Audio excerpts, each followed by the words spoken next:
podium.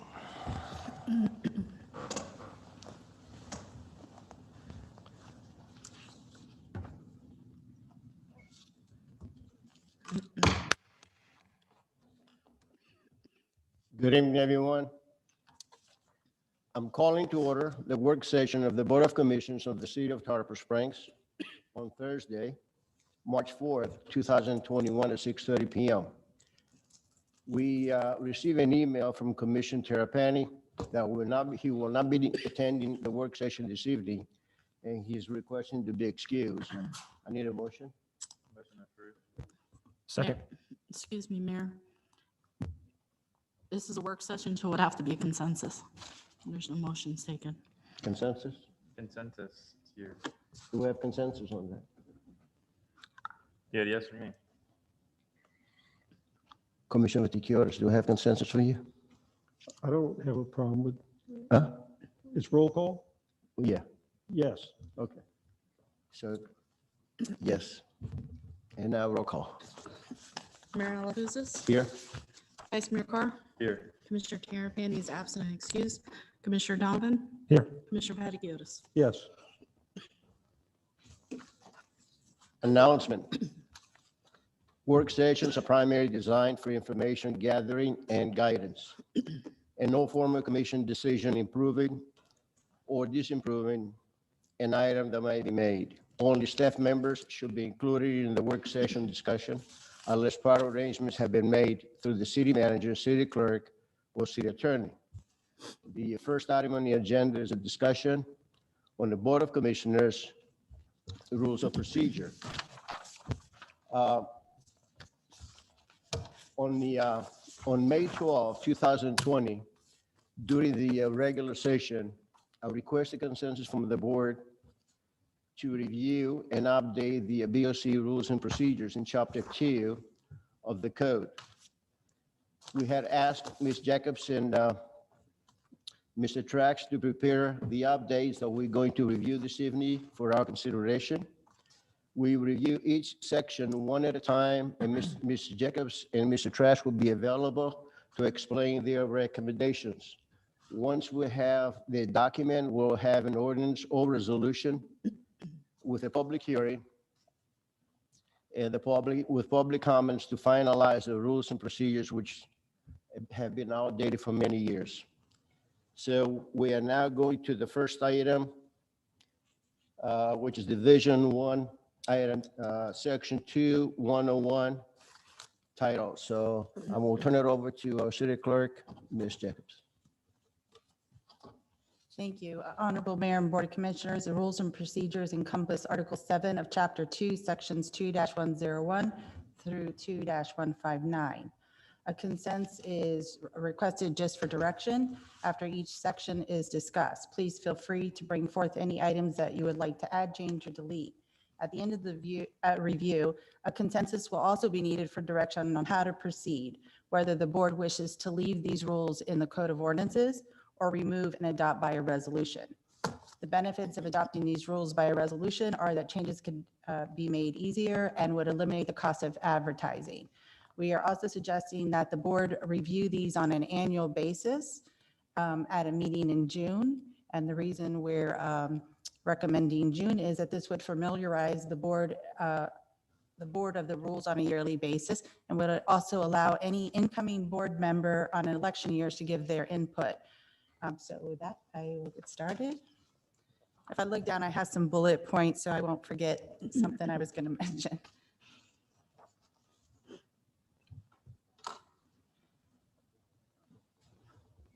So basically, the first one is 2-101, and that's the title. We're not recommending any changes to that because basically it's just the name of this section.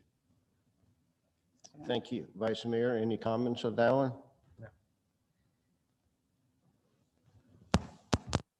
Commissioner Donovan? No comments on the title. Commissioner Vaticius? Nothing? Okay, we move to the next one,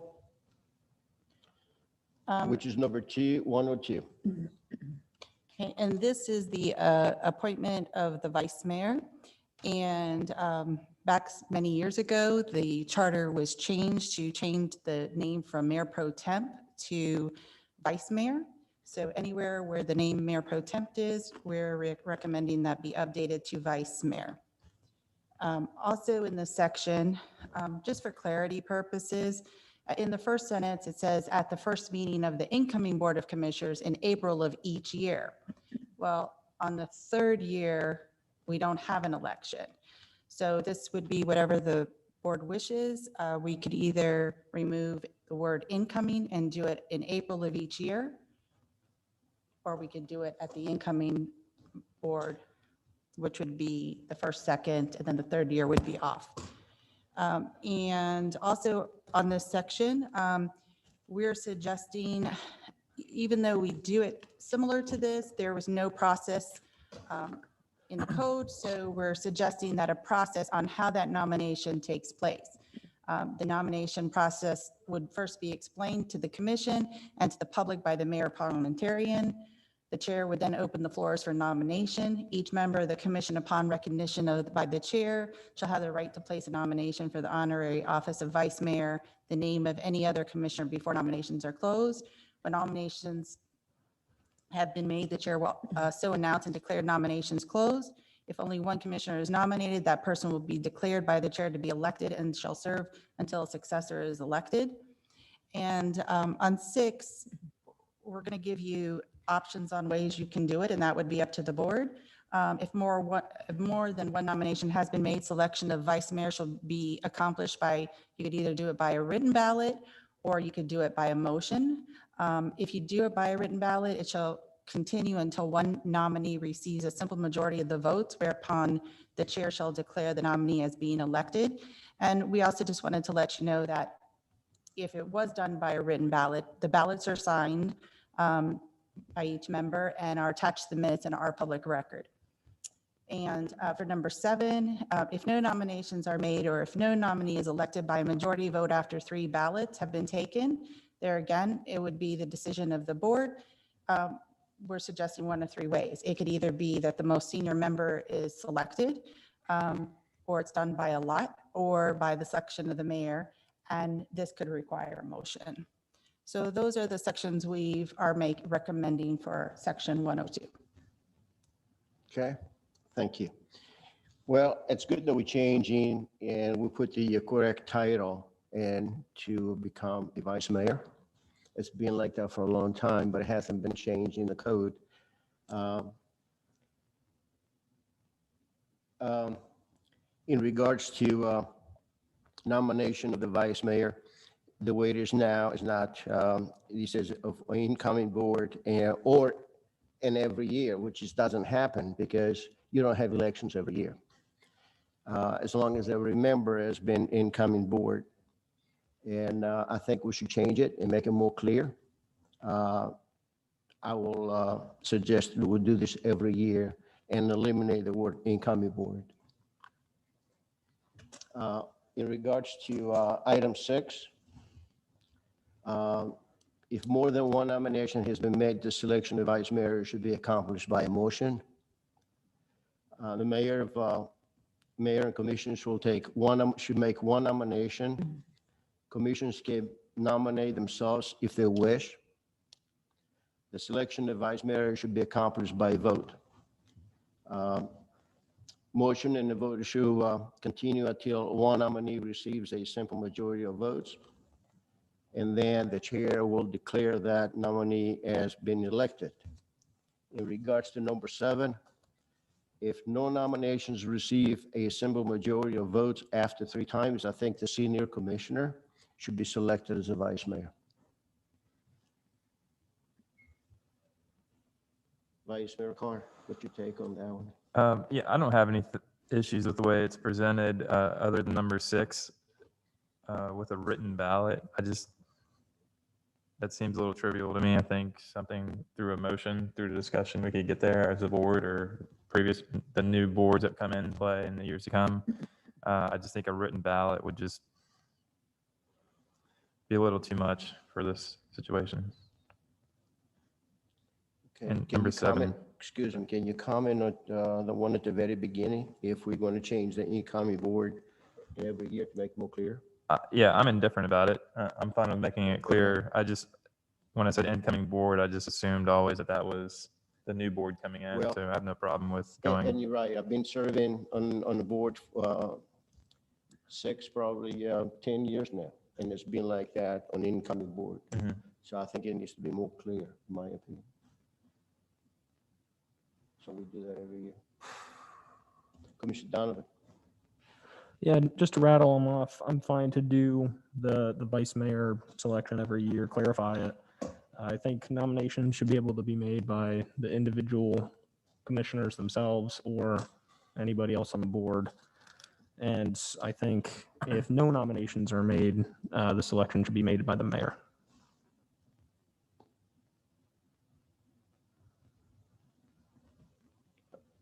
I'm sorry. I think if no nominations are made, which I can't really see ever happening, then I think it should go to the mayor. But I don't mind if it goes to the senior member in that case. I don't think it'll ever happen to the point where there's no nominations made. Okay. Commissioner Gutierrez. The only two comments I had, and then the only other one that I just like to get a little better understanding about was the self-nomination, which the mayor addressed that he would prefer to do that, and also the election each year, which is something that I'd like to see as well. And then the other thing was the clarification on a written ballot. Is that something that that there seems to be a consensus for here? No. No. I agree. Motion, I agree. Yeah, in other words, scrub it. clear motion. That's good. Thank you. There again, we were just giving different ways Yes. that, to give y'all some options. Okay. So we have consensus on all of them. Okay. Thank you.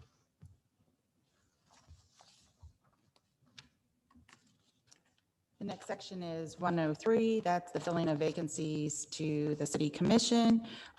We had no changes to this section. It also mentioned this, it's in our charter, which is 11-D. The only thing, it does speak about a nomination process, and that would be the board's decision if you want to change the process or if you want to leave it as it is. Thank you. In my opinion, I think we need to have a process of a nomination, the same as the vice mayor. I think would be more clear. Mr. Trask, is any legal issues by doing it that way? No, I don't see that there would be any legal issues to set forth a process in which to do it. And the process that we had just gone through with regard to the nomination of the vice mayor is fairly clear. I think it would be acceptable if that's the direction of the commission. That would be my wish, yeah. Vice Mayor Carr, Yeah, I don't have a problem with that. Just clarifying it a little bit further.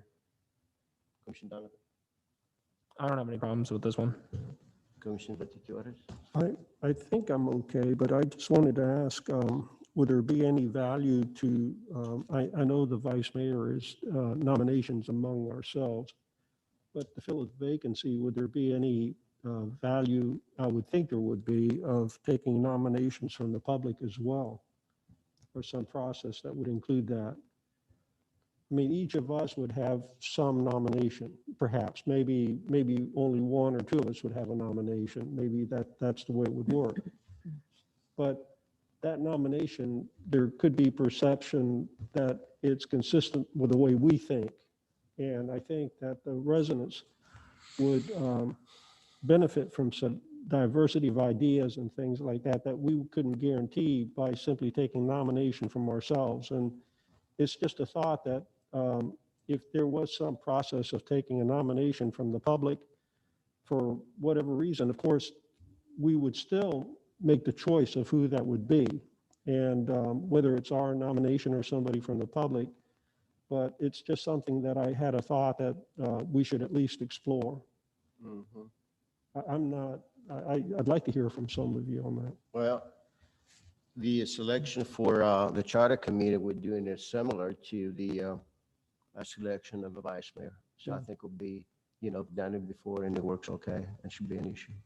I don't know how often we're going to have to fill in a vacancy, And just for clarification, this would be for the period until we can have such an Right. election. Yeah. So it would be just an appointment. It wouldn't be an unexpired term. And if the person did vacate during that election, it would be just for the person who vacated that office, their unexpired term. That's fine. I just wanted to get that on the floor. I just thought it would be something that would be worth discussing. Thank you. So the consensus is to have a similar process as we do with the vice mayor. Mr. Trask, is something that you need to create or? Yes, we'll bring the language back to you when we get direction at the end of the meeting. We'll definitely bring a draft back. But it will be similar to what you've just seen in the vice mayor nomination process. Okay. Yeah. Thank you. Section is 2-104, and that's just a reserve section. There probably was something there in the past and they left it in case something else is added. 2-105 is request of staff. Here, we just changed it from of the staff to from city staff, just to be a little bit more clear. We changed administrative staff to city staff, and we added the position of internal auditor, since the internal auditor is a charter official and is now in the charter as well. And it possibly could be that the internal auditor would have employees at some point. Okay. And that is all that we've changed in that section. I'm okay with that. I mean, this is something that we have to include anyway, being this is a charter employee. Vice Mayor Carr. Yeah, I just have a question for clarification. So does the city clerk, the internal auditor, and the city manager consider city manager's office? No, the city manager, city clerk, and city attorney, internal auditor are charter officials. And everybody, well, the city attorney works for himself, the internal auditor is separate. Since we're all separate, it would be that the Board of Commissioners would have to come to one of us to get to staff instead of just going directly to staff. Yeah, I understand that, but it says all requests for information from city staff or the city manager shall be coordinated through the office of the city manager.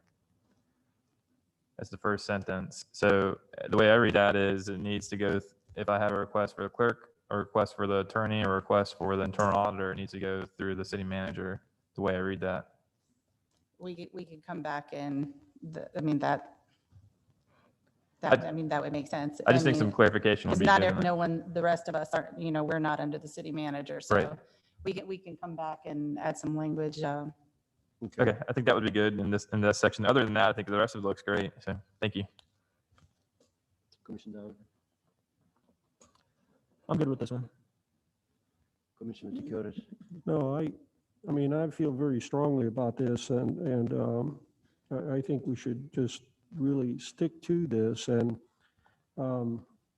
quite frankly, I strongly believe the city manager should be the gatekeeper. In other words, the request should go to him and then let him, of course, in our request, we could state who it's for, whether it's the city clerk or somebody on her staff or the internal auditor.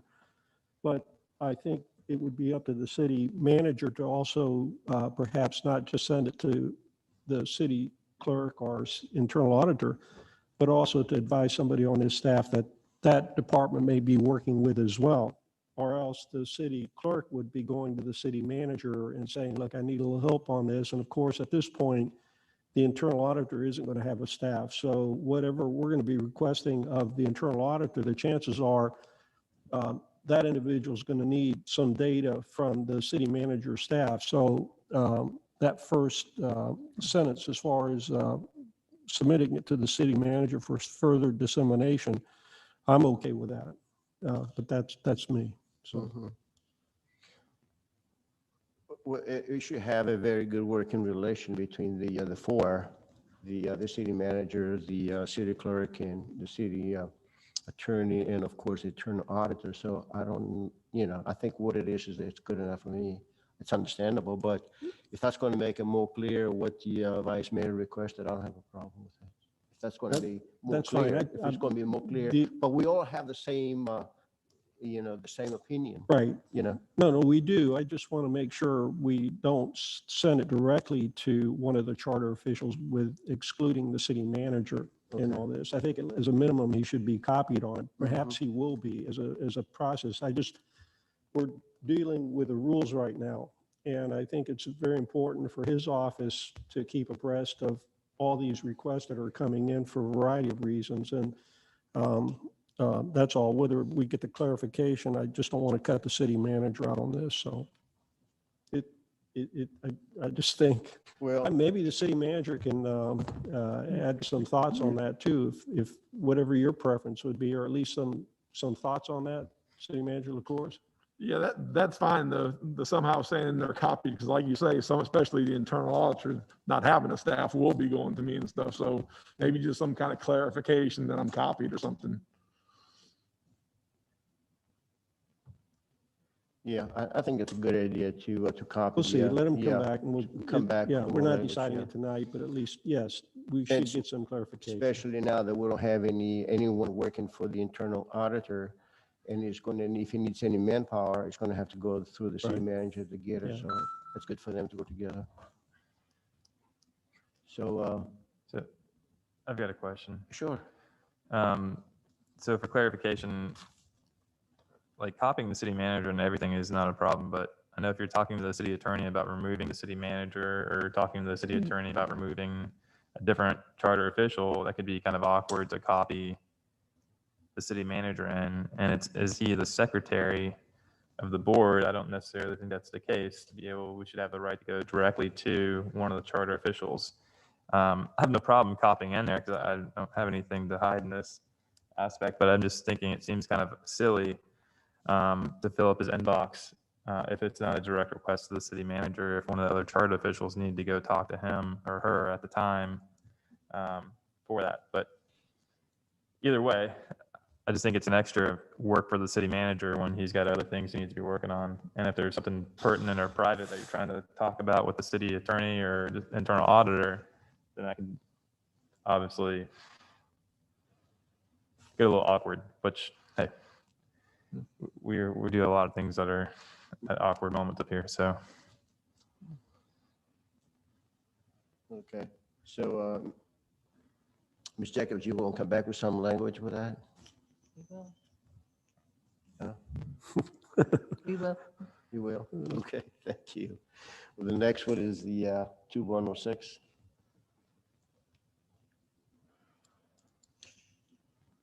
Okay. 2-106 is individual opinions.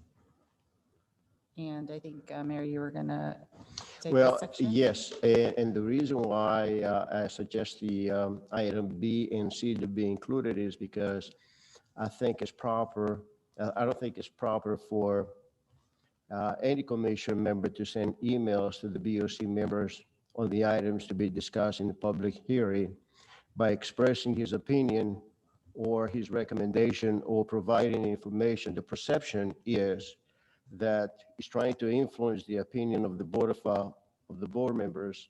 And I don't think we're doing that, and I don't think it's necessary. So if we send the information to the city manager to be added on the agenda, so be available to the public when they get the agenda, I think it's going to be more clear and more beneficial. Vice Mayor Carr? yeah, I think that makes sense because I mean, there's nothing that you want to do is give a perception that you've made up your mind before you have public comments. I think it's something that's good to have public comments before you share your final decision because what is brought forward, you may not know. New information may be brought forward in public comment. So I do think it's important that you don't express your feelings before. I think it's kind of skirting the line of sunshine, I think, by expressing it before you get to the vote. But additional backup information, if you have that as a commissioner or mayor or vice mayor, I don't think is a bad thing to add to the backup at all. Commissioner Donovan? Yeah, I support B and C. I understand where they're coming from. I don't want to see one of your opinions before the meeting, before, it's out of the public and we've all had a chance to discuss it and digest the backup material. My only question is, and maybe this is for the city attorney, I'm not sure. A lot of times around budget season or whenever a commissioner puts like their own item on the agenda, they'll send in pictures or something like that, and it'll just say, hey, I wanted to provide some additional backup information for our discussion on agenda item X. Is that going to prohibit us from doing that? And in the future, would we have to reach out to the city manager and just say, hey, put this in the agenda backup? So there'd be no more email notification of saying, hey, here's some backup material for what I'm going to be discussing later. Well, yeah, because if you put it on the agenda as a backup, it will be available to the public. I think it's going, I mean, this is the open meeting, so. I understand. Yeah, I just wanted to get clarification because that's something that I think everybody's done in the past at some point is provide pictures or something like that of an item that they were discussing. If I can make a comment, providing pictures is a little bit different than providing like a comment or how you're going to vote. So if you're providing additional backup to the backup, it's something that can be tagged on to the backup as well. And there's a lot of backups going on there. It could be added to the backup still, because I imagine the city manager would be on a copy. And it could be, yeah, I mean, it's not giving your opinion. That's what we're talking about. We're trying to avoid giving your opinion before you get to the meeting, right? You can't have a picture without a description and explanation, so I think it's better just give it to the city manager where it could be in the backup Okay. and be available to the public. I don't have a problem with that. So just, Could I ask for something in C then, maybe? If it says, if any mayor or commissioner wishes to provide additional information or explanation, it is to be given to the city manager to be added in the agenda backup. Completely fair. I get that. I support B and C. But maybe to add on to C, would the city manager be able to notify, just send an email out to the board and just say, hey, just a heads up, some new backup has been added to the agenda item, whatever the agenda item number is. it's a good idea. That way it's fair, because that happens sometimes is if, I prepare for the meeting on a Friday and then I don't see an additional backup thing that came up on a Monday, and then I come into the meeting and I'm kind of blind Yeah. from it. And that's one of my notes that I have on the items that we're going to be talking later. Mhm. And I think it makes a lot of sense because I remember when I worked in Tampa, downtown Tampa, and if it is a late revision, I was always worried that if we have a revision and it takes me 2 hours to get to Tarpon Springs, I won't be able to get to to see the email. Mhm. But the city manager, if he has something like this is late, he should be calling the commission, just say, heads up, I got something that we have a late revision, so we know about it. Okay, so I'm fine not emailing it. That I had on further down, yeah. I think it's a good Okay. idea. So is that acceptable for the city manager to For me, at it least send is, a but, notice? Just yeah. say, hey, check the backup. Yeah. Okay. Don't remember which item it is, but that's one of my notes that I have on one of the other sections that we're going to be talking about. Commissioner Vaticius. Yeah, I'm okay with all the sections except B. If we're talking about just communication strictly between one commissioner and the rest of the board, I don't have an issue with that. But I think it's a somewhat noble and ideal bar to try and achieve. I mean, if I add an agenda item that says remove library benches at the library, you know what my position is going to be on that item at the outset. So it's not like I'm hiding anything there that I'm just going to put library benches coast of Vaticiotis. It's removal of library benches. And then also, if I'm asked my position on something by a member of the public, I'm not going to tell them I can't tell you that until you come to the meeting and listen to what I've got to say. I'm going to tell them that. And if it's in some form of exchange of email or text message, I mean, I hope the commission is not suggesting that we limit our ability to communicate with our residents by not being full forward. And I've had this discussion with the city attorney in the past, and his point is you may change your mind. Yes, I may change my mind, but that's my responsibility if I change my mind, not the fact that I'm not going to say what my position is because I'm worried about changing my mind. by the time I come to an agenda item, I'll be completely honest with you, I'm pretty sure which way I'm going to go on it, except for perhaps a quasi judicial hearings or maybe something new. But the residents usually communicate with me as far as what their interests are, what their desires are. And I've got a pretty broad cross-section of the community that I talk to before I come to the commission meeting. So by the time it comes to about Friday or so, and we know what the agenda is, and people have been given a heads up that this is going to be on the agenda, that communication between myself and the constituents or the residents is going to be done. So again, I fully recognize that I don't want to put myself in an awkward position, perhaps with another city commissioner or the city commission as a whole, by sharing what my view is or inclination on a particular agenda item. But I don't want to be hamstrung with not being able to share that information with the residents or anyone else, or having to kind of neutralize the wording of an agenda item that I'm going to put on there for sake of this rule number B. That's how I feel about it. It doesn't say that you can't talk to the public, though. It talks about not sending an email to the commission and refraining your position to the commission before you hear public comments. So it doesn't prohibit you from talking to the public about anything. Well, let me The way ask you it's currently something. written. We're at a workshop tonight. We're creating consensus, right, on some of these items. We haven't heard from anybody. So we're creating a consensus among the commission without even hearing what the residents have got to say about it. So again, my position is, I think it's an idealistic and knowable objective. I just don't think it's very realistic and practical.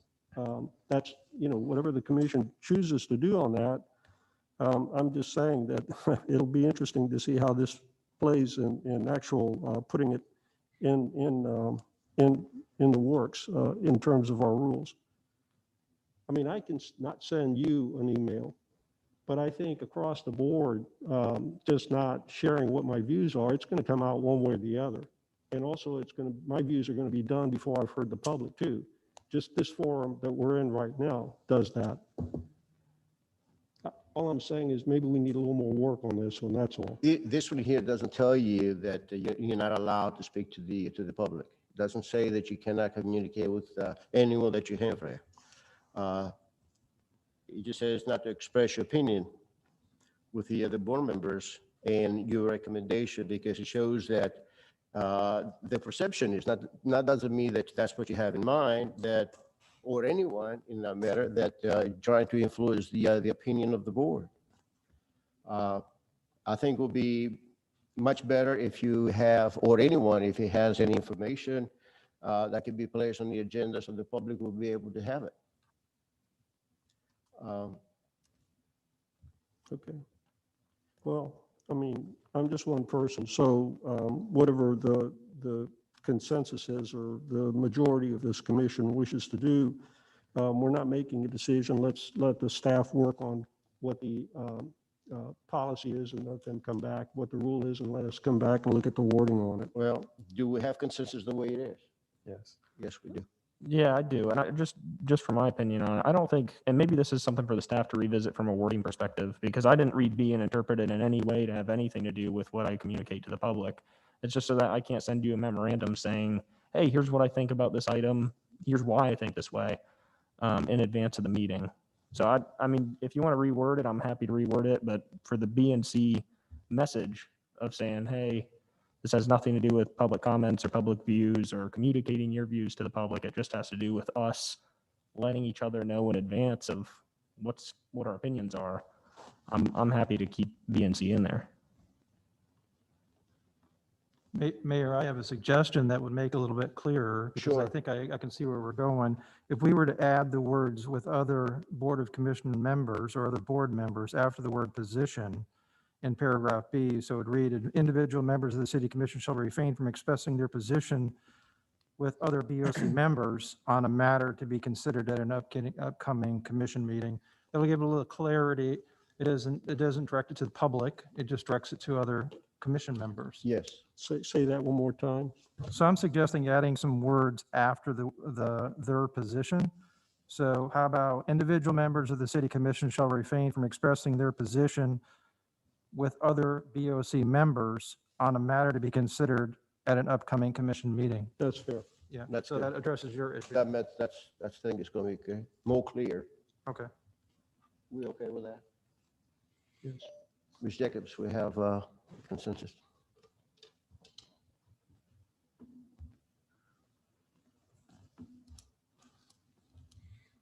The next 107. section is 107, which is the mail.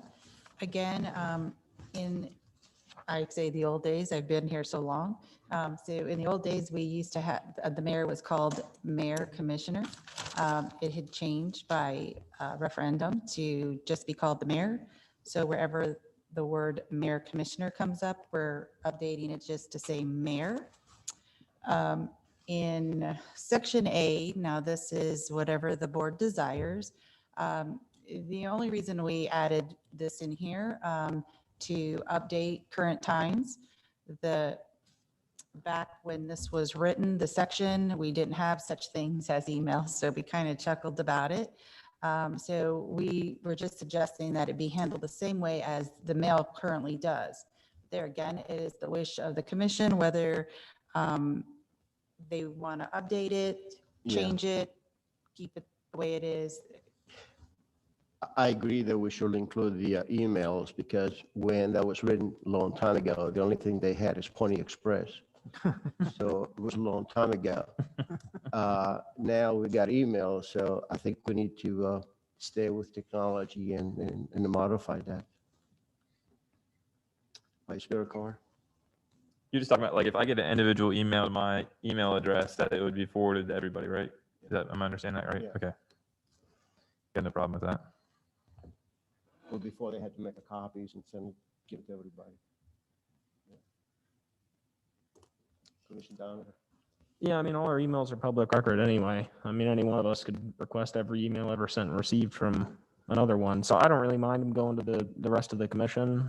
I'm worried it could get a little cluttered maybe.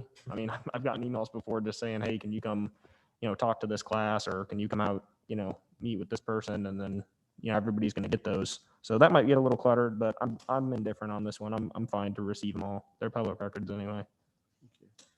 Commissioner Tikuotis? I'm going to differ here a little bit. I think when I'm sent an email specifically to myself, maybe on something important, maybe not so important, there's a couple of things I want to say. I think that the constituent is doing that perhaps, the resident is doing that because they're comfortable with me, not the entire board. I would suspect they also know what the email address is for the entire board, and they've chosen not to do that. So we're taking that privilege or right away from them to where they know that they are sending me something for a request or clarification or additional information. And in exchange, what we're doing is going to morph that process from cvaticiotis at ctsfl.us to BOC at ctsfl.us. And I don't want to do that. Secondly, I don't necessarily want to see everybody's email. I think some of the emails that I get are, interesting, but probably not interesting to the entire commission. And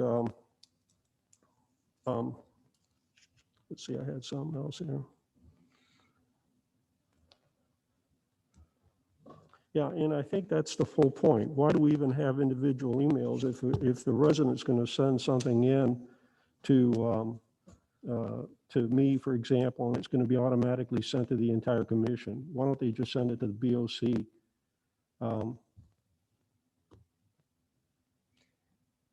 Mr. Trask, do you have any legal advice on that?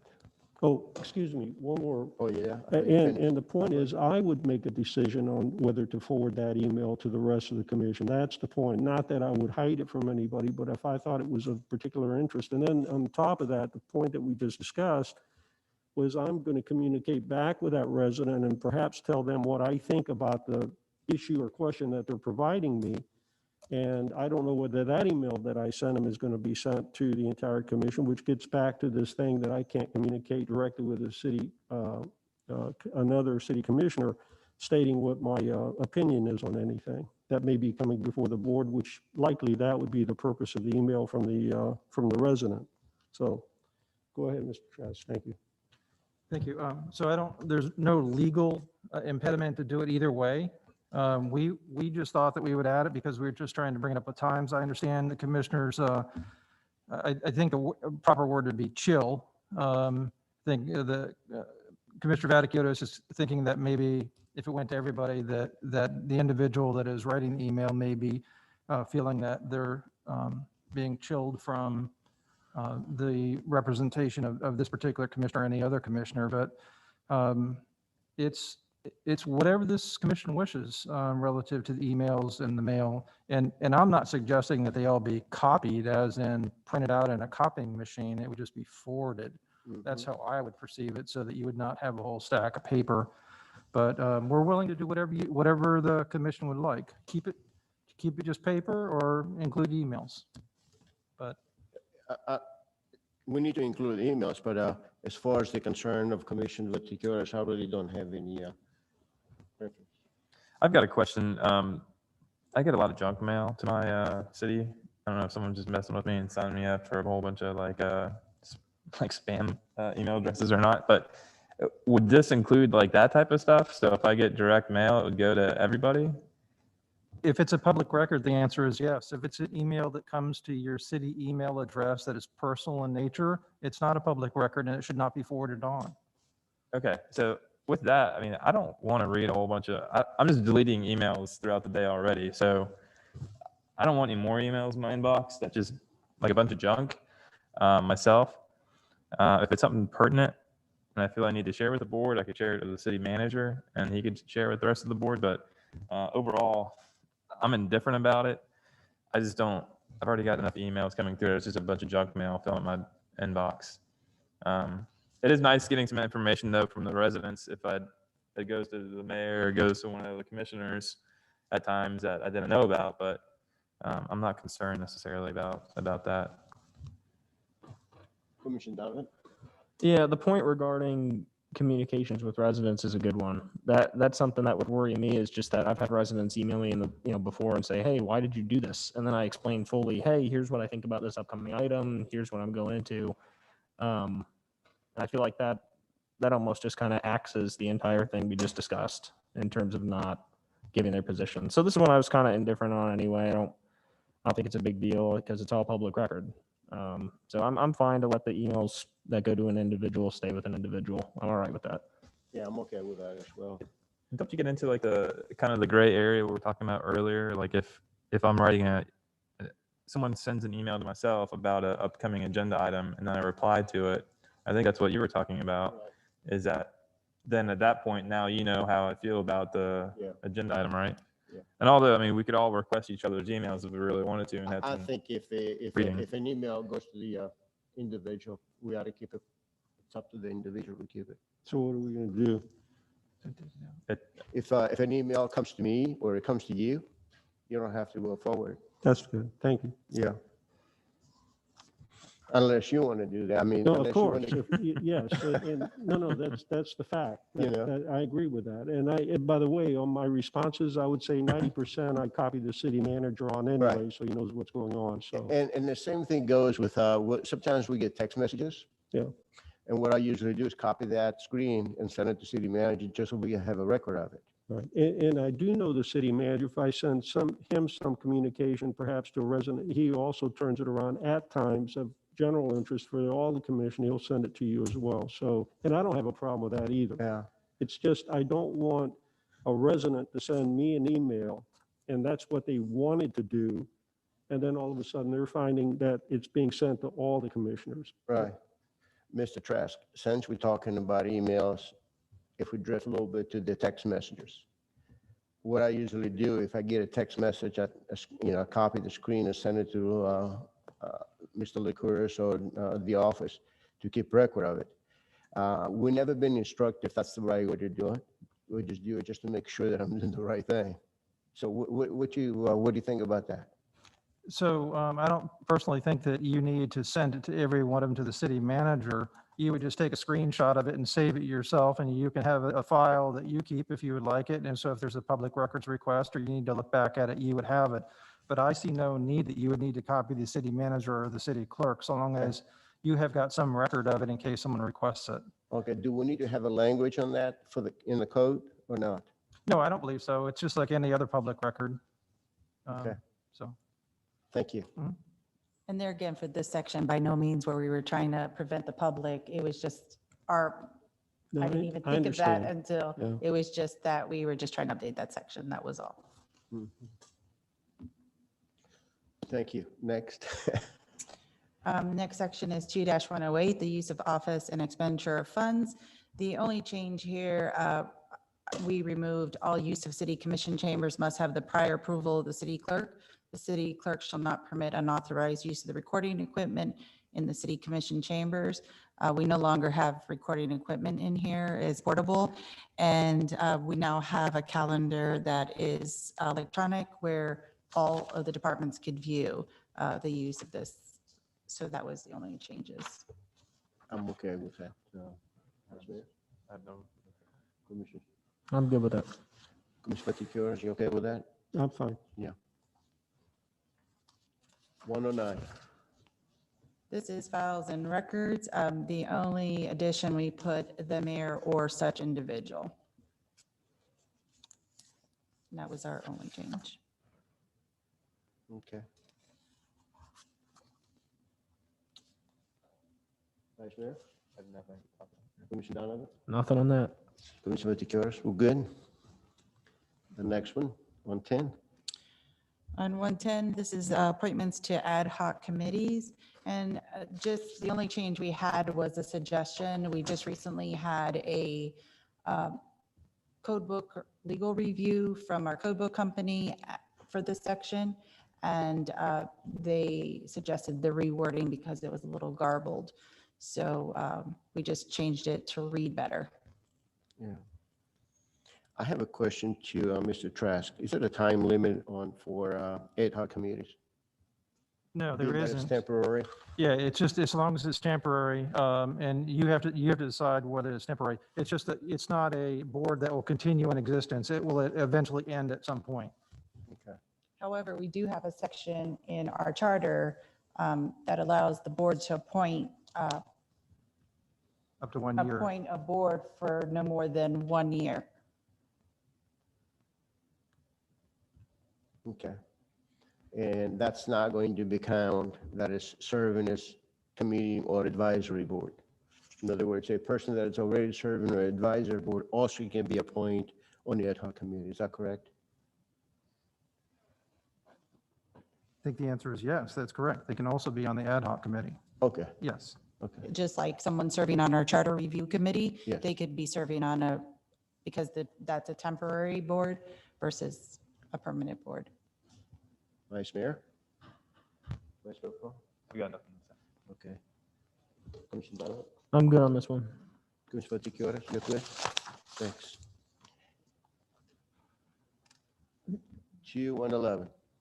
That's just reserved through 2-120. Now we'll go to Division 2, the agenda. The next section is 221. the agenda preparation. In the first paragraph, we only corrected it to say the mayor or any commissioner, and we corrected the time. This deadline is what we currently use for staff getting back up to the city manager's office to prepare the agenda, so it can make it out by the Friday. Okay, Now I'm sorry, that's the only thing on that section. okay. You finished, right? I'm sorry? You finished? Yes. Okay, thank you. Commissioner Donovan, this is what I was talking about earlier, that for any agenda revisions posted, the BOC member should be notified by email or by phone call in order to be acknowledged of that information that was received. I was concerned that someone is working away, like in Tampa, and is driving to Tarpon Springs, it would be to have access to that email. Yeah, no, this one sounds good. Put that in there. Thank you. I have no problem with including that. I would like to see this moved up to noon on Wednesday, and I have some further comments about our agenda packet on 125 as well, that it's available um, Wednesday night, the week before our meetings.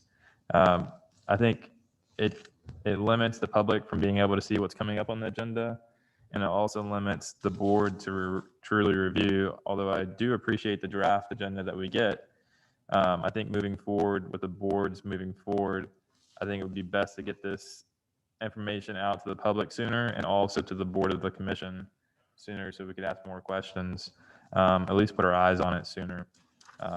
That's my opinion on it. I don't know if the city attorney can share or if he's aware of other cities of how soon they get it, but I've heard other cities at least get their agendas sometimes a week before the meetings happen.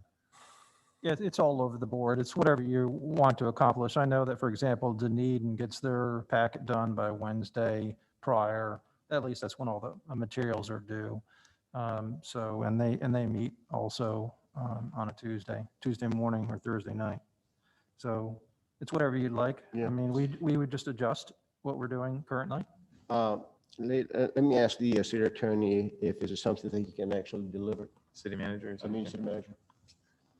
It's difficult sometimes to get those out by Thursday evening, so it's going to be difficult without possibly some delays, because it's a lot of times with what we have going on in the agendas, we try, and that's why we instituted the draft agenda to try to do that and stuff. But to get things finalized in something where, it's just very tough now to meet the deadlines we got now and to get things accomplished and not have to, because what it's going to cause is things to be backed up 2 more weeks. If we can't get it by Wednesday, then it's going to have to go 2 weeks later.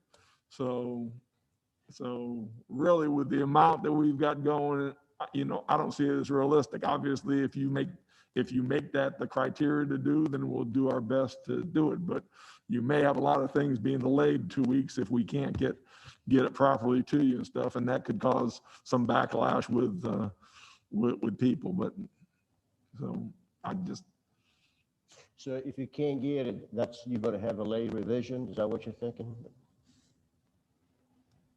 If it's a last minute item?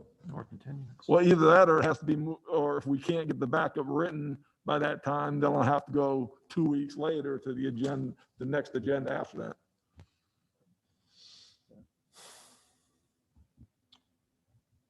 Commissioner Donovan? Yeah, I'm trying to think. I mean, we would move it up to noon on Thursday versus what time on Wednesday was it that we mentioned, Vice Mayor? So it would be 12 on Wednesday, and the commission would get the backup agenda and be published Wednesday night versus Friday night. Okay. If that's not doable for staff, then maybe a way around that would either be to publish one, but have the certain agenda items that couldn't be completed, just say pending more information or pending additional information.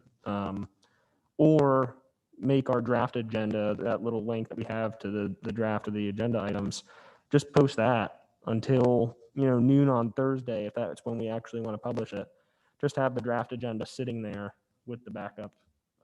Because I don't know whether or not it is right now if you click on that link that we all click on. But I would just say either if we're going to make it on Wednesday, just give staff the flexibility of being able to say this item's still pending further information, or just make the draft agenda more posted and available.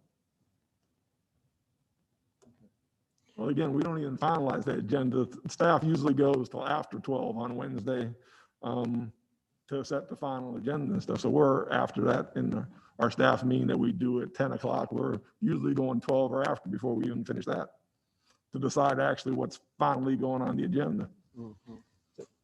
It doesn't really matter when the information gets to the staff members. I just want to be able to see a draft on Wednesday night with a good amount of backup information. If additional information needs to be added that's catch up, but I mean, you're going to have to make some adjustments with you on what you're going to do with your team, I think.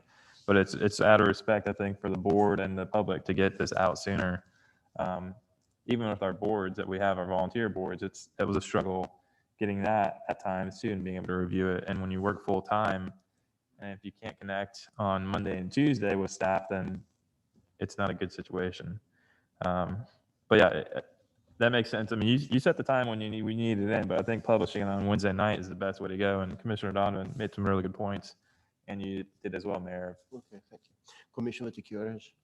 Thank you. I'm going to side with the city manager on this one. I'd like to get the backup as early as possible, but not to the extent where it's it's not to the quality that we should be getting at the first take. Because when I go through stuff, I'd like to see as much as I can without thinking that perhaps there's going to be more coming down, or there is this all there is to it. And I get after the city manager, why isn't there more to it? And he says, look, I had to meet the deadline, and I've got more coming for you, and that sort of thing. So my value of the agenda is actually the draft agendas. I think, I'm not sure if that's what Commissioner Donovan was talking about, but giving us a heads up of what's going to be coming down the road because of things that we had asked for, or commitments that the city manager had made as far as when he was going to bring an item back, to make sure that we didn't lose that. And I'm good enough with that, just knowing that it's going to be back. But I don't want to push the city staff into a situation where we're not getting the quality of the backup that we should at the first cut. Were we saying that we were going to publish this on a Wednesday? Was that the idea, to try and publish it on a Wednesday? Mhm.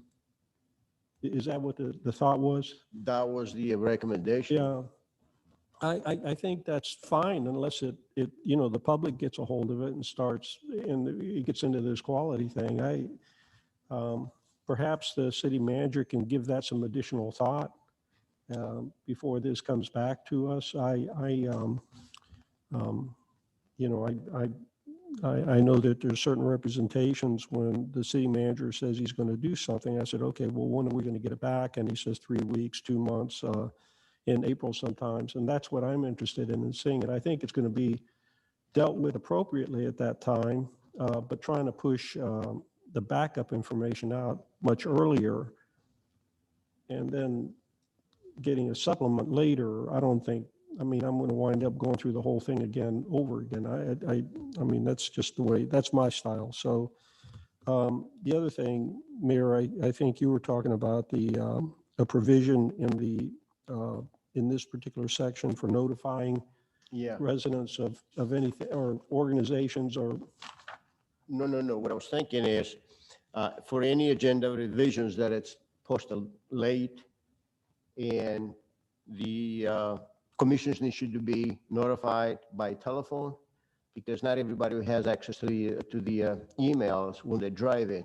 And I'm not talking about me and you, but I'm talking about the vice mayor and, of course, Commissioner Donovan. They might working out of town, somewhere in Clearwater or St. Petersburg. They have time to Okay. travel. I had that same issue when I was working in Tampa. yeah, that's fine. That's Yeah, fine. Yeah, that's absolutely. good. The notice thing, I want to make sure that in our rules, we put the burden of responsibility on somebody, one of the charter officers, for notifying anybody that an agenda item will be involving them, whether it's an individual or an organization or some other entity, that we're going to be discussing them, and they don't find out about it until late, and then we wind up with some issues. I don't think we've got that. Am I missing something? That requirement's not in here right now. Is that right? Not in this section. No. Is it in another section? It is, it mentions in another section. Okay, we'll get to that. If I can remember, if you can just make a note of that so we can talk about that. And then the other thing is the backup material in the vestibule out there. Did we put a copy of tonight's stuff out there? We have not. Okay.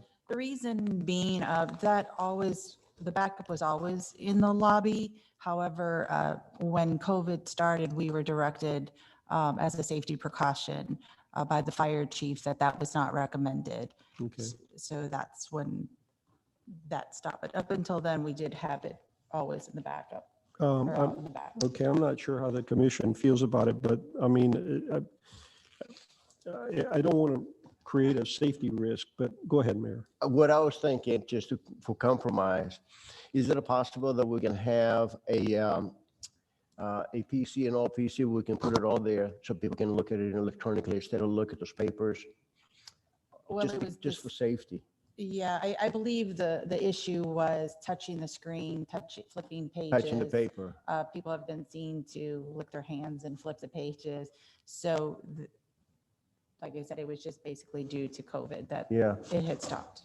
Mr. Licorice, do you think we have an OPC that we could place in the lobby? That's going to be the same safety concerns. Safety, same thing? I don't quite understand because there's ways to get backups and stuff. Again, the point is why we did this, again, visually seeing people licking their hands and doing papers and going through papers, you know, is what caused that not to be done up there.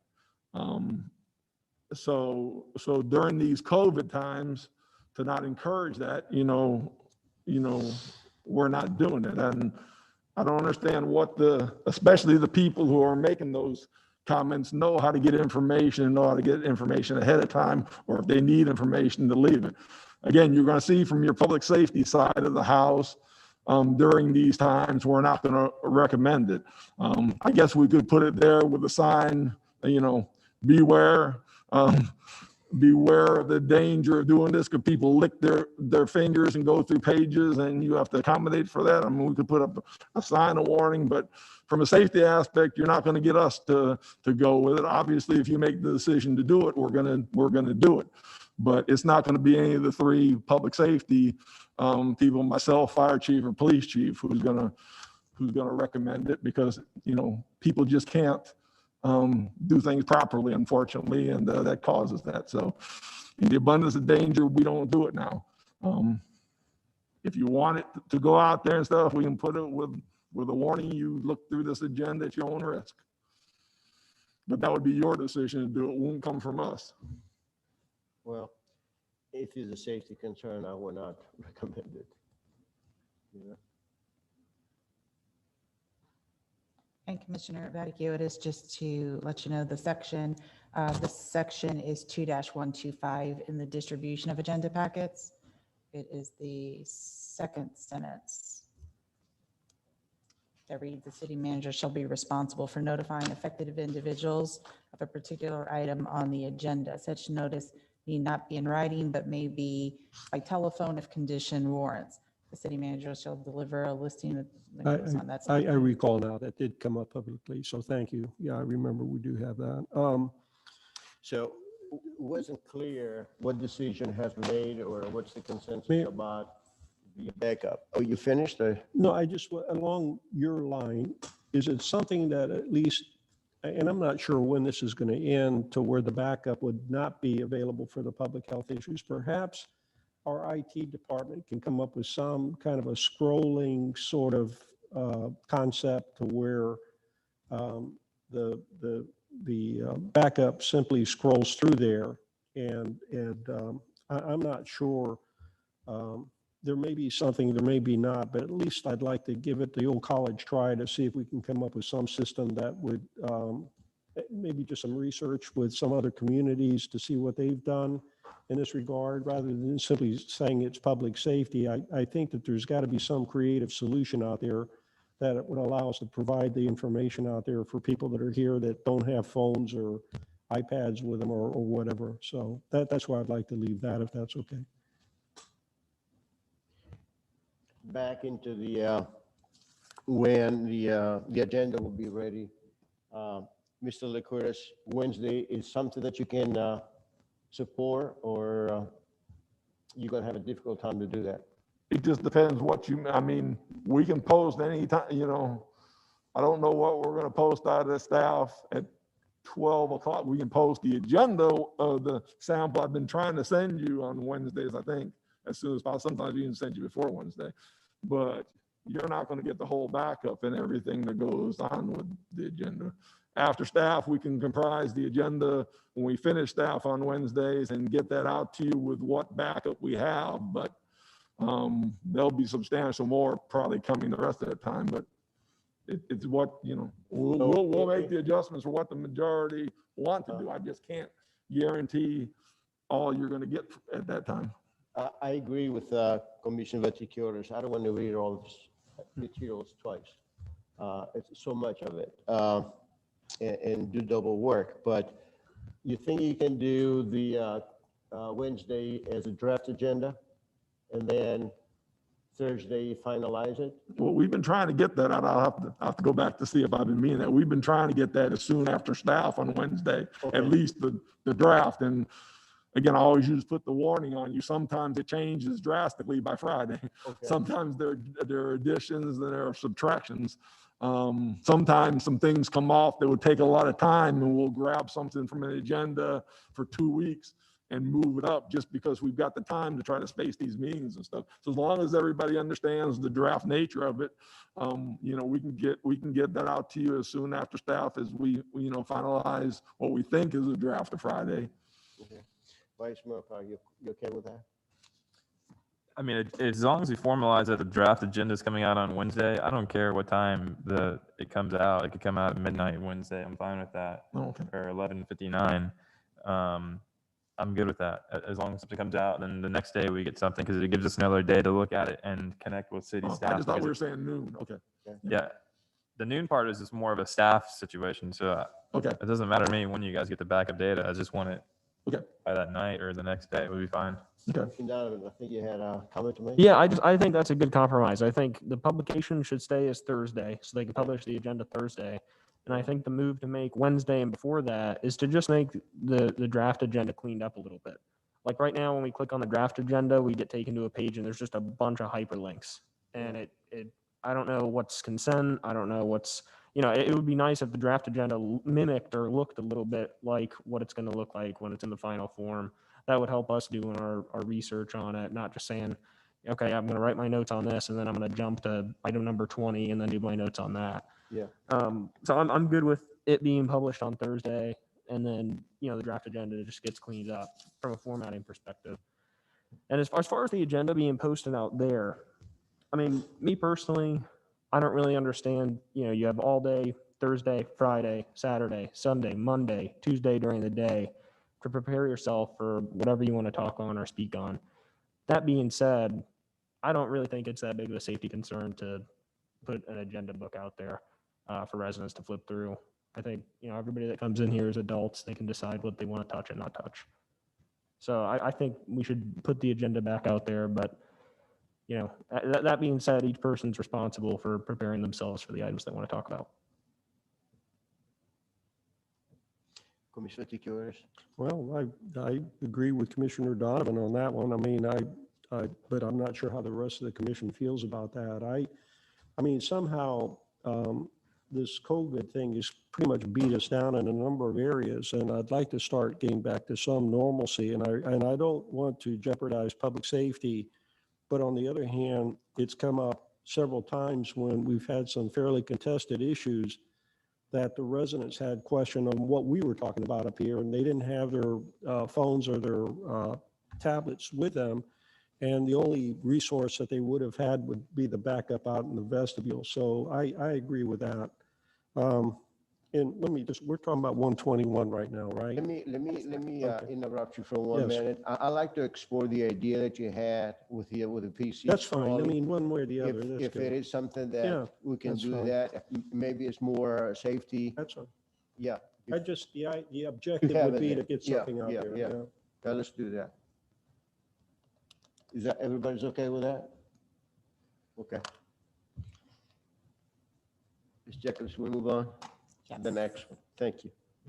So the next section is 2-122. Sorry about that. It is the order of items on the agenda. And, already just looking at it, there are some corrections. However, no suggestions were made to this. It's whatever the board desires.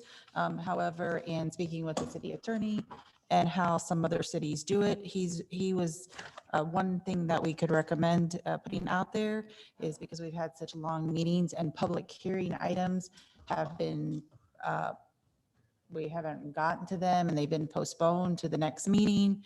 And sometimes there's residents here on Zoom that want to speak on those items, that possibly we could put a provision on our agenda that the public hearing portion would start at a certain time.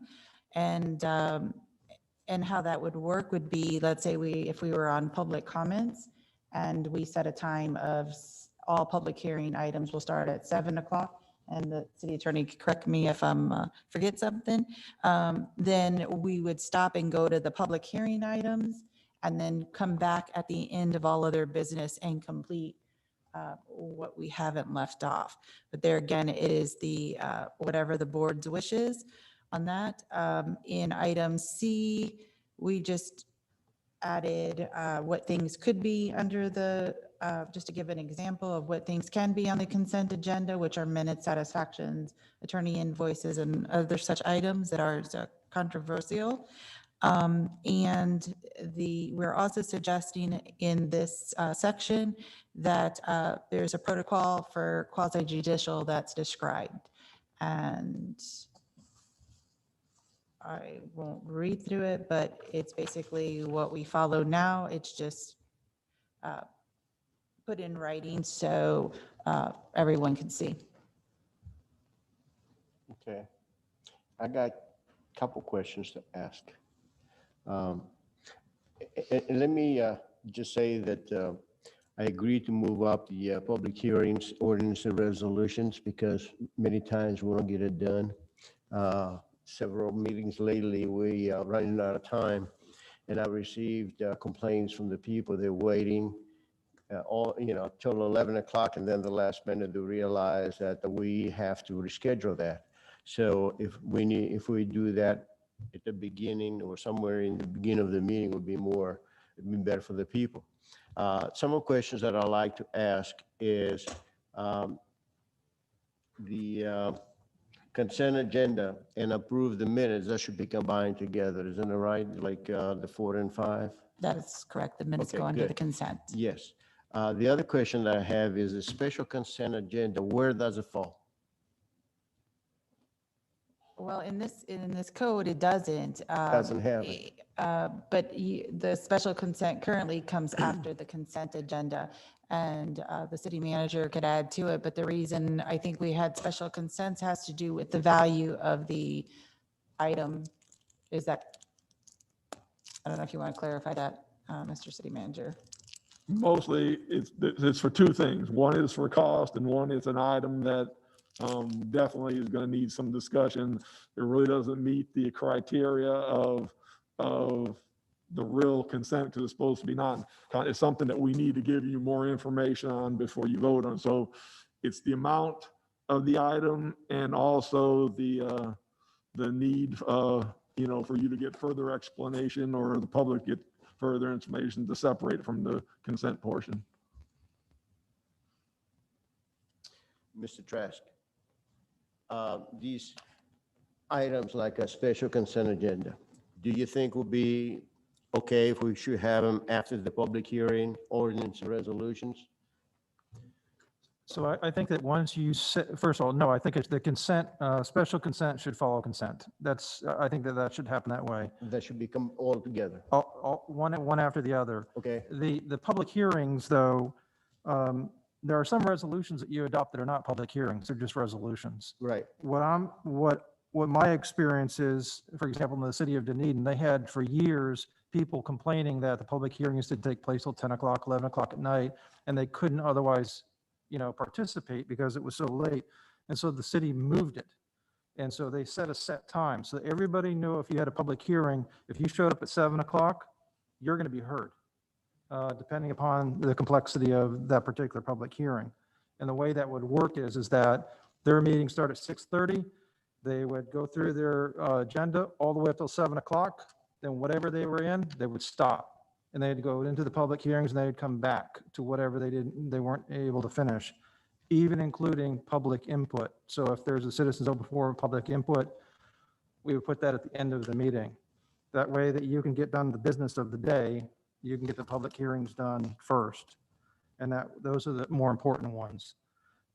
So to answer your question, special consent after consent, but a hard set date, a set time for public hearings to actually start. Obviously, we're looking for direction from you on that. We haven't done that here before, but that's our recommendation.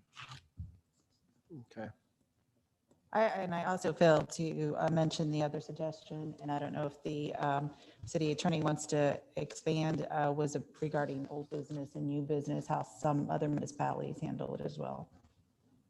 Yeah, so, yeah, it's just a matter of, has it been discussed before? It would be under old business. If it has not been discussed before and it needs action, it would be under new business. There would be no need for any type of miscellaneous action items because it would always fall in one or the other. Either it's been discussed before, it's old business, or it's something new. So all the second readings will be old business, correct? All the second readings would be under public hearings. Okay, Yes. all right. Okay, it wouldn't fall under old business. It would still remain in that public hearing portion. So people would be able to speak at 7 o'clock Okay. on the second readings as well. That's our suggestion. Vice Mayor Carr, what do you think about that?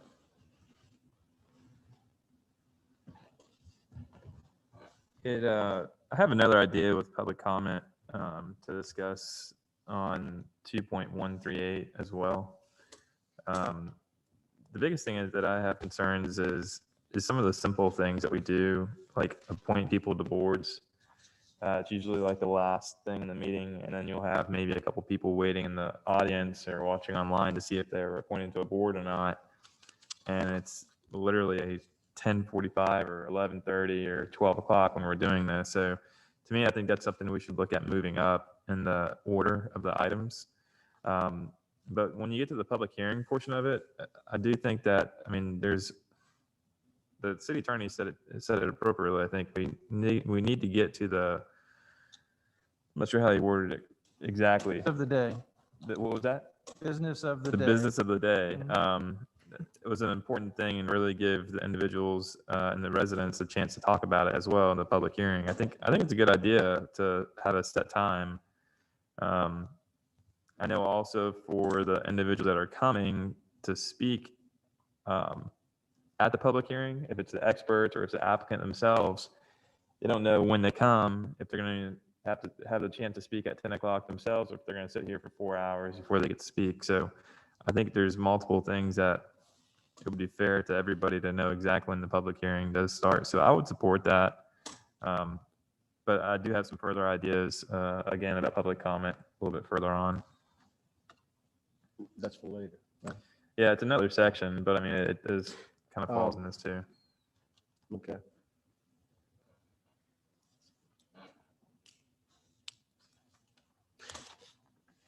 Mr. Trask, number 9, it says commissioner, staff, and public comments. All that will be the end of the meeting?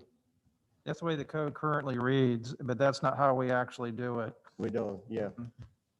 So- In the past, Yeah. many years ago, it was It was at the like that. very end. And Yeah. the reason it was moved up there again, because if someone wanted to speak on an item that wasn't on the agenda, they were waiting maybe till 10 or 11 o'clock, and then where someone maybe want to come and speak on an item and then leave and not have to wait for the rest of the meeting.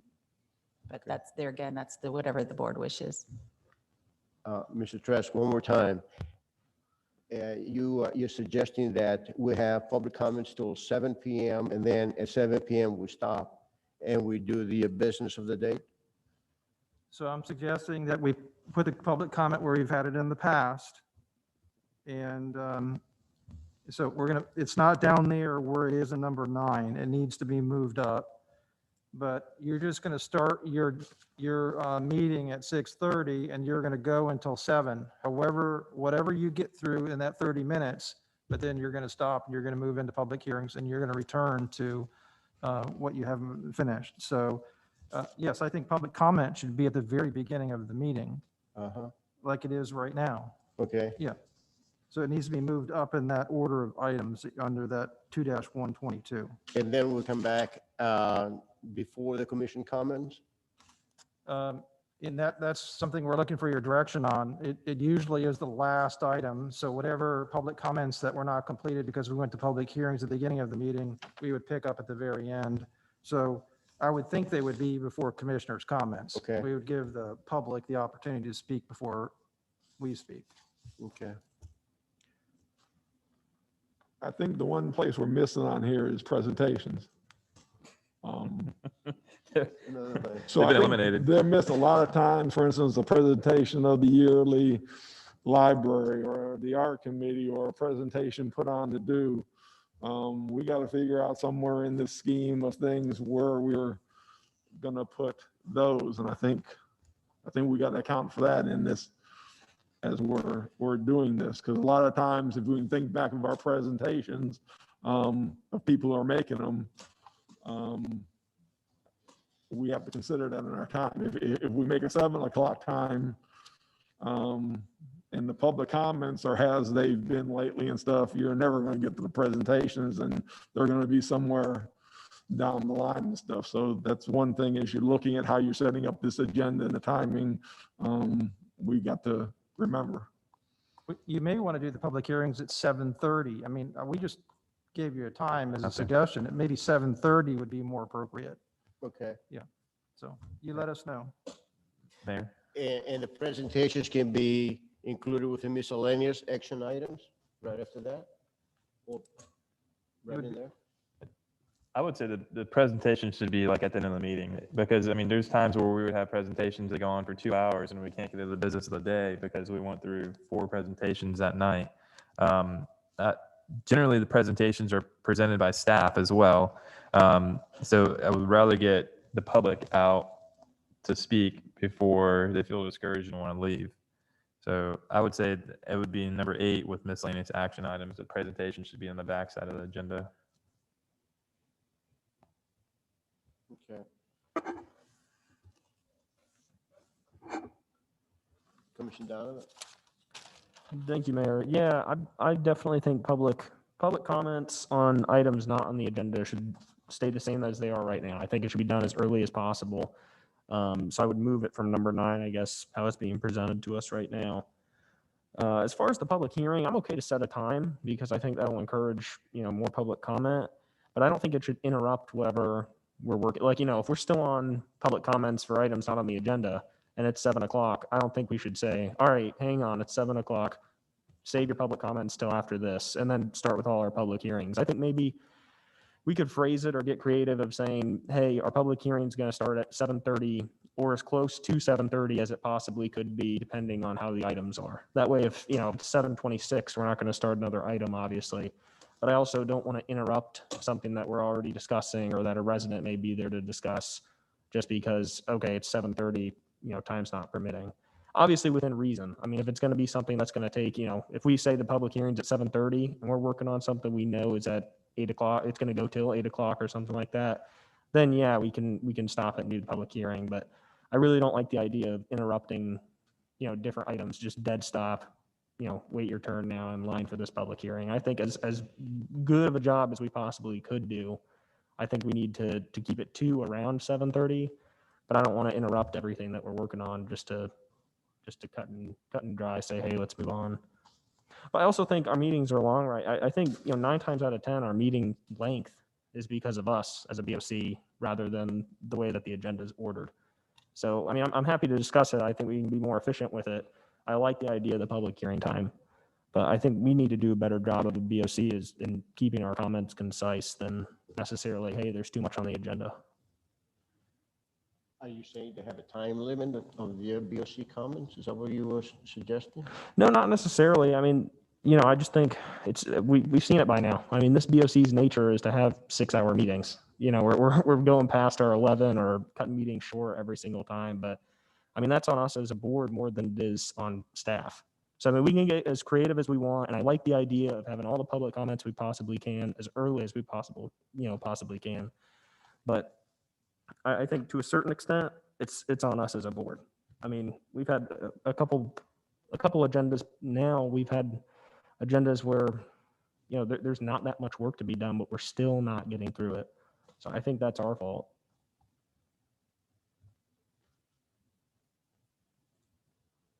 Because the BOC comments are too long, is that where you, Yes. okay. Commissioner Vaticius? I think the public hearing should start at 7:30.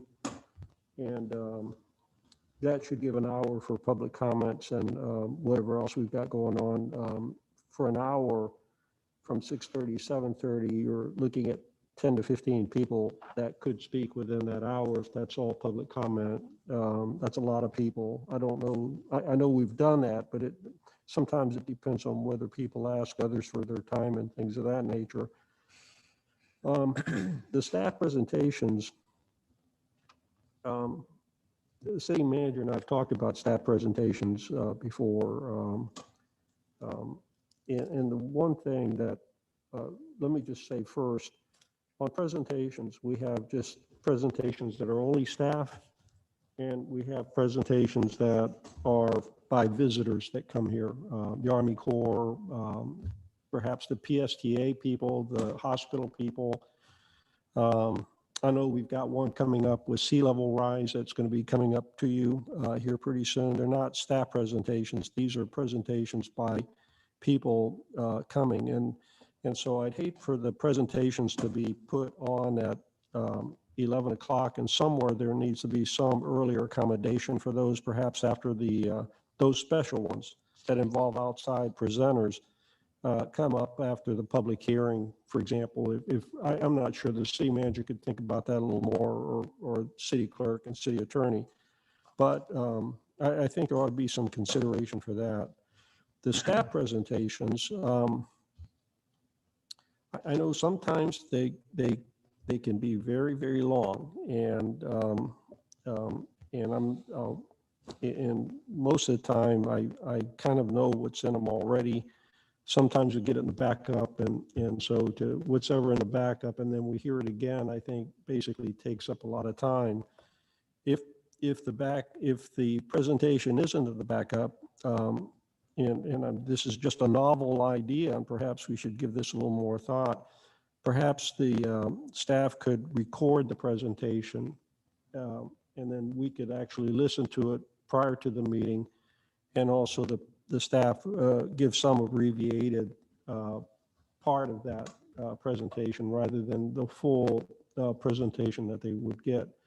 For example, the one that I have in mind is the staff update, the project updates, where we've got something like a half a dozen department heads all telling us about their projects and things like that. That takes an awful lot of, That's once a year. that's once a year, but Yeah. that's an example. I mean, we've got others that, and then we have a number of questions that go along with that too. So that's my preference, the 7:30 public hearings, and then the presentations that are by outside presenters to come up earlier than the staff presentations at a later time. So thank you. Okay. So seems like we have, we want to keep the public comments at the beginning. Am I right? At the beginning, right after the invocation and the Pledge of Allegiance. And then after that, to do the consent agenda. Then the business of the day.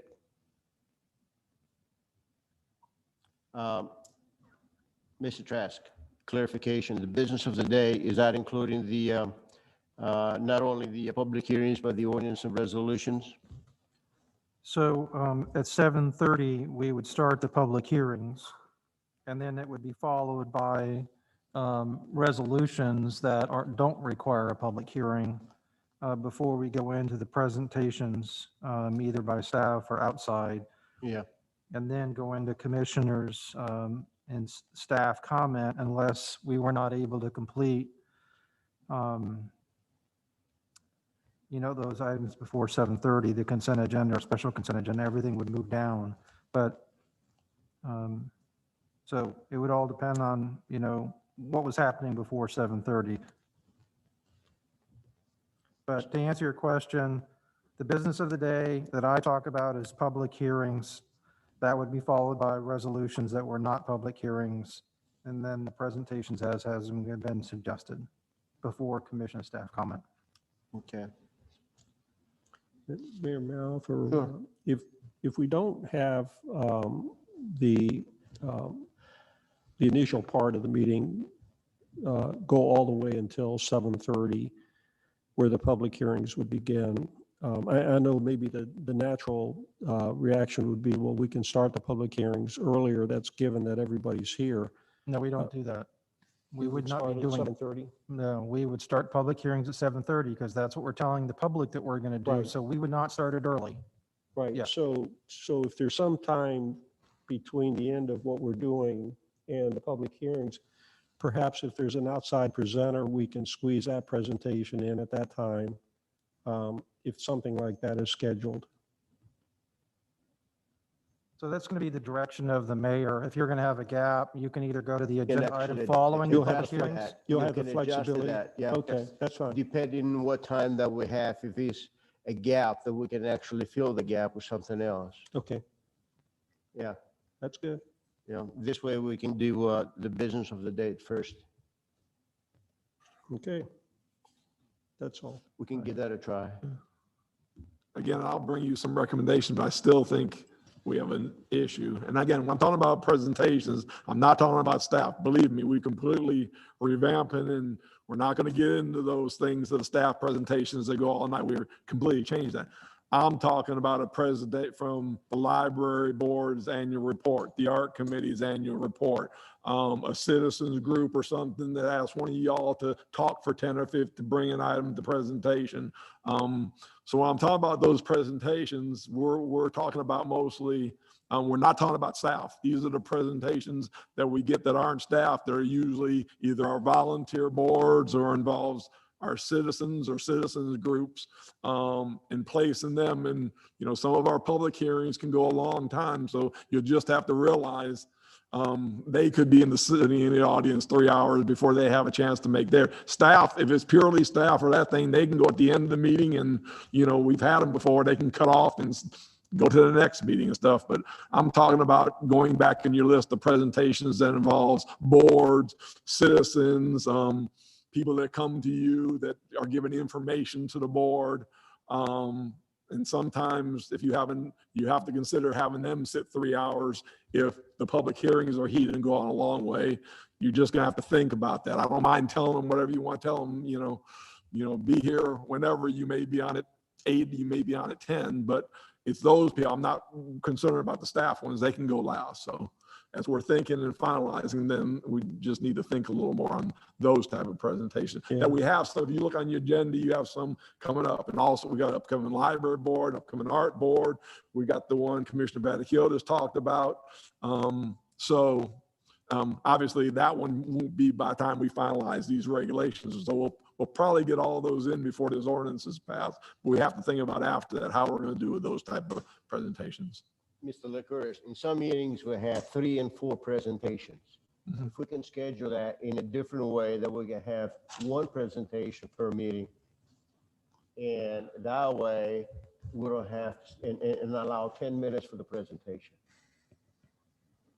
Absolutely. I think 10 minutes should be enough time for somebody to tell us what they need to tell us. The problem is the presentation is 10 minutes, but the afterwards, the comments, the public comments after it can go an hour. So that's just the reality of how it is. You can't put on a 10-minute presentation and then have commission talk and the public weighing into it and stuff.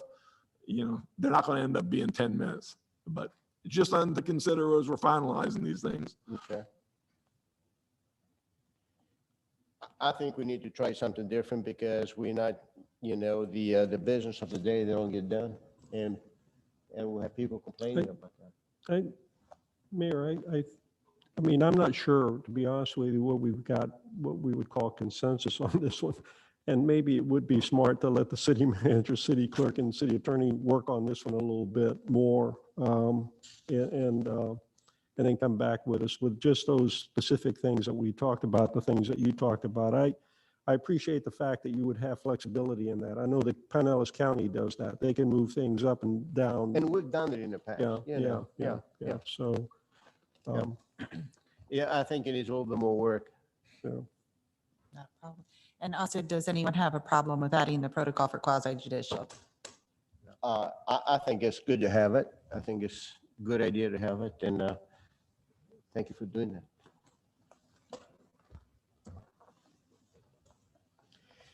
The next is 123. Staff duties. Yes. Item 2-123 is staff duties, and there are no suggested changes to that. I'm okay with that. Good. We're good. Commissioner Tikaris, you good with that? Yeah.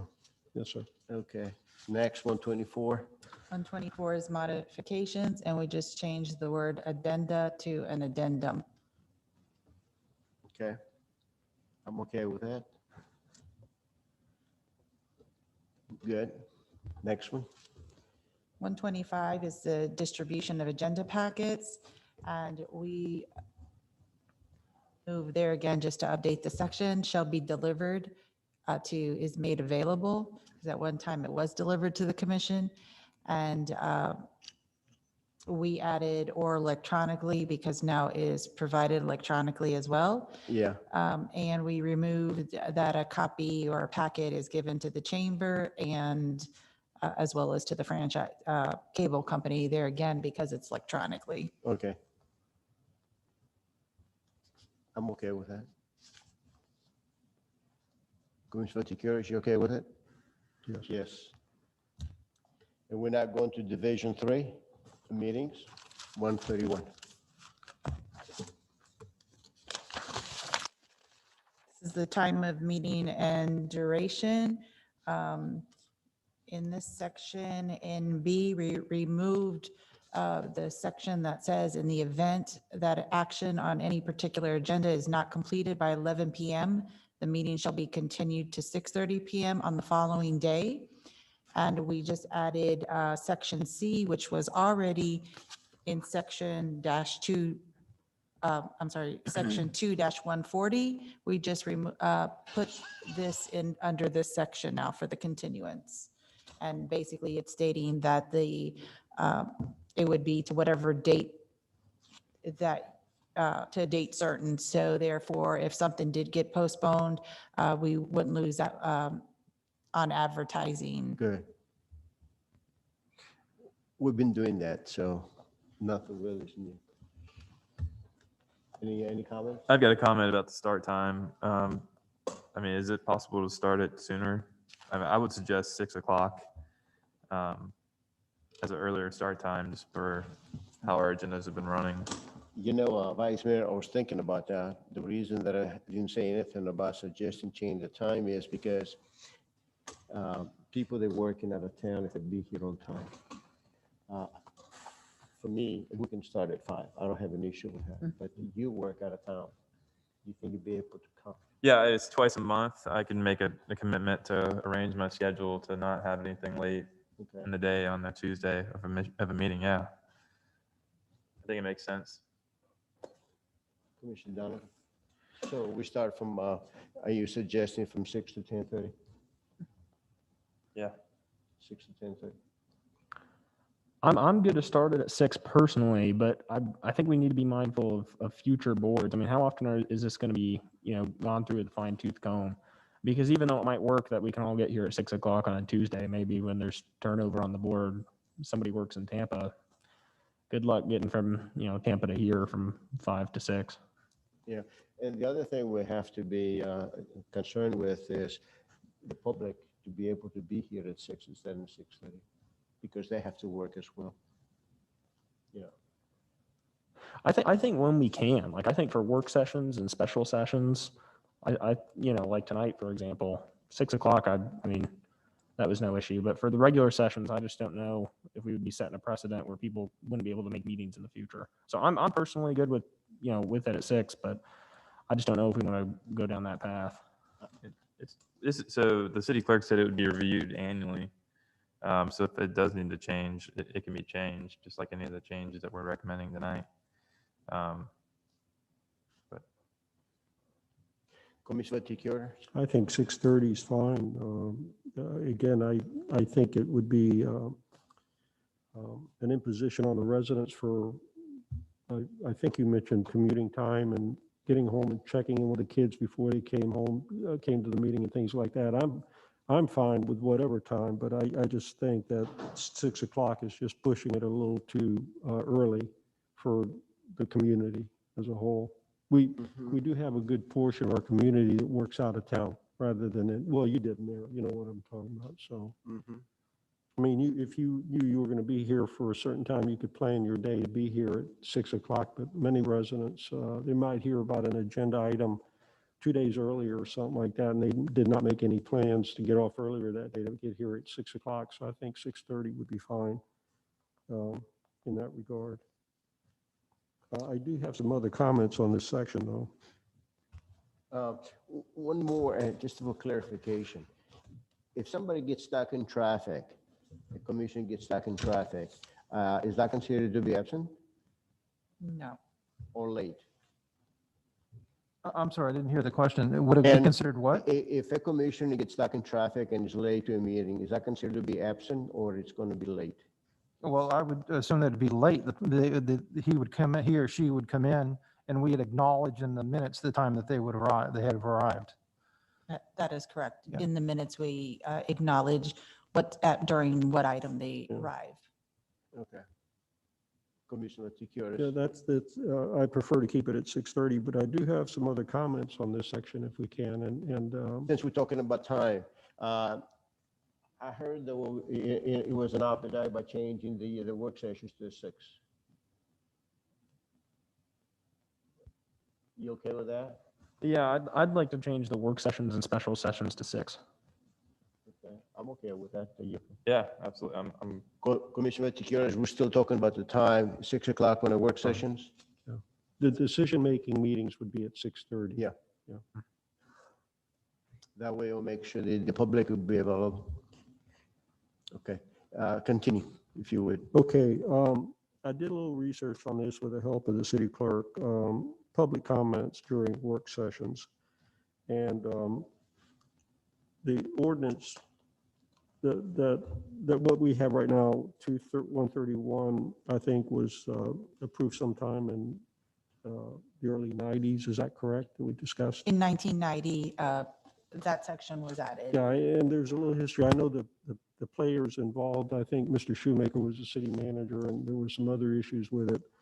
But I can honestly say that when I was city manager, we allowed public comments during work sessions. And I remember the mayor at that time was adamant about that. I know Mayor DiDonato subsequently allowed public comments during work sessions. I don't know Ms. Beliris well enough to be able to say. I never really watched the meetings with her, but Mayor Archie, I know would have allowed public comments during work sessions. So even though that the rule was in place, we've not really followed the rule. And I guess what I'm saying is that if whatever we decide tonight, a big part of what we're talking about tonight is that we also have to follow the rules too. Whatever we decide, we have to follow the rules. And I'm a big proponent of allowing the people to speak even during the public, during the work sessions as well. And, but right now we don't, I know we don't. Since I've been a commissioner, we've not allowed that during work sessions, but I would like to see that changed. And it's been allowed in the past, I can confirm it's been allowed in the past except for Ms. Beliris and our current board right now. So I'm not sure how the rest of the commission feels about that. I need to correct you on that. I served with Mayor Beliris and David Archie. They didn't have no comments on the Work session. sessions? No. Okay. And I've been serving on the board for 11 years, 6 years as a commissioner vice mayor, and now 7 years with, 5 years as a mayor. We didn't have any public comments on that, so Well, that's here- not the way it was. Well, thank you for clarifying. That's fine. Yeah, But yeah. but the point is, there is a provision in here for allowing public comments during work sessions with prior approval, I guess, if you will, or consideration by the city clerk, city manager, or the city attorney. And so there is a provision for allowing public comments ahead of time. I'm not sure how that works. I think it's an awful burden to put on those three individuals to decide whether a person can speak during during a work session or not. So I think one of two things. One, my preference would be to allow public comments during work sessions, or we eliminate that provision placing that burden on the three charter officers for doing that. I think that's a little too much to ask of them. I don't see how they could tell somebody, no, you can't speak at a work session. And then it gets into, well, if you let him speak, how come you're not letting me speak, sort of thing. Well, the thing is, the work sessions is designed to, as we said earlier, to gather information and what's the work. It's not final because we don't take any vote. We preparing this document to go to the resolution, then it becomes a public hearing. And that's the idea for the work session. So I don't see that to have public comments because you will never go get done what we'll be able to get right now. Once we finish the document, then we'll be presented to the people for public comments to get input, because what we're doing here is not final. This is a workshop. We're just preparing a document. Okay, but we do provide the opportunity for consultants and things of other people to provide comments as well that we feel that need to be heard by those individuals. Staff, for example, it's not just us five or talking, it's whoever we choose to be able to talk to provide that input. And it kind of gets back to that communication of wanting to hear other commissioners as well as the public before we make a decision on something. And we're not making a decision. I've got something to say about the consensus process later, but in fact, in a way, we are making a decision that this is the expectation of what the ordinance or the resolution is going to look like when we get it back, prior to any input from the residents. And I would say it's a little more challenging to get something changed at that time than it is if we hear it up front. Maybe there's some observations on the part of the public, like let's say the start time of 6 o'clock versus 6:30, rather than us kind of just guessing at it, would be of importance to hear from them for that. So again, it's just my observation. And again, you're right. I haven't worked with Commissioner Archie as mayor, but I did as city commissioner, and I think that that was at the time when Commissioner or Mayor DiDonato was here too. So, but anyway, I'd like to hear what the other commissioners have to say. Vice as Mayor, well. do you want to comment on that? I like the way it's presented currently. I think work sessions are designed to have discussions amongst the board and not the public. So the way it's written works for me. Commissioner Gutierrez. Uh, Excuse me. Commissioner Donovan. No worries. Yeah, I think work sessions are an avenue for us to get work done. I think it's much more casual, it's much more conversational, and it has nothing to do with getting around public comment. The public's gonna have a chance to comment on everything that we discuss at a work session. I mean, even if this doesn't come back as a resolution at our next public meeting, they could talk about it in, the items not placed on the agenda. So I don't think it has anything to do with allowing or disallowing public comments. I think it more so, this is the dirty work. This is the ugly stuff that we're trying to hash out behind the scenes before we present it in its final form. I mean, if you guys remember the sign ordinance, I think it was a sign ordinance meeting.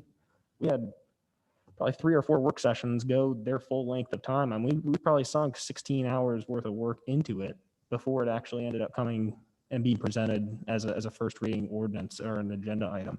And then we got a ton of feedback and we revised it from there. But I think these are important for us to get the initial grounds, discussed amongst ourselves.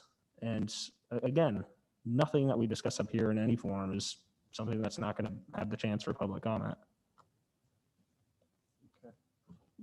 Mayor, what about the provision for the city manager, city attorney, and the city clerk?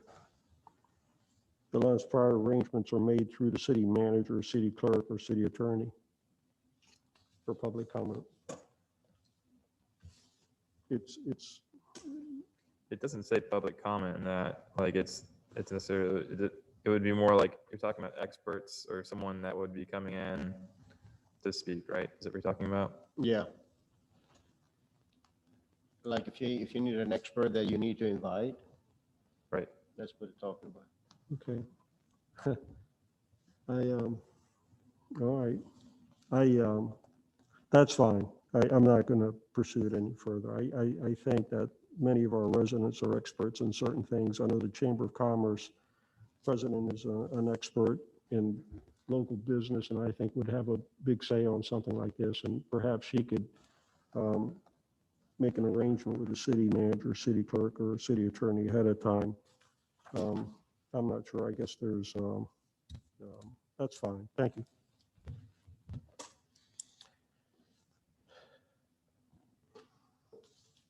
Ms. Jacobs? Next section is 2-132, notice of special hearings, and we have no recommended changes.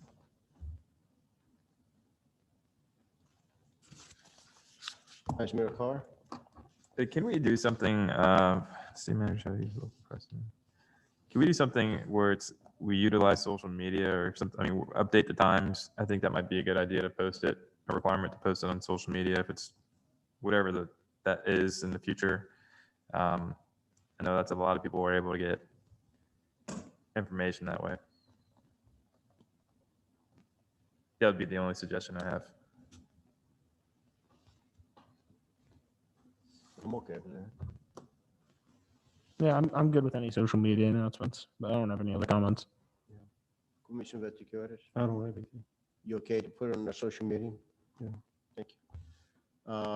133, city arrangements.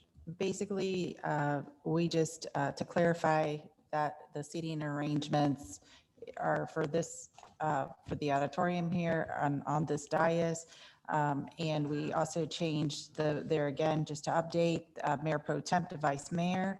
And we removed the fire chief from sitting at the dais, because in the old days, he did sit up at the dais. And the reason we clarified it, that was the seating arrangement for this room, because some of our other rooms, such as our new conference room, the seating is a little different, where the city attorney and city manager do not sit on each side of the mayor. Okay.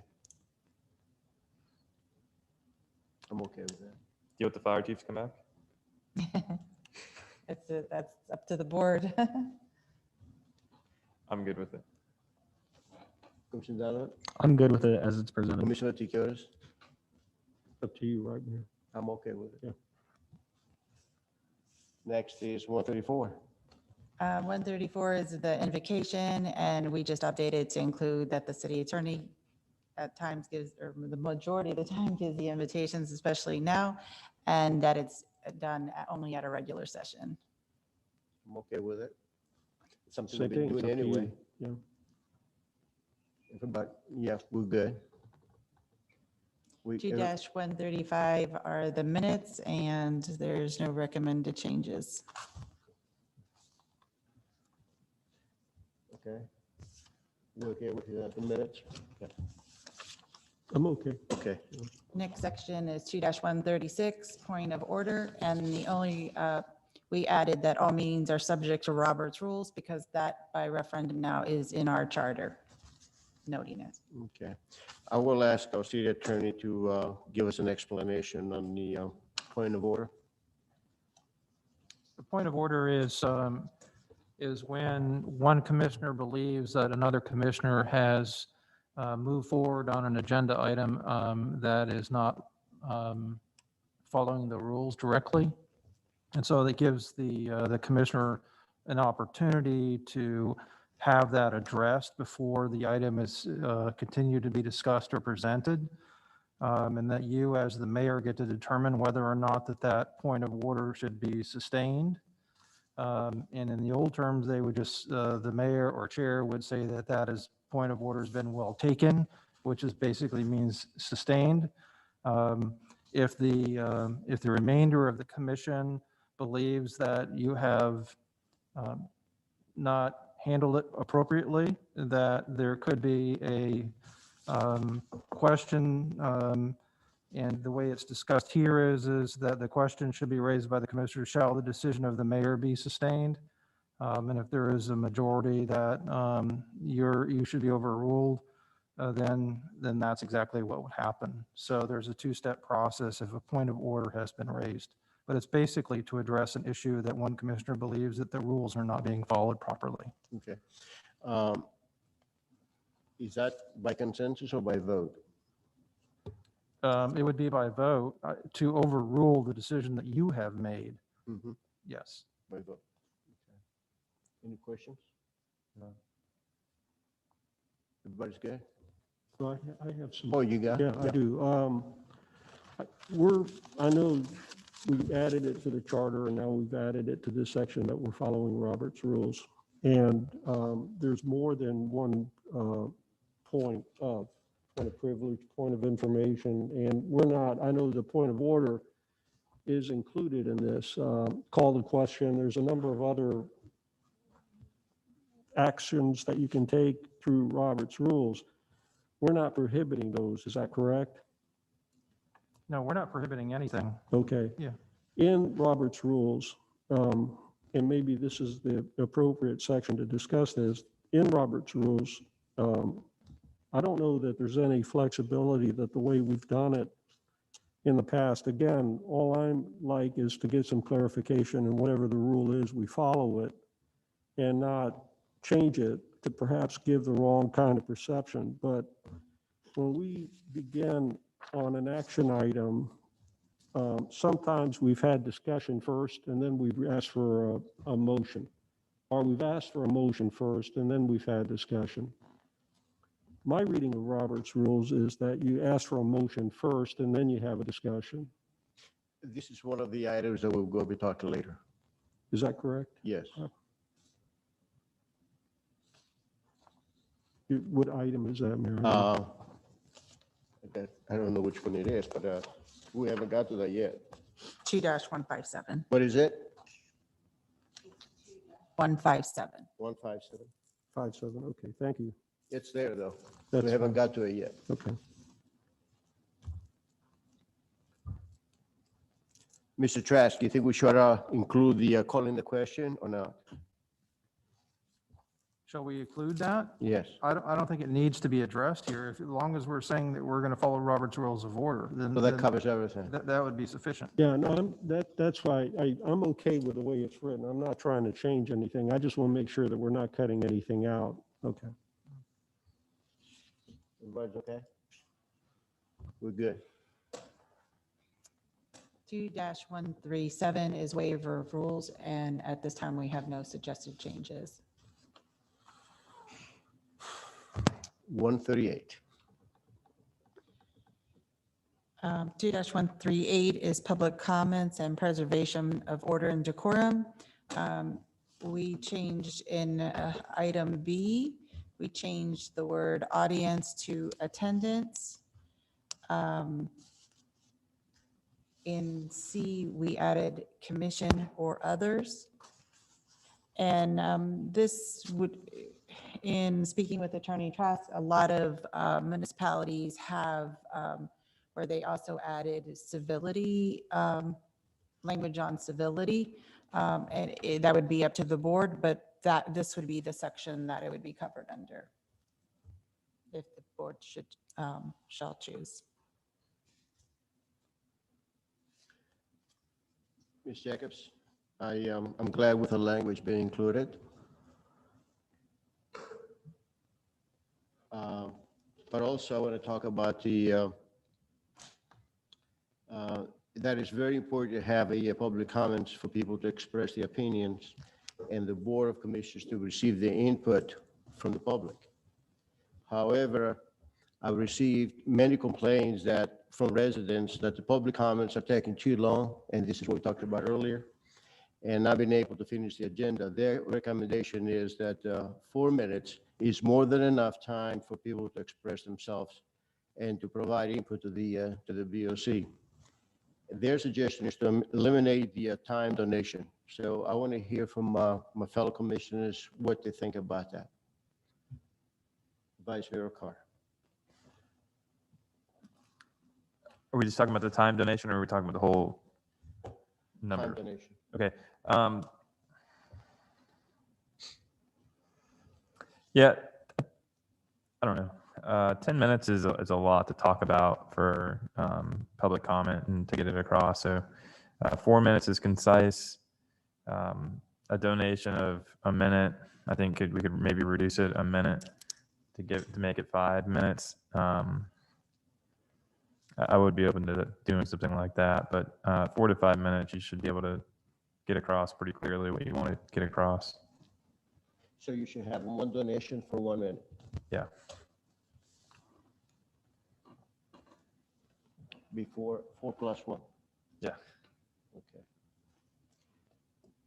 Commissioner Donovan? Yeah, I understand, the reason for discussing this. I think public comments are taking a long time, but I don't know that we should touch the duration of it. I mean, I think there's only a handful of people that have time, donated to them per meeting.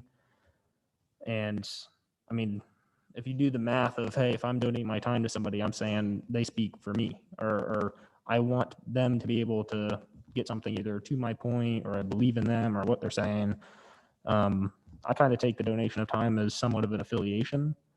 And I mean, the 2 minutes is already divided in half of the 4 minutes that they would get. So yeah, 10 minutes is a long time, but if you have multiple people donating their time, then I guess it kind of balances out. So I'm okay to leave the time as it is.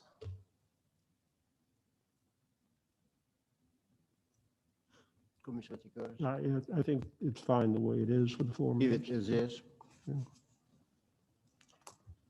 Yeah. We got 2 to 2. I guess we'll leave it alone till the next, when we have a 5th person here. Because I agree with the vice mayor.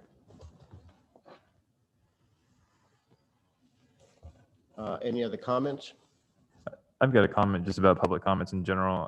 I know we talked about getting to the business of the day sooner, having a set time, and this is similar as well. When we have residents that are waiting until 10 or 11 o'clock at night, this is just a thought process, and I've heard this from some other cities, is that you have all public comments at the beginning of the meeting for all agenda items.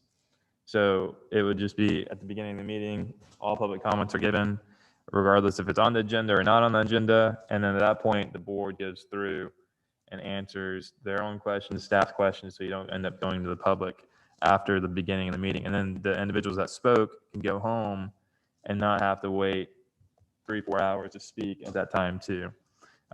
So, I mean, I don't know if this is the year it sounds like it might not work that way, but it's just an idea to kind of put in everyone's minds that we could get a little more creative to be respectful for the residents that want to get back to their families for the evening. I believe the county is doing it like that, isn't it, right?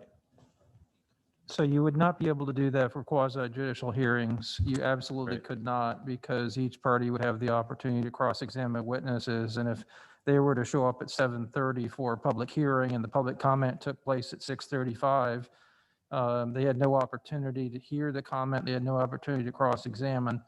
That would not meet the requirements of due process being given to that applicant or that affected party. So we absolutely could not do that if they were here for a public hearing at 7:30. Otherwise, I don't see a problem with that. I can tell you in Oldsmar, the way they do it is exactly like you're suggesting, Vice Mayor, and that is you can speak on anything other than something that's coming forward as on a public hearing. It could help make the meetings more efficient. So for those items, you won't have any public comments, just,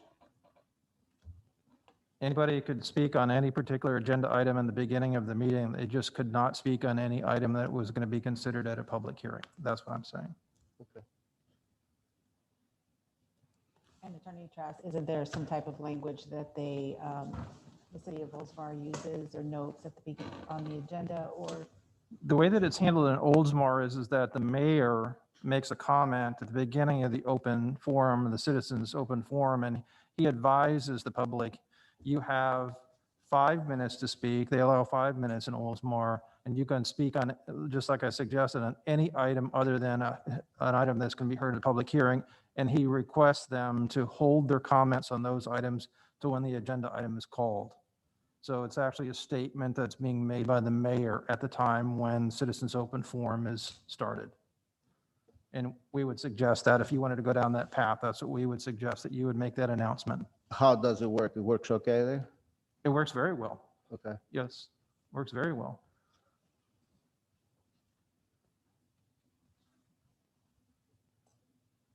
Yeah, I'm willing to try that.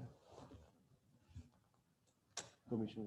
I have a question as to how it works. So I guess this would be for the city attorney. So like we just established, you could have 10 minutes speaking on items that aren't going to be on the agenda tonight if somebody donates their time. And then would I be also, could I also say, I also want to talk about item A, B, C, D, E, whatever. Are you just going to stand up there and then, you know, my 10 minutes is up and I talked about something that wasn't on the item. You hear a beeper and then the beeper starts again and you say, all right, you have 4 minutes now to talk about this other thing you wanted to talk about. And then, okay, you have 4 minutes to talk about this other thing you wanted to talk about. No, the way I would foresee it being is that if they spoke on the item within their 10 minutes that they've been allotted, they don't get another opportunity to speak until everyone else in the audience has had an opportunity to speak. And then it's only at the option of the mayor as to whether you want to hear something else from that individual if they've already spoken. That way, give everybody the opportunity to speak within the time frame that is appropriate. So I don't see it happening that way. It would not, in my opinion, it should not happen that way. You should not be able to speak 10 minutes and then 4 minutes on every agenda item if they're going to speak all at the time of the Citizens Open Forum at the beginning of the meeting. And how would it work? I know a lot of, you know, public comment that we get is after a presentation or after discussion of the board, and then their comment is almost directed towards the discussion of the board or, you know, the questions that were asked. I mean, what are we specifically excluding here? Just the public hearings?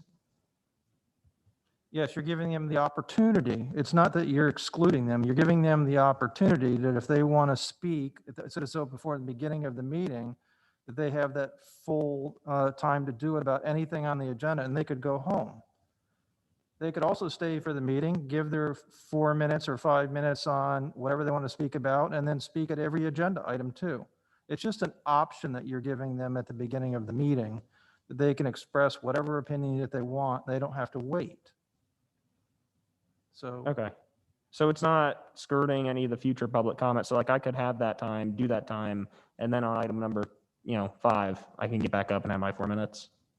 Yeah, unless you spoke about it in your 4 minutes that you used during the Citizens Open Forum at the Right. beginning of the meeting. I would suggest that, that's not fair to the others in the audience. Okay. So it's essentially just freeing up the public comment on items not to be discussed tonight to any public comments that are going to be discussed or not discussed tonight. Correct. Okay. Yeah, I like that idea. Commissioner Vaticius. That sounds fine. The only, in just looking at this section 138, and I want to confirm that's what we're on, right? Yes. All right. Where does it break up the distinction between the public comments on nothing that'll be heard this evening that we normally take at the beginning of the meeting and public comments during public hearings and any other agenda item? It's all lumped together. Pardon me? It's all lumped together in that. It doesn't call it out separately. All right, well, I've got some issues with some of this stuff. I mean, I agree, for example, where we shall prevent digression from the question under discussion. That is for something that's on the agenda. But as I've learned very recently in some discussion from the city attorney, that other things such as shall prevent attacks. I guess the word I'm having a problem with is prevent attacks. I'm not sure how you're going to prevent something without infringing on somebody's freedom of speech. And I think that and maybe the city attorney can help us with this. And then there's another statement in here. The city commission may be requested, while addressing the city commission, a person may be requested to leave the meeting. And I think the city attorney made the distinction, if it's viewed to be a distraction from the meeting progressing in an orderly manner, I can see something like that. But from the fact that we don't like to hear something that's being said, that in one way or the other, and I think the city clerk said something about civility earlier at the beginning of it, includes something like that. This is fairly strong language, like preventing, I'm not sure how we're going to prevent anything without physically taking the person out of the meeting hall. That's the one thing. And then the other thing is requesting them to leave. What if they choose not to leave? I don't want to get into any kind of a confrontational situation on that.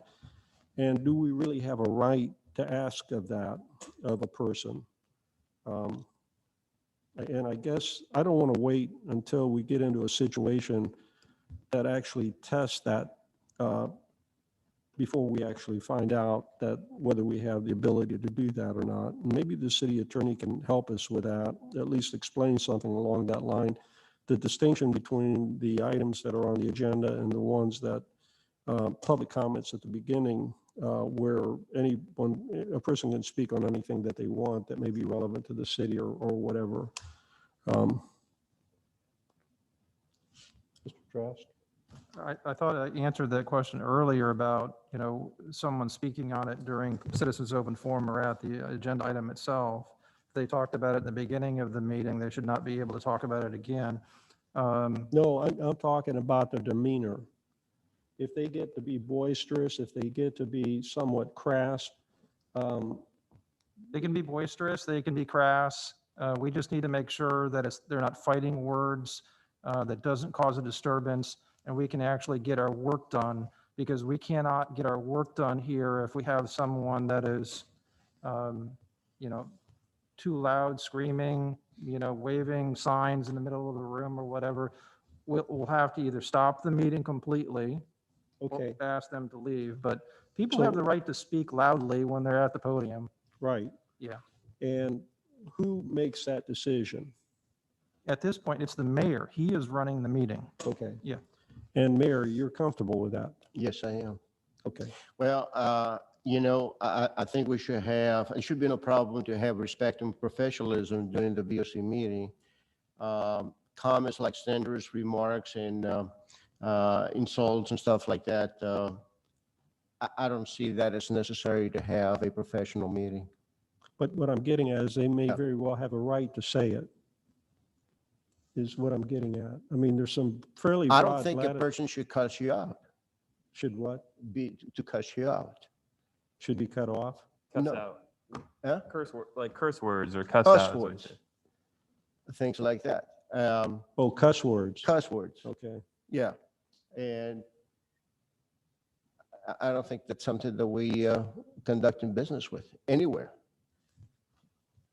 I'm not, I'm not condoning that. All I'm simply saying is that before we pick somebody up and throw them out of the auditorium, we better make sure we're on solid ground. That what he's saying is not protected speech. That's all I'm getting at. Well, And if you're willing to take that responsibility on, that's fine. I wouldn't be without some additional advice on counsel on that.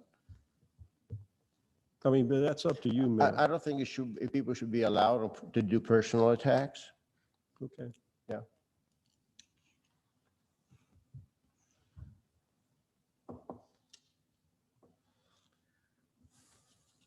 That's all. I just, I thought that there's a distinction between staying on message with an agenda item and being able to talk about whatever you want to talk about during, Yeah. What The is your beginning take of the on the public comments that Right. it was suggested? You okay with Okay. that?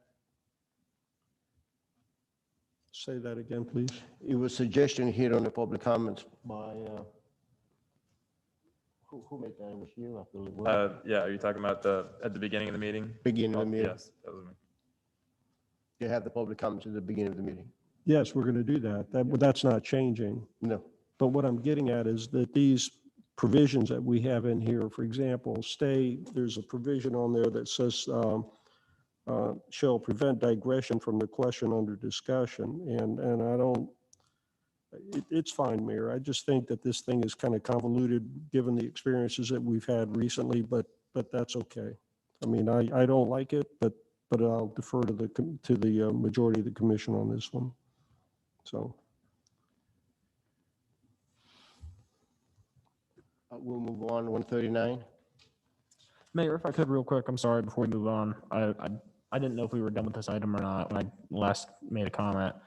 I think it would be nice, maybe like that blue piece of paper, just something at the front of the auditorium, just to educate the public on what public comment is and when, depending on what, determinations we make tonight, just what it is, how long you have, when to go up there, because I know sometimes people are confused. They'll go up there and they'll say, for items not on the agenda tonight, and they'll start talking about an item that's not on the agenda. So maybe that's something the city could look into, is just either maybe make like a 2-minute video just clarifying, hey, you're going to have 4 minutes, you're going to walk up there, whether it's your item or not, and post that video online, or even just have like a little piece of paper just educating the public as to, hey, here's when you should come up and speak, and here's how much time you're going to have. Because I know some residents are uncomfortable getting up there if they don't know exactly what the parameters are. In other words, to put a poster, this is the rules of the meeting. Yeah, a poster, or even just like a 1-minute little YouTube clip just saying, hey, here's, if your agenda item is on the agenda, you would go up for that item. Obviously, if you're speaking on something that's generic, not on the agenda, you would go up during this time. Just something to let people know. Yes, go ahead. Yeah, so public comment is something that is intimidating, I think, for a lot of people. I know before I got on the board, coming up to the podium, it's an intimidating thing to speak to the commission, to stand up in the podium and look. Mark, do we have a TV out there in front of the concession stand or the ticket booth? Does that ring a bell to you at all?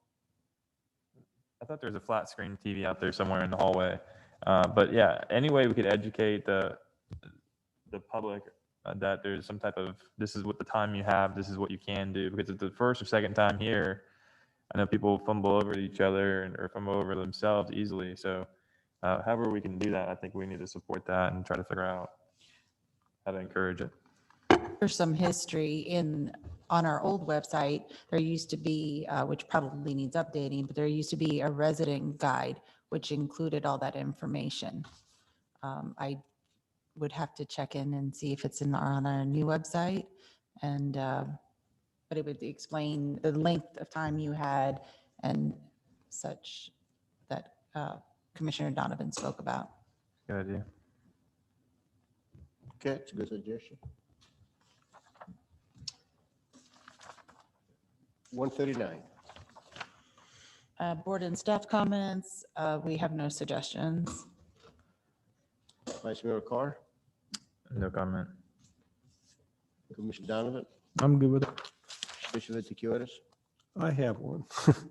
And again, this isn't anything I've spoken to the city manager about. I want to be clear about that. But having been a city manager, I have a sensitivity to things being sprung on me without me knowing ahead of time.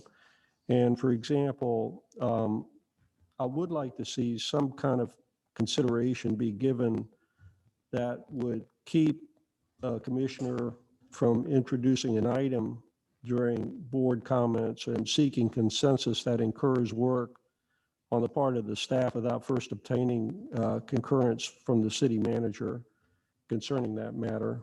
And I'm going to have something to say about the consensus process before we move on to the committee and the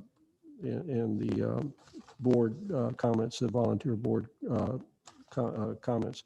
I just feel that sometimes there's some things that come forward and there's already something in place that would either that would be a more structured process for handling the request, or maybe it's been already thought of and it can't be done. And I think some discussion with the city manager ahead of time and seeing also whether his staff is going to have time for that without the commission reprioritizing something would be helpful as well. I just don't want to keep throwing stuff onto not keep throwing stuff. We don't do that often, but we do it enough to where I'd like to allow the city manager to try and work it in with what he's already got going on. And if he can, and he's got some time, then that's fine. He can work that out with the city, with the commissioner ahead of time. But if not, then maybe he would ask for that to be actually voted on by the commission, and perhaps changing some priority, that it would knock something into a lower priority. Do you follow what I'm saying, Mayor? Yeah, but I'm trying to think, remember, I don't think we had an issue like that I remember. Well, for example, Commissioner Carr, the last meeting we had with the signs on the side of the wall on these buildings. I mean, I follow the Public Art Committee, for example. The city attorney they had an artist alley that they had already attempted to do that. The city attorney wouldn't let the Public Art Committee do that because of liability issues. Yet we formed a consensus here to allow the city manager to go back and work on that and bring those ideas back to us, where that had already been worked through the Public Art Committee. And they were told on that very same approach that they couldn't do that. That's just an example.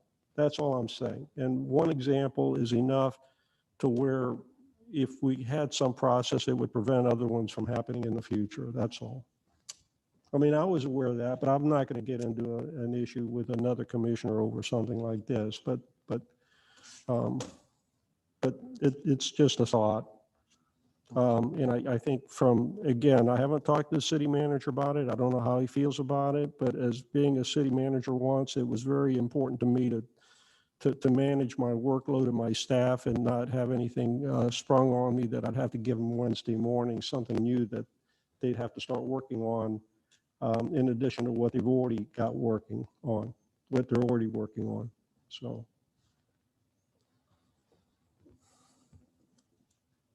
I'm good with the way it's written. I am too.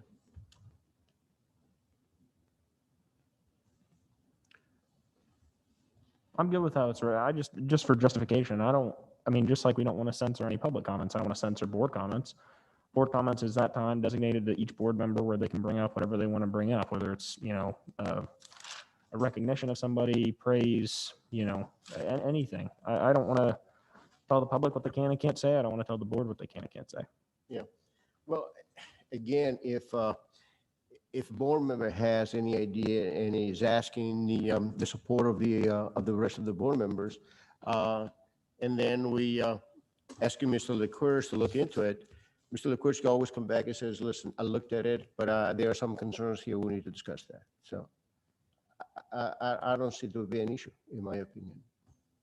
All I'm saying is that we've got a process in place, and we've got a city manager form of government, and we're individual commissioners, and I'm going to talk about consensus in a minute. And usually something like this would be something that might have some public comments come forward on it, and we don't give the residents and I know what you're going to say, Mayor. Well, it's not just an idea. It's going to, if it's reality, it's going to come back on an agenda item, and then the public can talk about it. But if it's something that can't be done at the outset, why are we even dealing about it? With just a brief conversation with the city manager and a couple of phone calls by him, he could provide that information back to the commissioner. But I've said my piece. It's not worth arguing or No. discussing or taking anybody's time on it anymore. So thank you. Yeah. Well, if you noticed, I haven't bring anything like this because I constantly talk to the city manager. I understand that. So, okay, what's the next? Next one. 140. is Section 140, which is the continuance, and that was the paragraph that we moved to section 2-31. The next sections are 141. reserved from 141 to 150. So we have a lot of reserves there, huh? Do you want to put anything in there? Yeah. Do you want to add anything? 151. In section 151, these strike-throughs are suggestions of the legal review done by municipal code because these are covered under Florida statute. I'm okay with it. Vice Mayor? good with me. Commissioner Donovan, I'm good with it. Commissioner Tikeres, I don't have anything, Mayor. Thank you. 152, That section is also reserved. 153, In 153, as well as 154, the only thing we're suggesting is in our section 2-157, it says that motions shall be in the affirmative. So we struck through the rest of that sentence and just put motion to approve. okay. I'm good.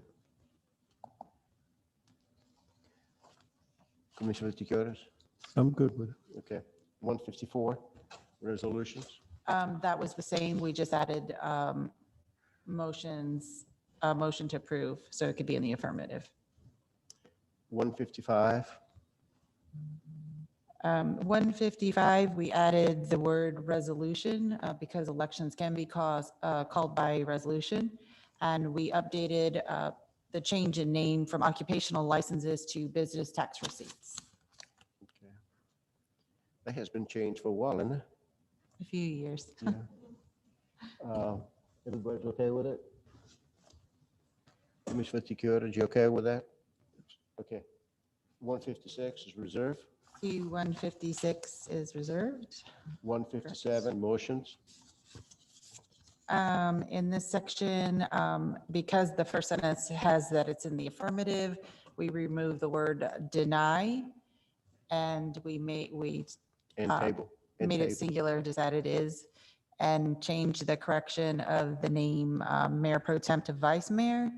And currently, and this does not follow Robert's rules, so currently it says that if we have a tie vote, that the vote becomes equipoise. However, that doesn't work all the time because if you that was put in place so it could be brought to the next agenda when the fifth member was here to break the tie. However, sometimes we found out that it could be where someone has recused themselves. So we're following Robert's rules and have removed that, which means if we have a 2-2 vote, the motion dies. Mr. Trax, do you want to say anything on that?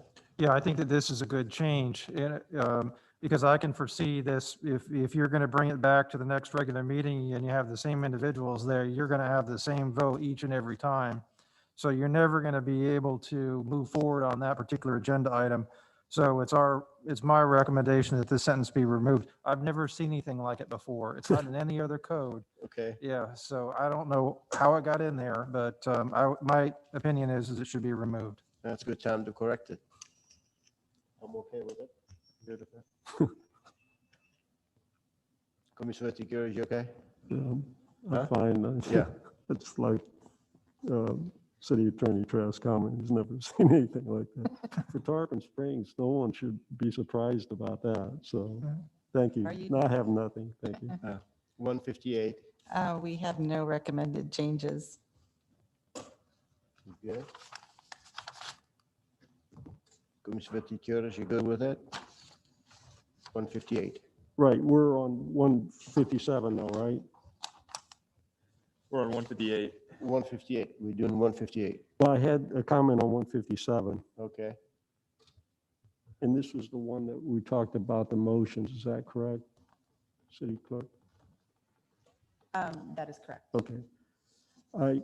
Sometimes we have motions after we've had discussion, and sometimes we have motions at the outset. And Mayor, that's largely up to you to call that. But Robert's Rules calls for motions at the outset, then we have a discussion.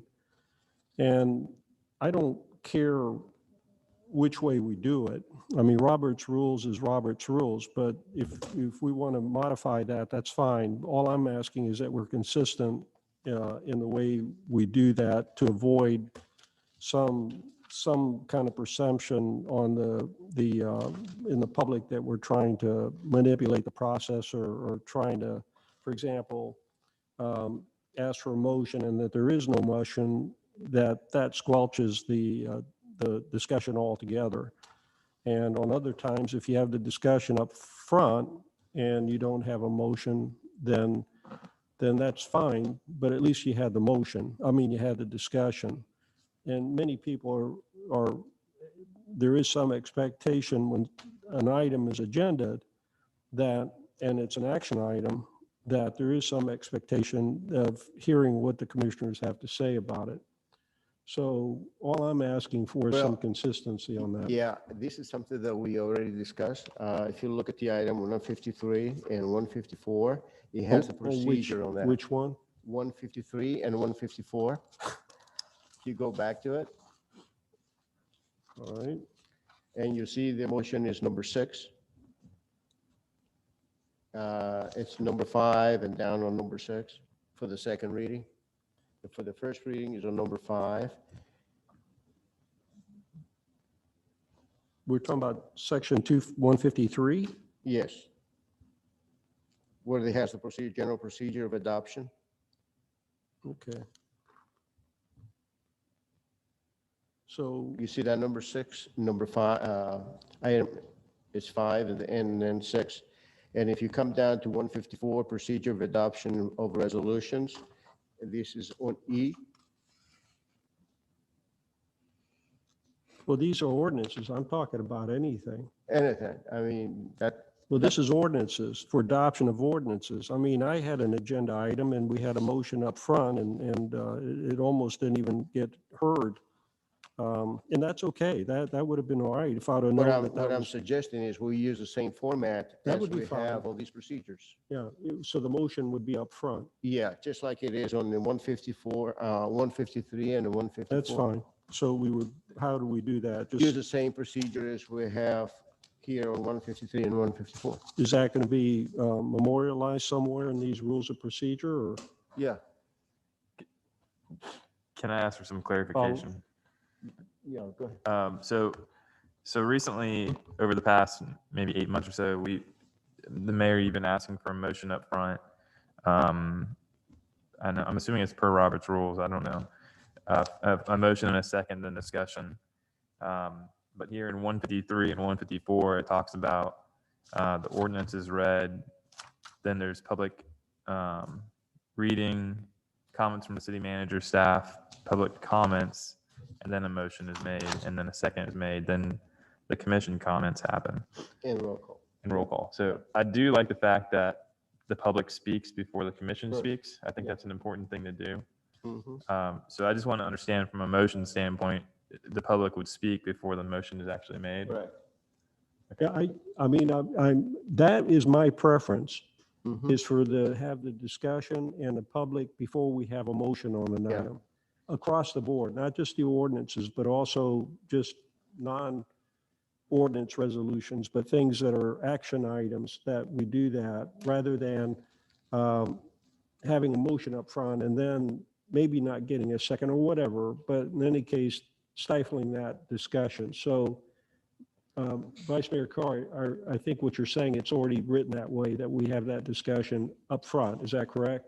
Well, yeah, this is what I said, the 153, Right. the general procedure of adoption of ordinance and the procedure for adoption for resolutions, they're all the same. Okay. That's the and then- same format. Right, but So we're going to use the same format on all of them. right, and we're going to write that in the rules somewhere, right? That is the rules. Commissioner Vaticus, I think you're asking for commission discussion, not public comments. And in section, and the attorney correct me, in 153 and 154, it's saying that public comments come and then a motion, a second, and then commission discussion and questions.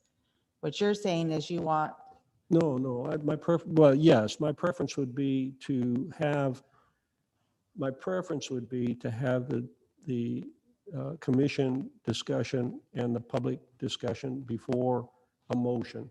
right, That's my that's not what these sections are That's not what saying. it Right, Yes. and all I'm getting at is sometimes we've had the motion up front before anything happens. Uh-huh. And I don't, in Robert's, am I wrong? Robert's rule calls for a motion up front before you get into a discussion? So, but discussion of the commission, yes, because the discussion isn't about the topic. the discussion is about the motion. So you're discussing the motion after the motion is made. So I think you want to discuss the topic. And at this point, the way it reads here, and the way it's always read is comments from the public, then a motion, then a second, then discussion. So the discussion does not come before the motion because that's not what you're doing. You're discussing the motion. If you want to change that, that's fine. No, Okay. I'm just, maybe I'm living in the time zone, what do you call it? Twilight zone. But yes, but my point is that I remember we have discussions first, us five, Uh-huh. and then we have the public comments, and Yeah. then we have a motion. I mean, I've seen, that's been pretty much the It's way been it about is. 8 months or so since we've done that, I think. It's been mostly motion at the beginning, and then we go to board comments and then public comments. But I think this sets what you've been talking about here. Mhm. I think this is a good way to do that, as it shows on the procedure, on all of them. I think the way it's written right now is consistent with what we talked about before, where we're going to hear the residents before and each of the commissioners before we actually vote on something. I think that's. Yes, Okay. but so we're- motion has to be made before SBOC discussion. As long as we're consistent, that's fine. That's, this is we got the process in place to do that now. Right. Okay.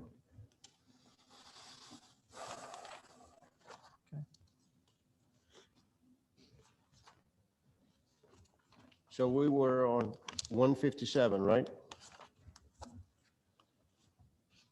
Ms. Jacobs? 159. We were on 159. 159. And basically in. That's the one- last one. That is correct. Basically in 2-159, just to be more generic and not in case we were to ever change, that's the old code company, but if we were to ever change a code company, we just wrote to the company the city uses. And then we removed all the copies we used to get because our code book is now online. However, we do keep, and I listed where we still have hard copies of the code book for the public. If it cannot be accessed electronically. Those were our only recommendations. Okay, anything else? Because that finishes the item number 1. If there's no more comments, questions, we. I have another issue. Okay, Okay. We keep talking about the word consensus. okay. All right. And I'll be honest with you, it's not defined in Robert's rules. In fact, Robert's rules took the place of the consensus type of process for conducting meetings. And I'll give you an example where we do have consent in our meetings. It's the consent agenda. And Mayor, you asked, does any commissioner want to pull any item from this? All it takes is one commissioner to pull an item from the consent agenda, not 3, but 1. Right. And so the normal process for a consent is, do I have the board's consensus? And you have the consensus unless one commissioner has an objection. And if that commissioner has an objection, you ask, well, what is the objection? And then says, well, I don't mind, all of it is okay except for this one part. It says, well, if we don't do this one part, would you be okay with the rest of it? The answer is yes. So then we basically move ahead with all of it except that one small part, and that would come back with a formal vote on a majority vote as part of Robert's rules. So we don't have a definition, we don't have a procedure in our rules of procedure. And I'd like to have it memorialized as far as what the consensus approach is and how we're going to deal with it. If we want a consensus where it's not really a consensus, it's when you look up the word consensus in the Merriam-Webster dictionary, the first word you have is unanimity. In other words, we don't do that. And if we want to vary from that, that's fine, but I think we need to memorialize it. Or say it what it is. We'd like to have 3 votes. And the city attorney one time, I was on the board at the time. I think, Mary, you asked him whether we could actually vote on something. And he said, yes, we could, as long as it doesn't involve something that may be controversial or something along that line where the public would have to have some input to it if it's something administrative amongst ourselves. And I think we ought to adopt that process rather than keep asking for a consensus. I think what we're looking for is just a majority agreeing with something to move ahead, 3 out of the 5, not a consensus. Mr. Trask, is any, thinking you provide on that, like a definition or, We can definitely work on this and give some type of process that would be used for the purposes of a consensus vote. So we can address that. And I think it would be we'd want to address that under 2-157 where it talks about motions and procedure for voting. I think that's where we'd probably want to address that particular issue. okay, That's fine. I'm okay with that. Yeah, you don't want to go after one of the reserve sections, maybe at 156? It's basically, it would fall under that 157 where it talks about, you're taking action on something. I think it'd be best to put it there. I was kind of just kidding with you, but we have all these reserve sections in there, so. All right, I can't see you smiling down there under the mask, okay? So yeah, I think it's a good idea to memorialize that, and because there's presentations, there's different things that are asked multiple times in meetings for what does the board feel, and if there's 2 or 3, then usually 2 is no and 3 is yes. So to memorialize it makes Okay. sense. Well, the other problem with all of this is there's been confusion in the past. Sometimes we think there's consensus, but people out there don't understand whether there's consensus. And they've gone through, and I can give you one instance where not only did the public have an issue with it, even our staff kept listening to the recording over and over and over again. And the audio was not very clear. And so they were trying to figure out whether there was a consensus on something or not. So Honestly, I Okay. like voting better than do consensus. Vote better instead of I consensus. agree with you 100%. Because it's more clear, Yeah, it's more understandable, but, but I- we can have a process on yeah. that. My point is, Mayor, Yeah, you're not going to get an argument with me. The clearest way is a 3-2 majority vote I agree and with not you. ask for consensus. That's all. That's all. And let the city attorney work on it. So do we have an option that we can do a motion instead of a consensus, Mr. Trask? Yes, Okay. So, add a provision of 2-157 that no consensus will be called. It'll all be done by motion. I think it's more clear to me, it's good. Okay. Yeah. Thank you. including the work sessions. Huh? Okay. Okay. Do you have consensus, man? That finishes the item number 1. So if you guys don't mind, we're going to take a 5-minute recess. Mayor, before we take a recess, and I won't use the word consensus, but we need some direction Of what? so we can know how to proceed in bringing this document back. If you would like, the one item would be if you would like this to be reviewed annually. And number 2 would be if you still wanted to continue to keep it in the code, or if you want to adopt these same items in resolution form. I got a question to ask you. If we decided to do this annually, what's the best way to do it? With a resolution? Yes. It would be best to do it by resolution. It would save money.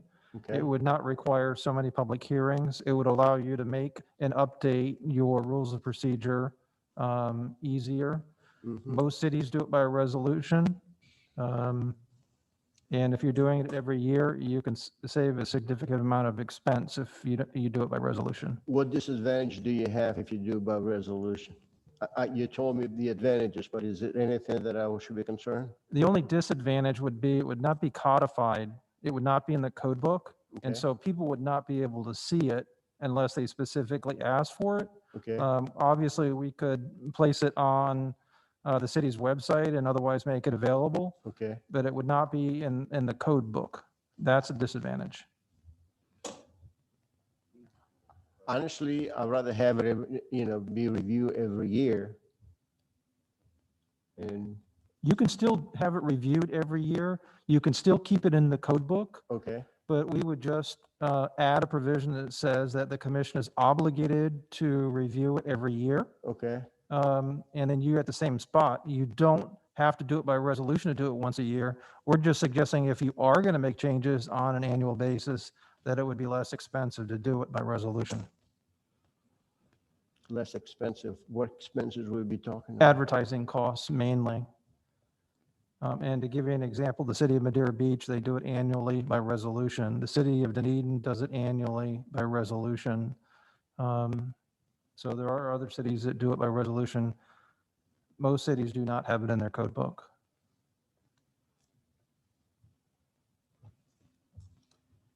I guess resolution be fine with me.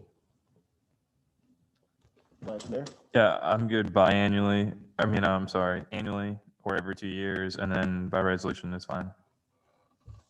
Commissioner Donovan? I'm all right annually. I guess I'm just understanding this from the city attorney. Can you explain to me right now, if we do it by resolution, what's our other option? Because all I've heard talked about right now is just the resolution side of things. Would another option be to come here and have a work session year after year? No, ordinance. No, you would still have a meeting every year. You would discuss it more than likely at a work session, and then it would be brought back at a regular meetings, because you would want to discuss each and every one of these subjects, just like you've done tonight. It may be quicker if you do it more often because of the fact you just got done seeing it recently. But so it's either done by ordinance, and then if it's done by ordinance, it's codified in your code book, or it's done by resolution. Those are the only two ways. Okay, as long as the discussions are taking place, I'm comfortable either way. Which is the resolution. Yeah, I'm fine with the resolution. Commissioner Ticioris? Well, I don't mind reviewing it annually. I don't think it needs to come, I mean, I don't even understand half of what y'all are saying, not because you're not clear. I don't hear real well through these things, so it's difficult for me and to try and kind of go through this. So I think that maybe some notice from the city clerk saying it's time to review our rules of procedure, and do any of you have any input or questions or anything like that, make some determination.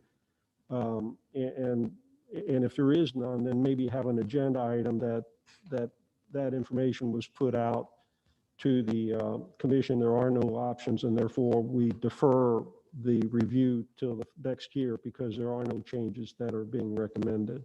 Something like that, rather than having a full work session to go through each one of these rules that we've had already, that we've gone through tonight.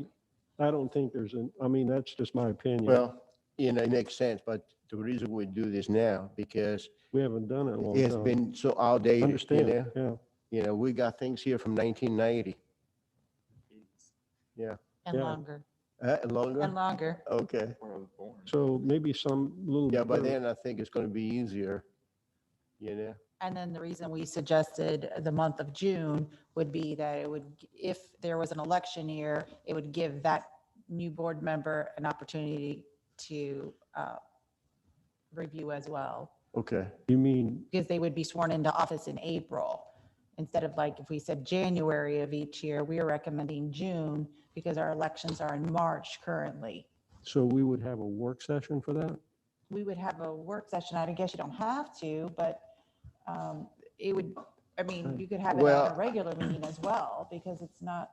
We're You just can saying it needs you to be can send the, reviewed annually, however you want to do that. Yeah, we review annually, but I mean, now that we're going the whole process, you probably won't have that many changes for next year. So That's correct. maybe we'll need to have a work session, Yeah, that, I don't think. But we if we do, when you send an email and you said, any items that you want to change and all that, I mean, if it is to a point that we need to have a work session, we could. No, and I understand. I was just asking if we should put it a certain month instead of like every January, if you wanted it in June due to a new Hey. board member coming in. May, April, something like that, or? Well, No. our thought process was someone is sworn into office the first meeting of April. So if we did it in June annually, that person, when we would be do have fine. elections, would have the opportunity He has 2 meetings to as get. well. June is fine. Yeah, right. I'm okay with that. Everybody's okay with that? Okay. So we're going to take 5 minutes recess. Okay. Peter Lackus, 514 Ashland Avenue. Again, this board continues to find ways to cut the public out. If you go by resolution, you don't let us speak at a work session, then a resolution is one vote and it's passed. So you need to do this by ordinance. So there it goes. You get those comments on the first ordinance hearing. And we'd like to have a definition of actually what is a public hearing so we know exactly what those things are going to be.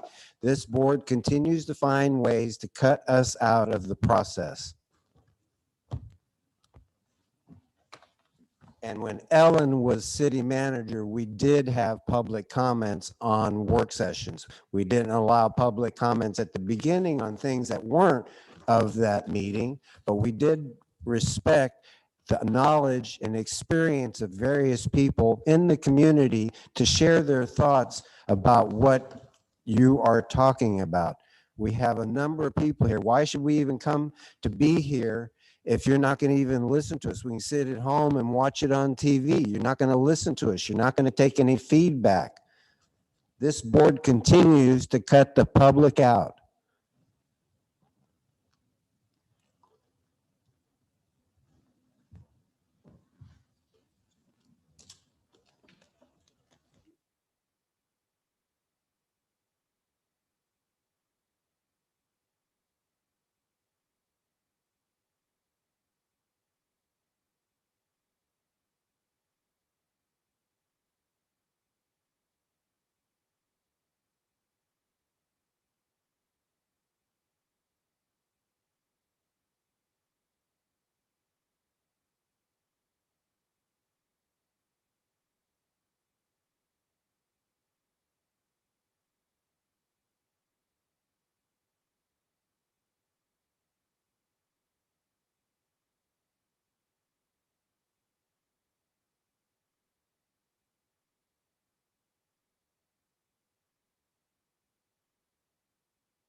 convene our work session, the BOC work session at 9:24 PM.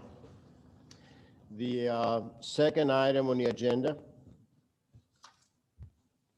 is a discussion on appointed boards committee rules and procedures. On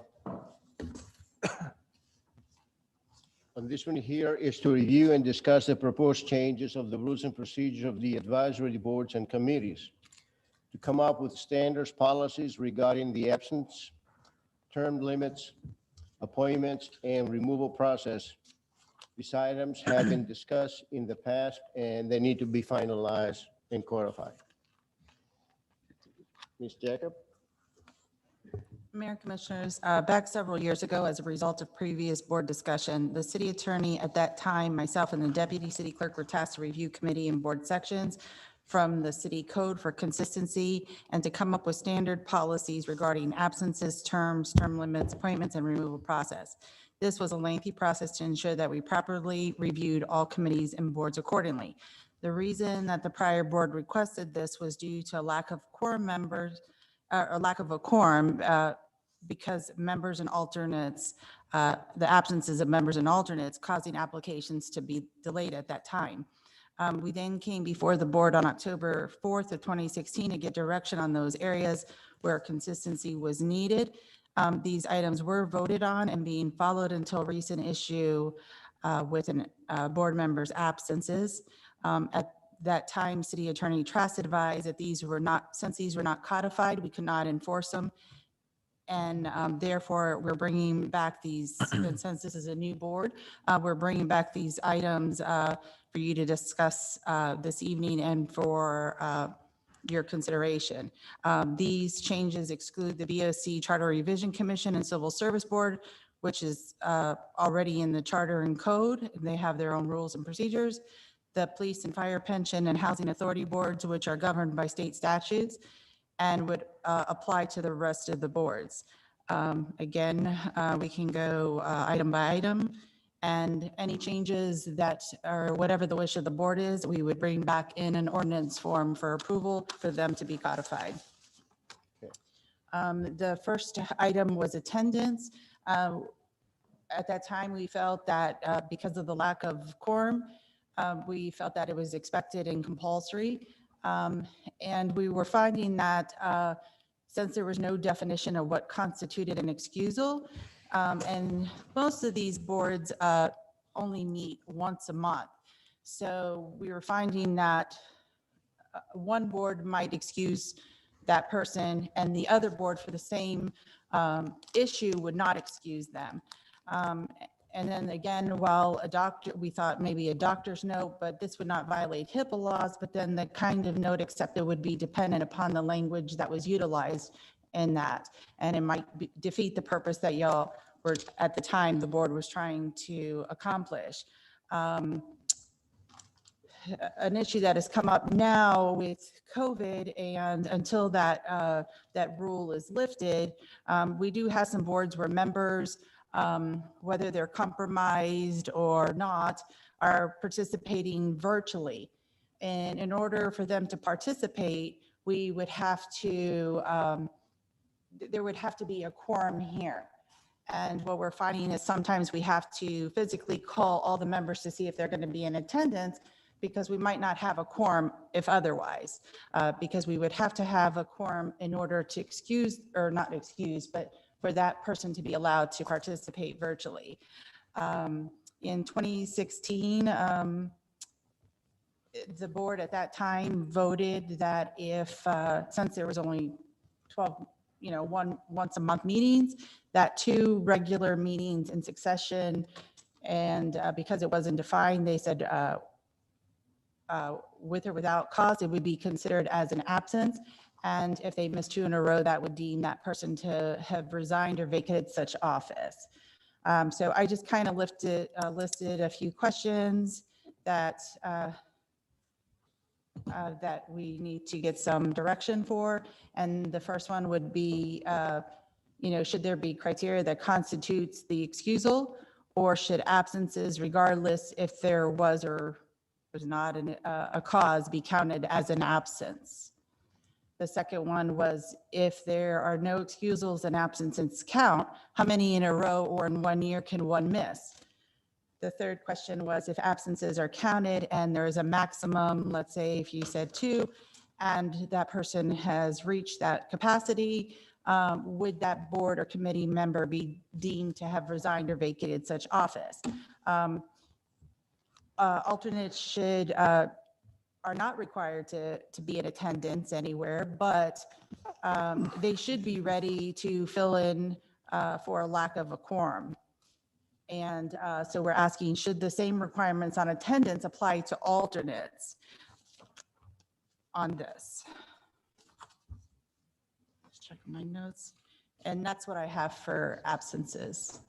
Ms. Jacobs, just for clarification, if a person is attending, is participating on Zoom, is that considered to be absent or present? Well, the way it could, it's written now, or not written, but the policy we've been following is that if they're on Zoom, the board would first, whatever the board is, the board would first have to have a quorum here to make that determination whether that person would be, they would either be allowed to participate and it's voted that they're allowed to participate via Zoom, that they're excused and, no, I'm sorry, the third, they can't participate. Yeah, so the idea is to determine whether or not that there are extraordinary circumstances that would allow them not to attend. In other words, are they sick? Are they in the hospital? Do they have COVID? You know, what is the reason why they're not attending? And so if the board makes a determination that there are those extraordinary circumstances, emergency situation, and allows the person to attend, then they can attend and they will act as if they were sitting here on the dais. If those circumstances don't exist, for example, I'm late or I'm still at work and like to attend by Zoom, the answer is no. That's not an extraordinary circumstance. That's not an emergency. They should not be attending. They can obviously attend the meeting by Zoom if it's handled by Zoom, but they will not be part of the acting board. They will not be voting. They will not be involved in the discussion. That's not appropriate under what the Attorney General has opined over the last 10 or so years. So those are the options. They don't attend at all. They attend with an excuse and allowed because of extraordinary circumstances, or they attend just because of the fact that they're on the Zoom meeting. So Okay. But you have to have people present to have a quorum, right? you have to have a physical quorum. So it's a 7-member board. Normally the quorum is 4, so you'd have to have 4 sitting here. If it was a 5-member board, there would be a quorum normally of 3 physically here. The other 2 could attend by Zoom if they fit into those situations that I just discussed. But yes, a physical quorum, just like you have to have a physical quorum. Okay. Well, if someone has an extraordinary circumstances that he cannot attend, I think it should be excused or to be able to attend on Zoom, but it should be some responsibility here that, in my opinion, if a board member misses 2 meetings in a row or 3 meetings in a year, it should step down. And the same, for consistency purposes, I think the alternates should be the same way as well. The reason I'm saying that is because, as you mentioned, that if you don't have a quorum, the alternate has to be there in order to be attend and to have a quorum. Plus, alternate, it should be following every item on the agenda, and this way it stays in tune and it stays in knowing what's going on with the advisory board. So again, extraordinary circumstances should be allowed, but if they miss 2 meetings with no excuse, 2 meetings in a row or 3 meetings in a year, should be able to step down. Vice Mayor Cole. Yeah, I mean, my only question is how do you excuse someone from the meeting? I know the city manager, city attorney brought up some items of how you could participate in Zoom, but we don't necessarily have a definition of what is excusable, right? I'm on vacation or I'm out of town for half the year. I'm in the hospital for a long period of time for whatever that may be, right? So that's one of the issues I have. Sitting on the boards before I was elected, there was multiple meetings where I would show up and we didn't have a quorum, and the public was really frustrated. The applicants were like super frustrated at us. And we just said, look, I'm sorry that it's out of our control. And it happened multiple times. So I do remember seeing this being an issue years ago. I'm not sure how much of an issue it is today, if it's currently or not. But I would support I'm just going to read my answer. So number 1 is no. Number 2 is 2 in a row or 4 total in a year. Number 3 is yes. Number 4 is yes.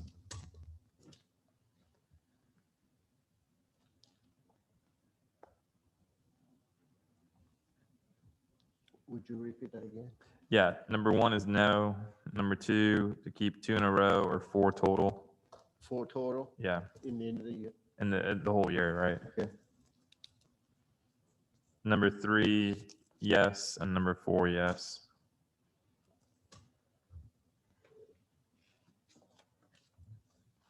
Okay. Commissioner Donovan? Yeah, thank you, Mayor. As far as number 1 goes, I think that there should be, excused absences, especially given the pandemic. I mean, the days of toughing it out and me just, if I come in with a flu or something like that, I mean, that's, that can't happen anymore. So 1, I don't think Zoom should count as an absence if you're over Zoom. I understand the need for physical quorum, and that's still going to be encouraged, but I don't think somebody should be being counted as absent because, if I have COVID symptoms, I'm not going to come in here and expose everybody to, COVID symptom type of stuff. And I don't want to play games with people. I mean, I don't need a doctor's note. I don't think, as far as excusals go, obviously medical, family emergencies, that kind of stuff. I think we should accept that. I honestly, I think it's a case by case basis when it comes to absences in general. And I guess this kind of sums up my answer to, 1, 2, and 3 is that, when I was first on the board, our first annual year, we had a commissioner at the time that had missed literally over 30% of our meetings that we held. And I brought it up when it came time to excuse him one night because it was a genuine issue. I mean, if we had controversial items come up, that kind of stuff, we could be sitting at 2 too. It stops us from doing business. And so I really think when it comes to the boards and committees, we should empower them to make those decisions for themselves. So I heard like 2 in a row or 4 total for the year, and then they're kicked off the board. I think maybe after 2 in a row or 4 total at the discretion of the board, there should be an item at their next meeting that says, okay, how is this affecting us from doing business? What do we want to do with this number? Because we don't know, 2 absences in a row, maybe somebody has a baby or something like that. I mean, I want to let the boards make the decision for themselves when it comes to dealing with absences. And so I think after, 2 missed meetings in a row or 4 total, then an item can appear on their next board meeting and they can discuss the absence themselves. They can say, okay, do we want to continue with this person or do we want this person to be off of this board due to their absences?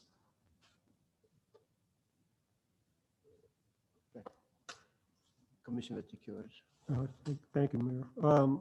On number 1, should there be a criteria of what constitutes an excusal, or should absences, regardless if there was not cause, be counted as an absence? I think a determination could be made on that by the chairperson of each of the committees, and there could be Ms. Jennings, who's the chairperson of the Public Art Committee, sent in her comments today, and I kind of prefer that approach.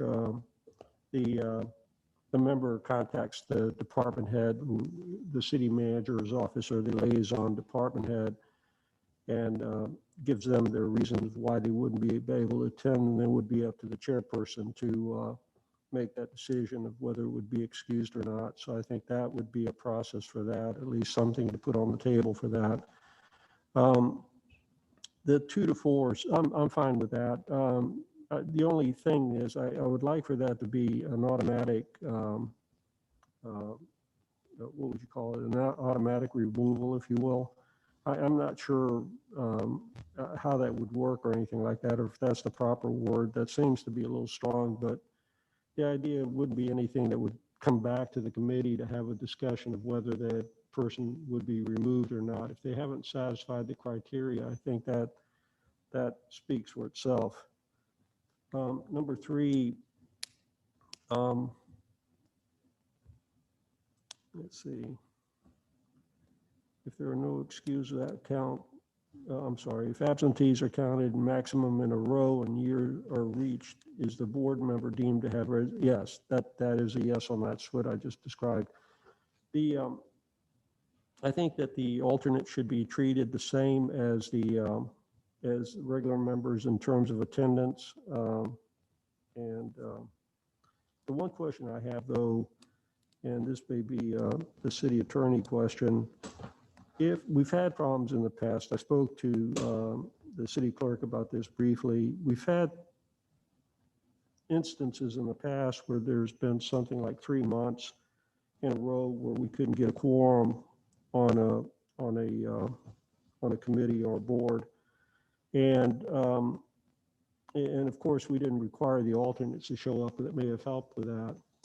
But the question I have is if there's, let's say it's a 5-member board and you need 3 to form a quorum, is that correct? On 4, yeah, let's say Usually.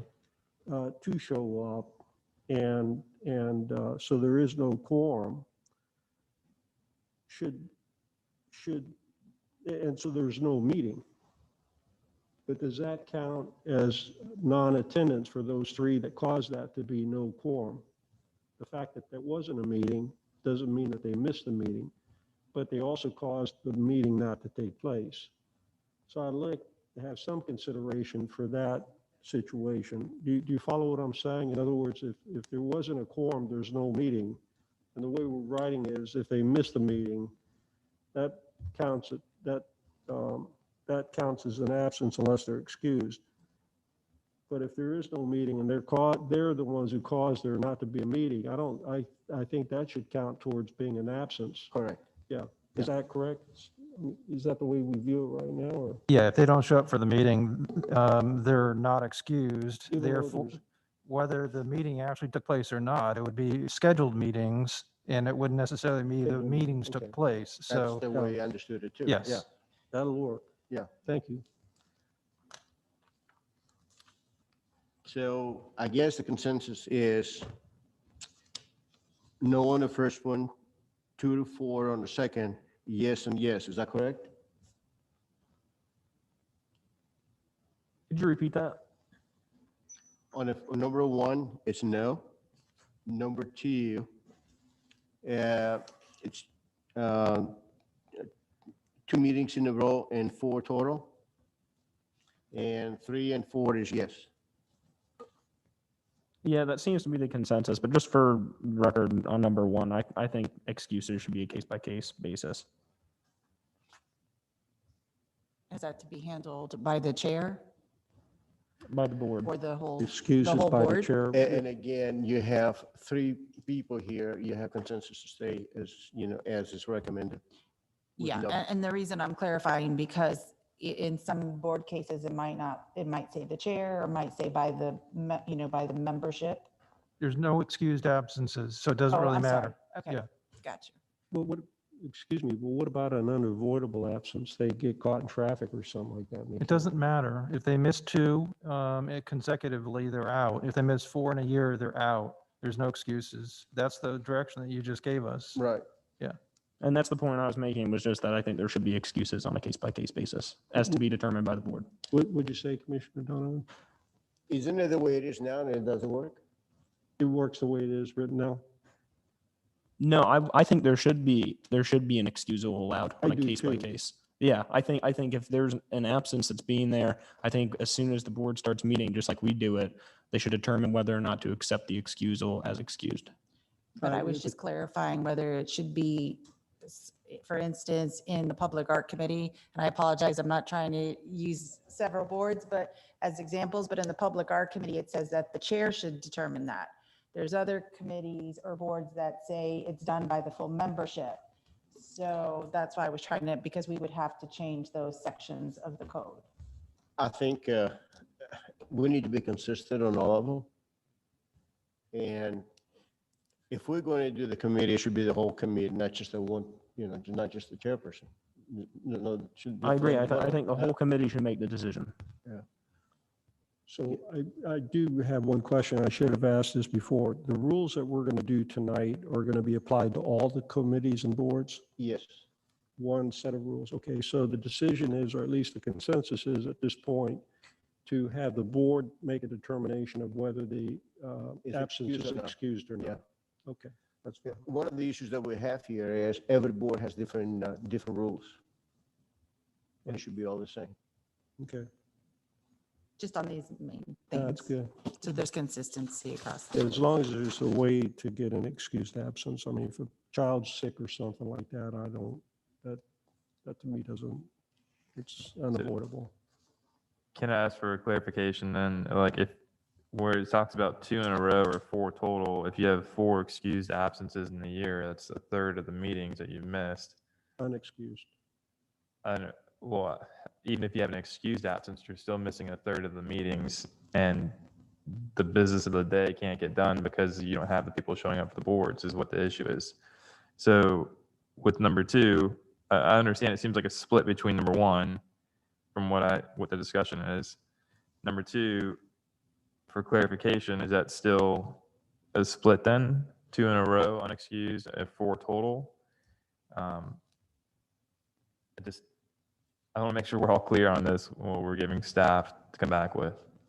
That make sense? No. Okay. So number I'm not one, following. we're split. I think it sounds like we're split as a board. It's 2-2. So we don't have an answer on that. I understand. If they vote and it's a 2-2, is that an excused absence or not excused No, absence? so tonight we have a 2-2. It seems like the mayor and I are fine with just saying an absence is an absence. We have 2 other commissioners that say, no, they can be excused. So then the next one is if there are no excusals or absences count, how many can they have in a row? And then how many can they miss in 1 year? So then if number 1 is split between the commission, number 2 is technically split also. So we have an answer for 3 and 4, but we need clarification on 1 and 2. That's why I think it should be an agenda item that the board gets. Because they know their board, they know how it's been affecting their board. I think they can make that decision. Because maybe the two excuses are incredibly valid. Maybe somebody's kid sick, maybe, maybe they're in the hospital. I mean, I think there needs to be some sort of excusal Yeah. process. The board is meeting once a month. Yeah, and if we follow the excuse process that you're talking about, it can be a whole year without attending any meetings. But I know You know, this is just me, but that's why I have the caveat of, okay, if you do miss 2 in a row or 4 in total, then there will be an agenda item that they can discuss your absences. Because especially with COVID now, you got to think, I mean, one board member, let's say I'm sick or my kid's sick, 1 month, I miss that meeting. Then the next month, I'm asymptomatic COVID. I'm perfectly fine. I want to go to the meeting, but I can't. And then I'm kicked off the board automatically. Well, the one thing we're forgetting, I mean, the absences, it's interesting, the thing that the city attorney brought up earlier, this Zoom option. In other words, they may be sick, but they can still participate through Zoom. And as I understand, that's going to continue after COVID as well. Is that correct? Yeah, that's correct. Yeah, it doesn't matter anymore whether it's COVID or not. This whole process, if you can't make it for whatever reason, but you can be on your phone or you can be on your tablet by phone, actually, not even video, but you could still attend the meeting that way as well. So if a person doesn't make the meeting, they have to be out of pocket. In other words, either really, really sick or, they just can't focus on the meeting. There's something else that they're doing. And I think we need to give each of the boards a little bit of flexibility to I think that's what you're saying, to work that way, to work their way through. Definitely, because at some point you still need physical quorum. So, I mean, obviously that's a weird Yeah. circumstance, but what if it's a board of 5, 3 people are sick or something like that? Alternates miss it. Does that help? No? I have let- another let's go through I have this another one more time. suggestion to throw out there. Maybe what you could do is that you could say 2 consecutive 4 and 12 months and up to 2 excused absences a year. Maybe give a, some number of excused absences that you feel is appropriate. Maybe it's 1. But maybe that's the way to do it. My experience in doing this for 30 years is that if you're on the board and you miss and you're absent, the next board meeting you come up and you're gonna ask for that excused absence, all your friends that are on the board, they're gonna say, absolutely. Right. I'm gonna excuse you for that meeting because we're all friends here and we're all here for the better good and we're all volunteers and we're not gonna hold it against you. And meanwhile, we don't have a quorum for a meeting. We have an applicant that now has to pay a lawyer or experts to come back again because of the fact you can't get a quorum, and it's a major deal. So the excused absences come almost, like it's not even a question. There's no real, in my experience of handling these boards over years and years and years, they've never really, in my mind, have ever questioned a board member other than, why weren't you here? Okay, well, you're excused. So, and obviously you've seen that as well too. So maybe maybe it is a certain number of excused absences, or maybe give us what you feel is an appropriate excused absence. So that maybe we could say, it will be considered excused in the following situations, maybe 1, 2, 3, 4, 5, or something like that. Because remember, having it go on the next agenda for the next committee meeting, they don't appoint their members, you do. So there is going to be a lot less likelihood to vote off one of their members because they're absent because of the fact that they work with them on a monthly basis. So any help that you can give us, other than the subjective, we'll let the chair make the decision. It would be better. It'd be better to have it so that everybody knows what they're exposed to or what they're not exposed to in their attendance requirements. Honestly, I just wanted to have 2 and 4 and 2 meetings, 2 consecutive meetings and 4 in 1 year. And I think that should be it. Because, but when you put in excuses there, when you put, now, you put in the board members in a difficult position because the friends they're working with, and it's not going to be fair for them. I think we need to make a tough decision, just say that 2 meetings in a row, 4 meetings in the whole year, the only meeting once a month, so it shouldn't be bad. Mayor, I think for right now, we could put that down, but I would really like to kind of annotate this because when we do allow some of the chairpersons to come forward and they may give us some additional insight on this, other than what we're talking about right now. Okay. Some of the issues that they've got, and maybe we can refine it at that time, I guess is what I'm getting at. You understand? I mean, let's go ahead and the 2 to the 4, as you describe, if that's okay with the rest of the commission, and then wait for the public hearing where we have we can hear from some of the chairpersons or ask them for some insight, either in writing or in person at the next, at the public hearing when we bring this back in resolution form, Well, this will be coming back in ordinance form, so there will be 2 public hearings. ordinance form for this one. That's correct. Okay. Yeah, there'd be 2 hearings for that. Ordinance, I thought there was a resolution. That's for the board rule, the Oh, this is- BOC board okay. rules. For this, because they're codified changes, Okay. because most of the boards are codified in the code, we would have to bring back an ordinance, which would have 2 public hearings. Okay, What, so we have plenty of time to get the people's input. Yeah, I'm fine with moving forward with it then. is that okay? Yeah. Yeah. I mean, I don't think we're going to solve it tonight. I'd like to hear from some of the other people, the other chairpersons, or the other members of the committees as well, but Okay.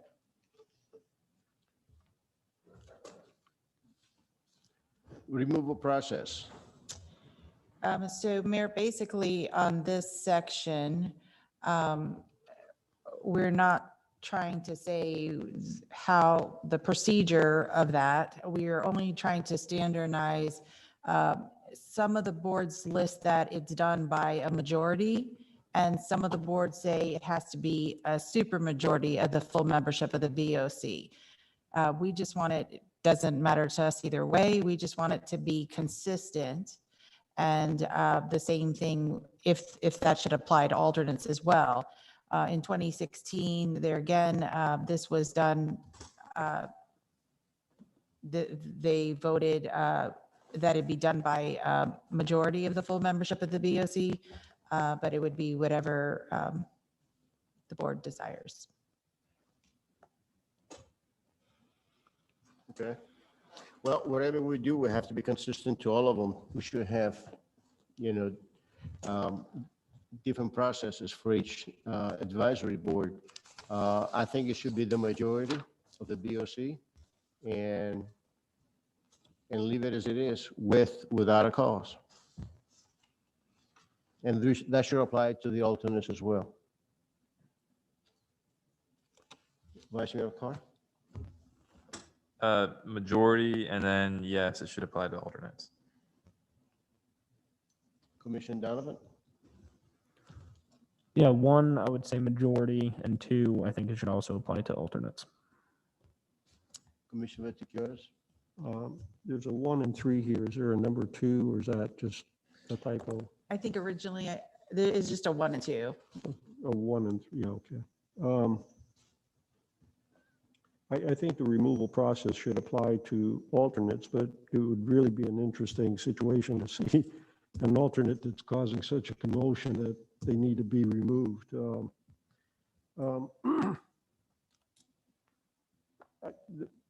For me, it's splitting hairs between a simple majority and a supermajority.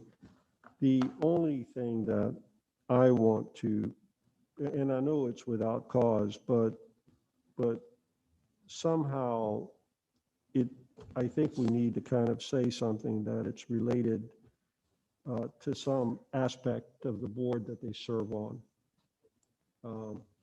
In other words, cause would be something where that the person doesn't have the aptitude to be on the board for whatever reason, personality-wise or something else, and they're just like our personal rules of procedure, meeting rules, they're causing a commotion, and the work can't simply get done.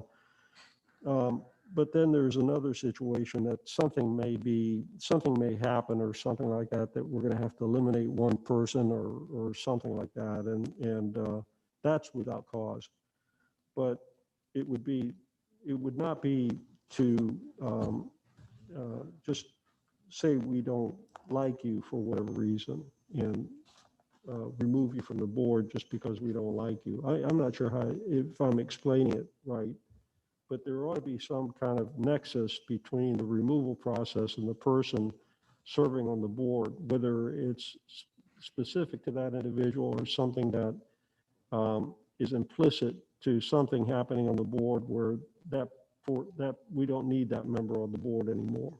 And I'm not sure how to describe that any better than that. So what you're saying is you want to have a criteria set up? Is I that what you're don't saying? know of the criteria. I just don't want it to be something that is unrelated to that, a personal attribute or some other issue with with that board member. And maybe I'm asking for too much, I guess is what I'm getting at. No. Idealistic, again, I've got my things too. Maybe I'm being a little too idealistic, but somehow if there was the nexus is easy with as far as behavior and aptitude and that sort of thing. But it's the part that the no cause is the problem that I have, that I have a problem with at that part. The no cause is the part, and I don't want it to be perceived that we're just picking on that person for whatever reason and we're removing them for just because we don't like them. I don't particularly like that approach, but again, I'm speaking in kind of idealistic terms. I don't know if it's practical or not. City attorney can kind of suggest that I'm whistling in the wind and give it up, Vaticiotis, and let's get on with the meeting. I don't know. I mean, Is this standard for no cause? I mean, do you see that a lot in the other communities? It's almost always without cause. You want to give you the most leeway possible for you to remove someone that you don't want on a board. Obviously, there's no vested right to be on a board.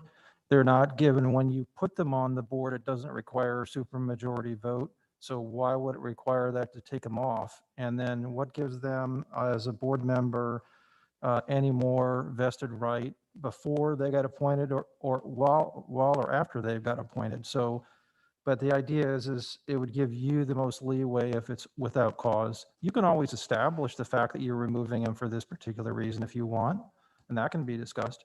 But I think that once you determine that you have to do it with cause, you almost always have to have a name clearing hearing and a discussion, allow that individual to step forward and make his or her case. So you can avoid that by just saying without cause. So the way it's written or the way it's proposed right now would be the way it's written right now is no cause. So that was the question that's being raised is do you want a majority or supermajority, and do you want it with or without cause? I think the simple, as you just described, they were placed on the board as a simple majority. They should be removed as a simple majority. And Correct. that's all we were clarifying. That's really what we're trying to We were clarify. just saying with or without cause, because that's how it's written With or currently. We- without, okay. Yeah, we're not, I wasn't Okay. discussing that. I mean, Simple the board- majority, Mayor. Okay, so you have a consensus? The next one is terms and term limits.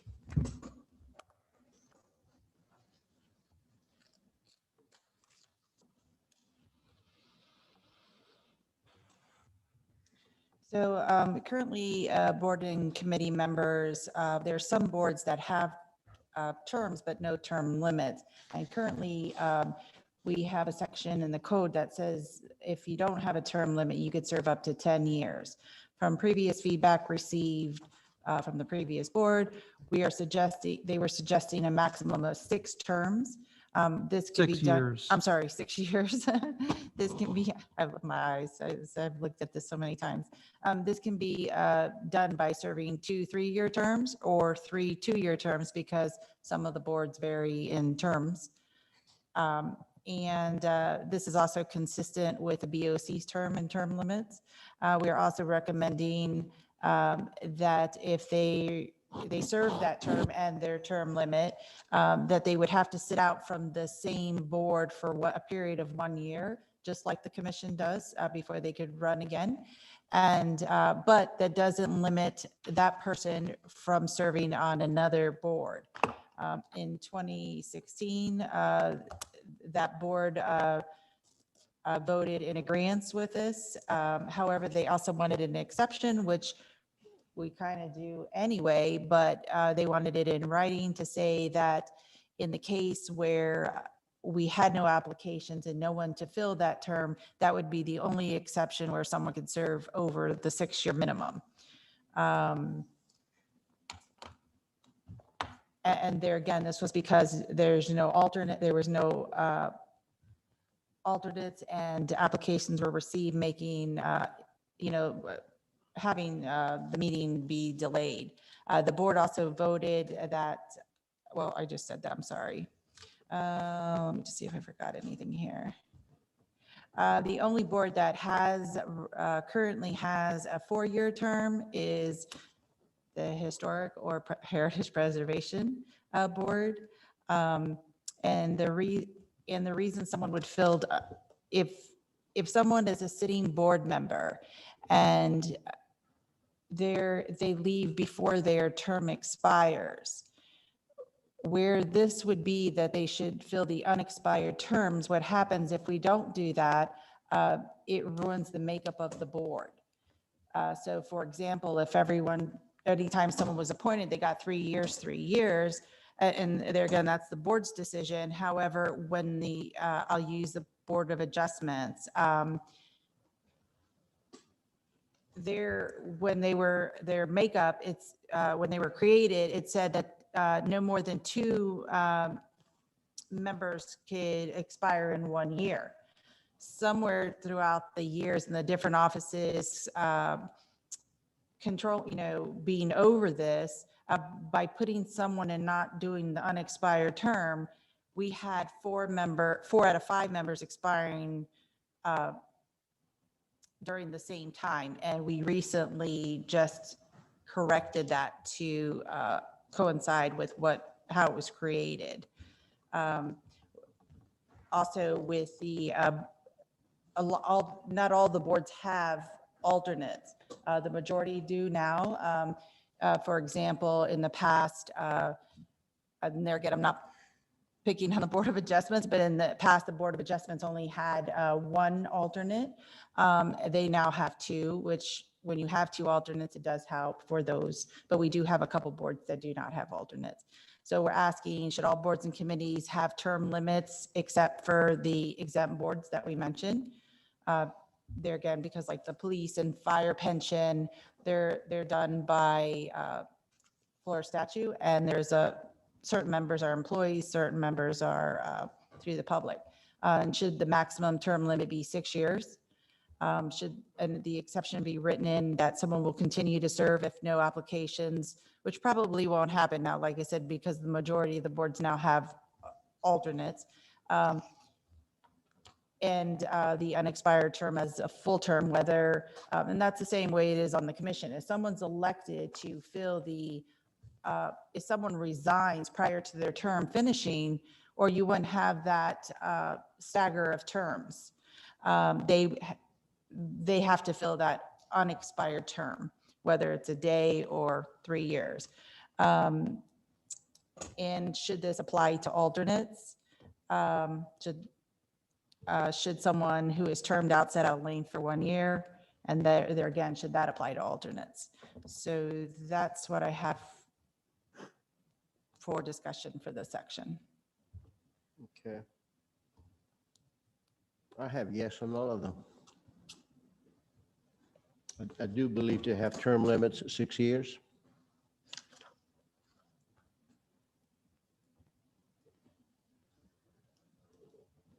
And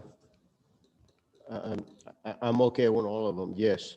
Also that a board member, when his or her term expires, he can actually serve on another board, don't have to wait a year, right? That is correct. Okay. You have to wait. They would have, if to serve on that same board, they would have to Wait a wait a year out Right. from the time their term expired. But they can go to another board That and is they can correct. serve immediately if they That want. is correct. Okay. I'm okay on all of them. Vice Mayor Carr? Yeah, I'm on yes with all of them with the exception of 3 and 4. 3, I would say no. I have a question about 4. So if someone is appointed to a full term and that term expires next week, so now you have someone that wants to volunteer, they sit in for that week and then, Well, what we try to do, well, not try, what we do is as long as we have alternates and it's not going to cause an issue with the board, I don't think we've postponed that appointment.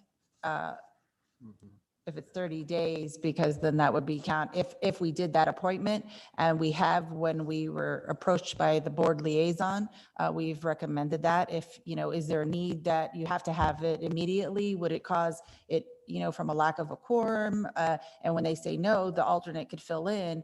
At that point, we don't bring it back to before the board, knowing that term's going to expire, okay. like within 30 days or. Okay, so if we do something with years served instead of filling a full term, you're saying it's running into the issue of staggering the terms and it could get muddled, I guess what you're talking about with the example. That's correct. Okay. Because certain boards are I'm made fine. up. Yeah. I've changed my 4 to a yes. So you got a yes on all of them? I have number 3 is a no on my. All the other ones are yeses. So what is it that you like on a number 3? I just don't think there should be an exception. Well, what we're saying here is if we don't have enough members on the board, you want to keep the person in there to make sure you have a quorum. I think that at the time that, most of the boards, like I said, do have alternates now, or we put that in place. I believe there's 2 boards that Yeah. do not. Go back and look at my notes, who those are.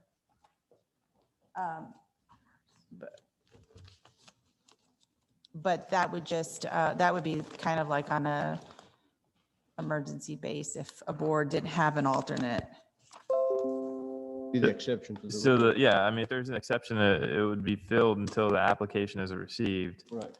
I do think it's good to get new, like minds on the boards to not have the same one, but there's no applications. And if it is not reappointing to another 3-year term, and it's only until an application is received, I'll be fine with that. Right. But I haven't necessarily seen that in the past. I think it's just they get assigned another term is what my understanding has been. So I'm fine with supporting it if it's until an application is received. That's correct. Okay. And most of the boards do have 2 alternates. The Heritage Preservation and Planning and Zoning only have 1. And the Marine Commerce, which is kind of not really active, and the Parks and Recreation Board do not have any. Okay. Thank you. Commissioner Donovan? Yeah, I actually lobbied for harsher term limits for us up on the BOC during the charter review, but it didn't get any traction. So I'm a huge believer in term limits. I definitely think that all boards and committees should have term limits. I'm a yes on 2, 3, 4, and 5. My only thing on 2, just for you guys to consider, is maybe do 3 2-year terms instead of 2 3-year terms, just because it gives added flexibility to potential board members. And I think that would help people feel more confident applying and just knowing, hey, I'm making a 2-year commitment instead of a 3-year commitment. Maybe I want to run for commissioner after 2 years. Maybe I want to change boards after 2 years. And if not, they can apply for, their term to continue. But I think the 2-year term might leave us with less instances of unexpired terms. So, I mean, I'm indifferent on that as long as the cap is 6 years, but I mean, I don't know what the rest of the board thinks, but I think that 3 2-year terms might give us added flexibility for board members if they want to change boards or if they decide they want to run for office or something like that. I just feel like we would see less instances of, people dropping out of boards. Other than that, 6, I'm also a yes, and 7, I'm also a yes. Well, just for clarification, if a board member wishes to run for office as a commissioner, he can actually serve all the way up to the last minute, and then he just resigns and he goes over to the county commission. I get it. Yeah, it's just a bigger commitment with the 3 years. I mean, something could come up in the middle, or you could I don't think decide. that would be, yeah. Again, as long as the cap is 6 years, I'm okay with it. I just Okay. want to be flexible for people that want to change boards, run for office, that kind of stuff. Help us avoid the unexpired and unfilled terms. And again, the reason we stated it either way, because like I said, some boards, their makeup is 3-year terms and some are 2 years. Okay. Oh, real quick, I'm sorry, before I give up my time, I just wanted to ask, how are these term limits going to start? Because obviously tomorrow, if we put in term limits, if anybody's passed, if everybody's served on a certain time past their board or past the 6-year cap, I think it'd be unfair to them to get a letter tomorrow saying, hey, you're out. So how do we plan on staggering these? If we do get consensus to say, hey, we want a term limit of 6 years, how is that going to start? It's going to start from when the ordinance is adopted. And when I did this in Dunedin last year, the year before, we set a date certain. So right in the ordinance, it would say, for example, effective June 1st, any appointments to this board will be for a period of 3 years or 2 years, however you want to do it, and you have no more than 2 terms. So those that are currently on the board and they've already exceeded their 2-year terms, they will not be eligible to be reappointed. It'll be right in the ordinance with a date certain. Okay, I just want to make sure we don't cause a bunch of turnover if people are already past that. And we're going to need to give you that information so that you know when this gets adopted, how many people are effectively pulled off the board or their boards, because that will make a big, that's something very big that you're going to need to know. So we'll have to provide that to you. Okay. Okay. Good. Trustee Curtis. Yeah, given there's people to take your place, right? Well, that's it. I mean, but, I and that's mean- why when the question was asked, you know, can No, they? no, I understand. I'm just kind of poking a little bit. I'm okay the way the 2, 3 years and the whole thing. The question I have, a couple of them, one, and I think the implementation, I had a question on that. Would we allow somebody to resign one board and in order to become a member of another board? That's just a question. Yes. That happens. That happens, currently. okay? Some, Okay. you know, on the application, it allows the person filling out the application to put the 3 boards that they're interested in. And it might be that we have an opening for their second choice or third choice. And then when they see that the opening arises, we notify that applicant and they could leave off that Okay. board And to they just- be you know, for the other board. But they don't actually leave the board until they're actually moved to the other board, or if they're not Unless they're selected? selected. Once they're selected, but if they're not selected, they can stay on the board, is that correct? That's correct. Okay. Um, They would have to resign. I'm sorry, they, Yeah, so we would, you don't, someone resigned because they were, they would need to resign before, so we're not going to let someone, it's like a resign to run. You know, I would not suggest that you have someone basically be sitting on the fence. Is a commissioner going to let me take this one? If so, well, I'm going to resign that one. No, they're going to resign that board to apply for any other board that they want to apply for. wouldn't be effective until they or their successor took off. You would need to set that forward when Yeah, they're going to resign. is that the way it is right now? Is that written in there right now? Yes. Okay. That's fine with me. The question I have is the alternates. And I may have missed it in the discussion. Are we counting alternates as having term limits as well? They did, this board did, that's up to the commission. Yeah, my feeling is that the alternates are kind of a training ground for people to become full-time members. I don't think that we should add a term limit to them. I'm talking about a 2 or 3 year term. I would hope that they would become full-time members before their term ended, their 3 year term. But I don't think that because you're an alternate and you get appointed to a full-time or a permanent appointment, full-time member, that's when your 2, 3 year term starts, not when you became an alternate. You Not what follow? it's saying, though. You don't like that? That's not what it's saying. That's not what It's it's saying if it's the alternate position, if you're going to be in the alternate, rarely does this happen, but that alternate sits in the position for a 2-year term or a 3-year term. That's what that's talking about. It's not talking about being moved to a permanent position, because then you're filling that unexpired position from somebody else already. I don't think And then there, But serving as an alternate, the way this board did it, would count a certain period. The only thing here and there, again, it's whatever the board's desire is. Alternates, I'll just tell you my personal feeling. I feel alternates should be, if they're doing a good job, and they should be promoted to membership. that's my next thought. That doesn't always happen. So you could have an alternate being, I don't want to say, it doesn't sound right, bypassed or overlooked and never gets into that membership. I think, but there again, it's however the board wants. All right, I really think we should have a provision based on what the city clerk was just describing, that an alternate is, I don't want to say automatically, but would be assumed to be moved to a permanent position, rather than somebody brand new coming out of nowhere and becoming, going on as a permanent position.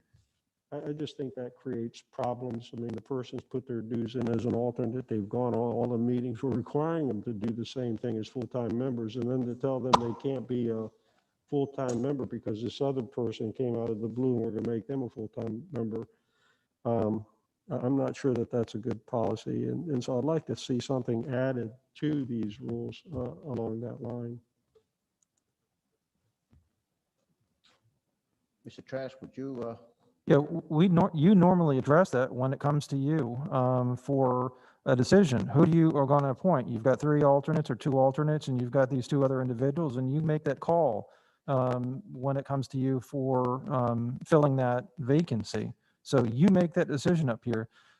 Putting something in the code Yeah, uh, that would bind the hands of future commissions that say you absolutely have to appoint an alternate is probably something that where you not want to go. I would agree with you if there were 25,000 people voting for the members, but there's not. And the way the nomination begins is like, for example, I'm the low man on the totem pole. So the mayor starts with his nomination, goes to vice mayor and seniority on forth. And usually the person that has the 3 names pretty much, and I made a personal issue, even though I would want somebody that would be on the board better, I don't want to throw that person's name in and get into some debate of whether this person's better than the other person, not when we're talking about volunteers. And oftentimes, for example, there's an alternate that's pretty much is going to lose that one.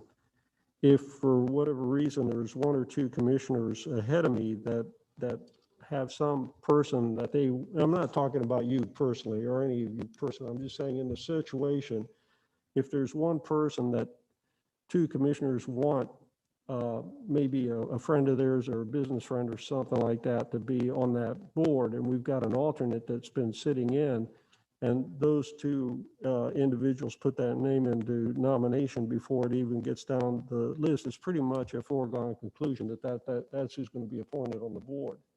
And I'm just trying to level the playing field for somebody that's been an alternate, so that he or she does not get bumped by some other more parochial candidate coming along and getting put on the board, simply because the people that wanted him on the board sat earlier in the nomination sequence than it would, for example, come into me. And Commissioner, you'll see when the clerk's office provides the backup, we'll say, do you want to do option 1, 2, 3? Because we try to think of every scenario, even though I'm sure we probably missed some, every possible scenario for y'all, and then for the board to determine which way they want to go. and we do have some situations that you got 2 alternates, and they were both equally good, which one you select. So, you set up a criteria, I think you tie your hands. All right. You see what I mean? I don't think it's a perfect way. No, but, it's just, I'm trying to be as fair as possible for people that put their time into it. I mean, they show up just like a permanent or a regular member, and they put their time into it, and Maybe next we thing should you say, know, maybe we should say preference to the alternate, who's serving as an alternate, something like that.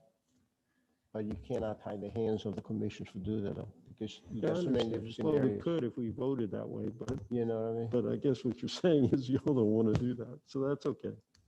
I don't, I mean, I understand, Mayor, I understand, it's whatever the majority I is. know what you're trying to It's say. not You worth- just want to be fair. Right, that's all I'm wanting to do, Yeah. so, thank you. Just want to be fair. So were you yes on all of these categories, 1 through 7? I'm trying to keep track, Commissioner Vaticiotis.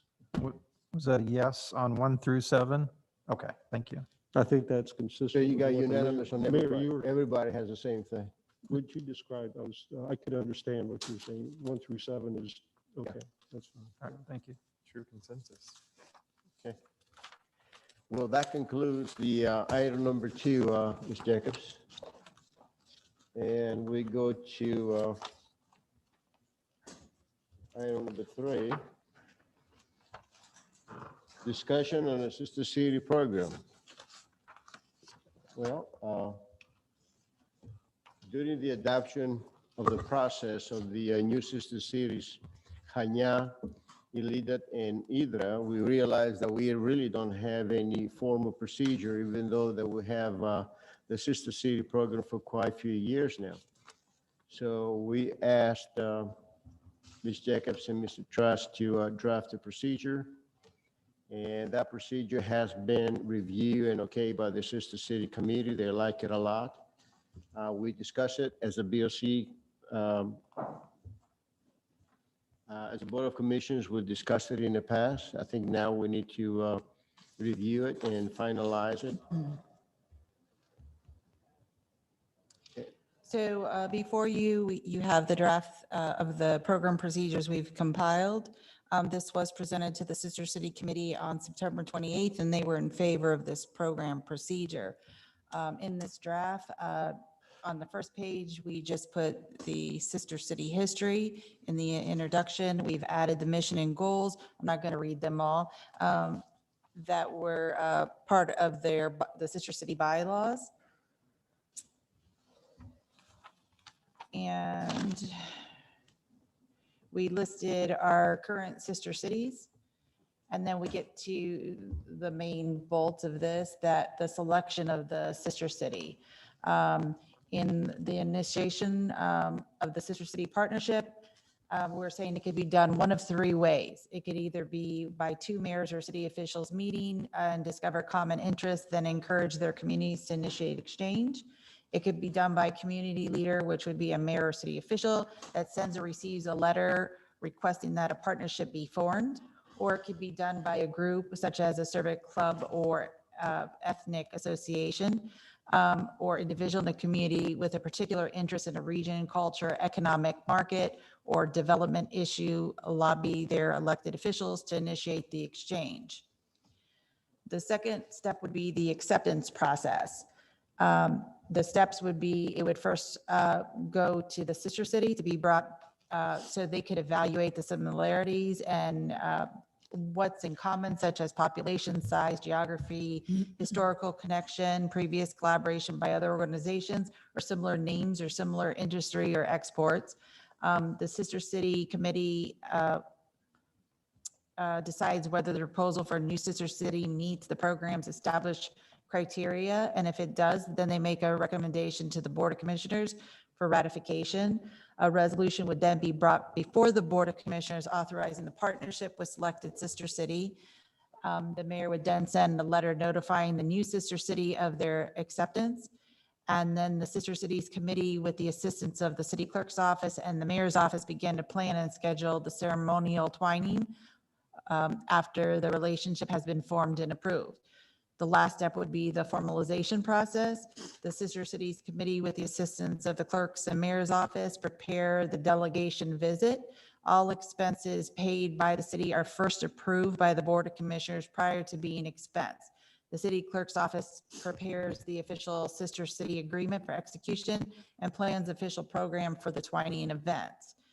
And then we go into budget.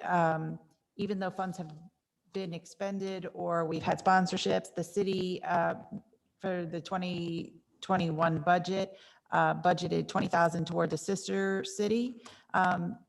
This is the first time that's been done. These budgeted funds do not mean that the money has to be expended. However, the budget would be evaluated every year. The city budgeted funds could be used for such things as the annual dues for the Sister City International, the visiting dignitaries hotel expense, if no sponsorship, the official twining or city lunch dinner honoring the visiting sister city guests, the travel and other expenses for city representatives visiting the sister city, promotional welcome materials, dignitary gifts. Again, all expenses for the city budgeted funds must be approved by the Board of Commissioners prior to expensing. Once these have been expensed as a second check and balance, the invoice must be signed off by the city manager prior to the payment to ensure that these expenses were approved by the BOC. The invoice is then forwarded to the finance department for payment and recording to the sister city's project number. Then we added a protocol for visiting sister cities. The mayor sends out an invitation officially inviting the selected sister city to visit. The city of Tarpon is responsible to pay for one hotel room for a week for the visiting mayor or representative during that visit, unless sponsorships are received. All other visiting members or the delegation would be the responsibility to pay for their own lodging unless there are sponsorships to cover this or invited as a guest of a host family. And the last time we had a sister city visit, we received sponsorships, I believe, for all. The protocol to visit a sister city, the City of Tarpon Springs delegation, which would be the mayor or representative, would travel to one of the selected sister cities once every 3 years, or whatever that amount of time you want. Usually the sister city visited covers the lodging costs for the week for the mayor or representative. The City of Tarpon Springs would cover the airfare for the mayor or representative while on an official visit, and would cover the cost for lodging if it was not covered by the host city.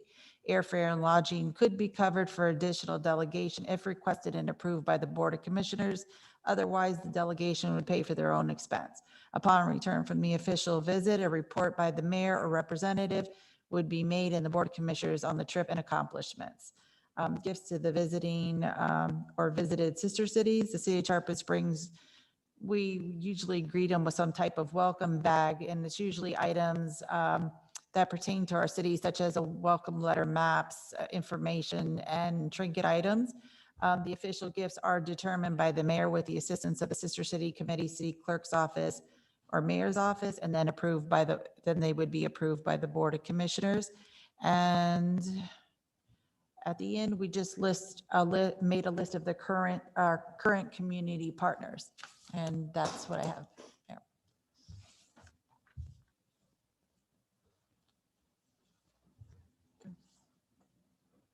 Commissioner Siqueiros, you okay? I'm bewildered. I'm okay. Okay, it looked like you weren't moving at all, so I was just wondering.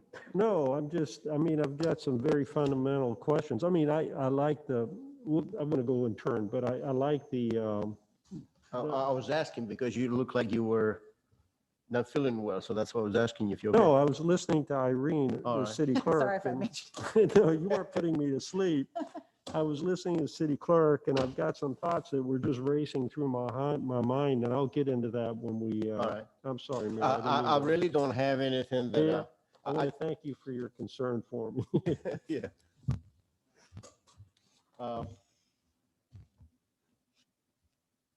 I think this is great to have a process in place, and I want to thank Ms. Jacobs and Mr. Trash for providing that document for us. I think it's an excellent job.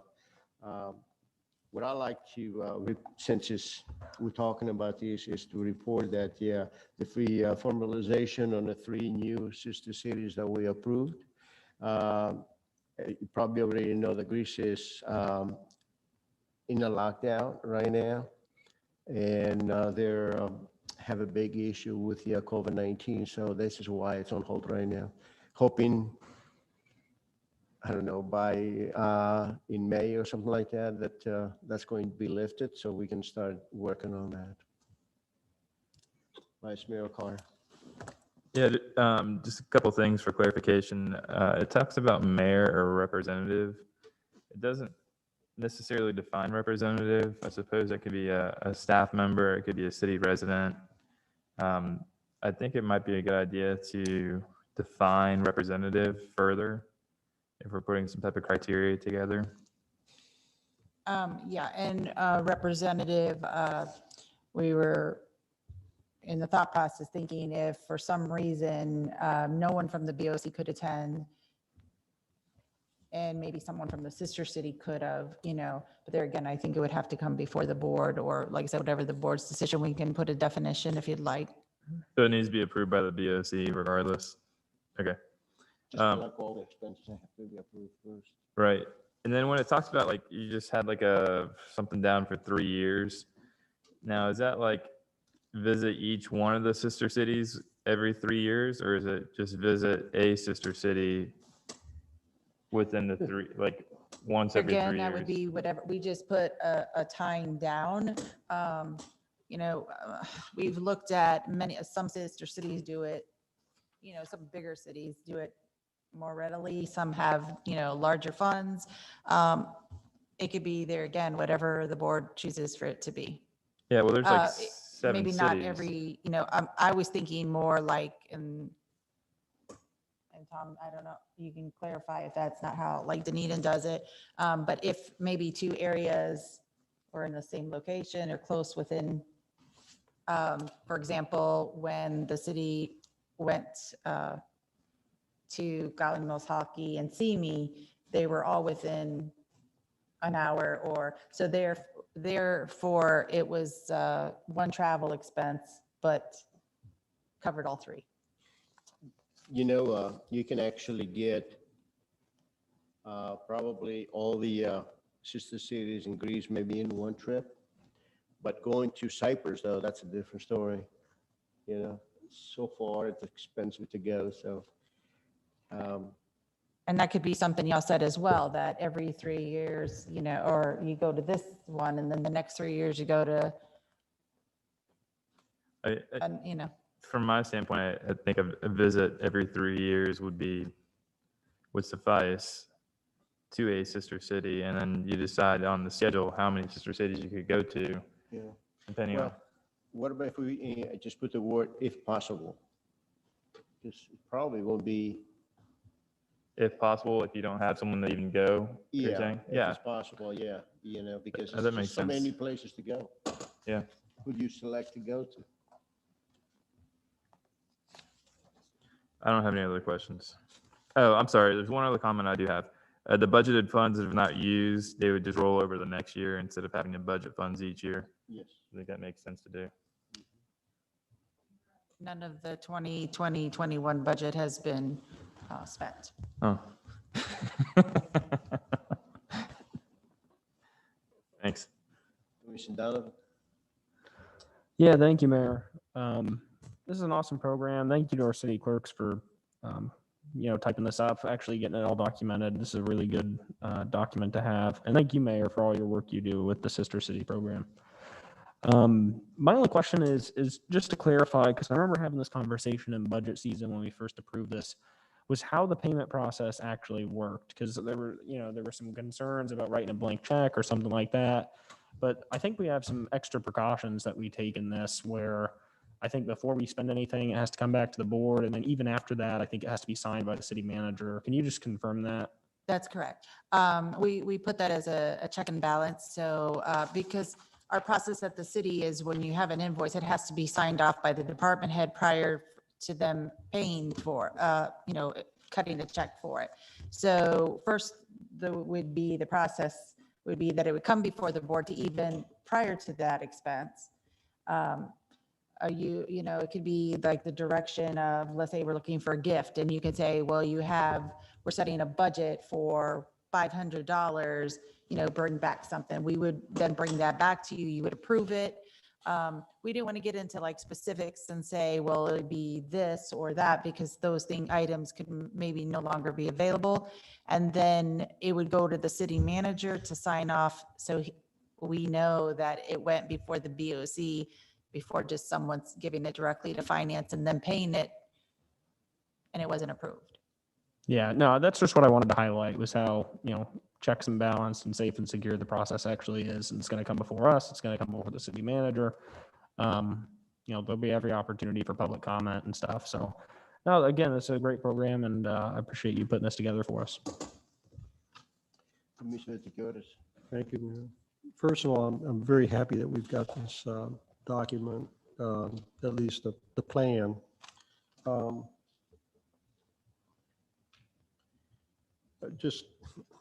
I'd like to see it on there someday. Right now, everything's on I know, hold. I know, you've told me before, Mayor. We've got the protocol for city visits to a sister city. And then we've got we're going to send the invitation to the sister city. We are for them to come over here once every 3 years as well. Is that the idea? There again, we didn't put a date. That could be, let me just make sure here. Yeah, we didn't add a time period, but the board could add. That's up, Okay. up to the board. But we usually the formal process would be that we would invite them to come over here for the signing. Yeah, but And they would That's part of invite the us. ceremony. every 3 years? No.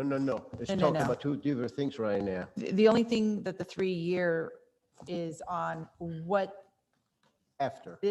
board, like either the mayor representative, it's just basically putting some policy in there that they can't go every year to visit a sister city. We're saying that every 3 years they would go visit a sister city. But as far as the visiting sister city coming here, you might have that, you could either set something, or you could say, this year you want to invite hockey, next year, or you can, as you remember when we had the Epiphany, it was hockey and Galinos together. We also invited Simi, but And Timmy couldn't make it. couldn't make it. However, but like I said, those were all done by, everything was all their expenses were taken care of by sponsorships. Yeah. Just an overall comment, I like the Sister Cities program. I want it to be as active as possible so that we have something other than just in name. In other words, we're producing something. We've got these cultural exchanges. When I first became a commissioner, Mayor, we started off with a bang. We were at St. Petersburg Junior College, and, for the partnership between the university and Kalymnos and SPC and things like that. And we had the annual meeting that we both danced together and things of that This year, nature. though. And it was very nice. And right now, it's almost like we're struggling. And I know COVID, but it's almost like struggling and what happens is we don't have something continuing to go. People start questioning, what is the value of this program? So somehow we need to have something going on. And we do, Okay. and we do. Our Sister City Committee is very, very aggressive, very active. Right now, because of COVID-19, Right. there's not much we can do. The annual meeting, we discussed it many times. We decided not to have it right now, wait till later, hoping in May, things will clear up so we can have it then. Normally, we do that in January. Last year, we had in January, every year is in January, but this Very year, nice. Yeah. because the pandemic, we decided to wait to Mhm. make sure that, that we have one. In regards to some of the things that goes on, actually tomorrow morning at 8 a.m., I will have a video conferencing with St. Petersburg College, the provost and professors of St. Petersburg College, with the provost and professors of the Aegean University that covers all the islands, not just, Rhodos, but all them, all the way up to Aegina and Hydra, Kalymnos, Samos, all the islands. So we're going, and I invited the governor of the islands of the Aegean. He's going to be part of it as well, and also the foreign ministry, the general secretary of the foreign ministry. Because not only we're going to be talking about the exchange program, but also celebrating the 200th anniversary of Independence Day. So the St. Petersburg College wants to get some materials from the foreign ministry, and from this is why I invited the governor to be a part of it, so we can get the materials that the college needs for that. So it's a lot of things happening, and it's frustrating not being able to do the things that we normally do. But hey, look, we do the No, I same thing. understand. So the coming over here and then the 3 years, and that's going to be 2 per year, 1 year, 3. And then when we add again, it'll be 3 per year for 2 years, and then 1 for just having two of the sister cities visited in 1 year. The question I have, Mayor, and I'll be honest with you, do we have a procedure for dropping a sister city? Oh, yeah, yeah, it is on there. Is It's it in here. Is it in here? Yeah. I agree. Ms. No, Jacobs just. we do not have a procedure for dropping Mhm. in this document. I didn't The see Sister it. City International has a protocol where something can be, I think it's dormant, or you can establish it as dormant, but we do not have that procedure in here. What do you, Well, the acceptance process, that's what we're talking about, right? He's saying to remove a sister activate. Oh, city. to remove a sister city. God. I don't know, I can't remember if the international program has a process for removal, We but I never know thought they about have doing that. adornment, So- adornment. Well, I mean, my point is, my family's from here, and my parents, my grandparents are from Egina. But, We want to remove them. no, but I'm Okay. still, yeah, I do it out of spite, that's what relatives do. But I don't understand, I've never been, and I've asked, I've never been given, where is the connection between Larnaca, Cyprus, Chania, Greece? I've been to Chania, Greece, Suda Bay, and Elida, Greece. Where, I don't, I'd like to be given the connection. I know Hydra, that's where basically the Greek War of Independence started, and a lot of the people from Egina came from Hydra. But Simi is the four islands that put Tarpon on the map was Kamnos, Halki, Simi, and Egina. But we somehow picked up Larnaca, and I don't want to put the city clerk on the spot, but I mean. I can't speak to you about Larnaca because I was not involved I with that. know, that's what I'm You know, saying. that I was not involved with that. So I couldn't tell you that. Where's Chania?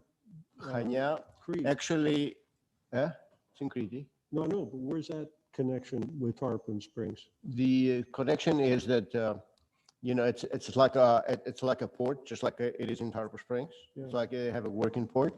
But I can tell you that my grandfather was buried there when he lost his life as a diver. So that's where they do their diving anyway. Okay. So it's not the reason why, because No, I know. that has nothing to do with that. All I'm saying is But at what some I'm saying point, is they're all related. right, And when we get to funding, let's say we've got 7 sister cities right now, and let's say ultimately we'll add Egina, that's going to make it 8 sister cities. And I'd like for this program to be sustainable, and just like I described, I really want it to be active and exchanges taking place and the whole thing.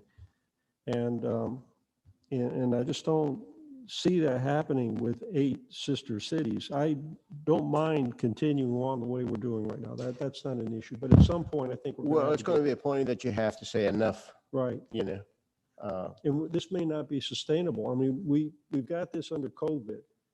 So we've used that as an excuse for not doing things. But But that's once, not an excuse, that's reality. no, I know. But what I'm getting at, once that COVID is gone, we're not going to have a reason for not being more active with these cities. And we'll just see how it goes. Well, I'm okay with it, Mayor. I'm not trying to change anything no, tonight. no, I'm just- and I'm not willing to change anything because during the process when we went to accept the new sister cities, I brought that up and we all voted for that. We're not here to discuss that. We're discussing this process, the program that was This- actually developed. Will this be in the form of an ordinance or a resolution? We're going to adopt this by resolution, or is there going to be any adoption at all? Well, this would be coming back before the board for approval because I would have to vote on it. But But I don't know if there's a, Yeah, my suggestion is it be done by resolution. I- And then we have something that we can look to. It gives it some more formality. And Yeah. and then if something happens, we can change it. But I think as a straw man, I think this is a very good, I think it's a very good document and I'm very appreciative for the work that Mr. Trask and Ms. Jacobs did on that one. I I think it's think they great. did a terrific job. The Sister City committee looked at it, they liked it a lot. Ms. Jacobs presented into our meeting, so everybody's happy with that. Something that we didn't have before, and now we have some guidelines, if you will, to work with. You'd even have some people arguing Spetsy needs to be on this, on that list, the island of Spetsy's. I thought you said we we're going to stop. Now you're asking more? Pardon me? Yeah, no. I know. All right, I'm done, Mayor. Thank you. Just kidding with you. I understand. Thank you. here again, this was just a start and at any time, the Terrific board start. can go back and Terrific make start. amendments. You're right, we have many sister cities, but I think it's beneficial at the same time. What's so nice about it is, with the exception of Larnaca, of Cyprus, all the others are in the Aegean, they're all in the water. And they're all related, you know. And the governor that he's going to be attending of meeting tomorrow, he is in charge of all those islands. So it is good because the reason why I invite him is so we can have a relationship, you know, for the future as well. The other thing is when we started the exchange program, which is holding us back right now, is the COVID-19. They're ready to go, by the way. So he can actually kind of help out where they stay and some of the facilities that they're going to need and stuff like that. So it's good to have the government involved there. So the idea of the representative would be if we can't find somebody from the city, the representative would be from the Sister Cities Committee, the organization within the city of Tarpon Springs. Is that correct? Yeah, but that has to be approved from the board. No, I know, it'd be approved by the board. Yeah. Okay, all right. And except the three new sister cities, all have had the signing on at both places, except for Larnaka, which has only had their twining. Yeah. They have never come Exactly. here. They never came here. Do they want to come here or? Tell them so. That may be the. Huh?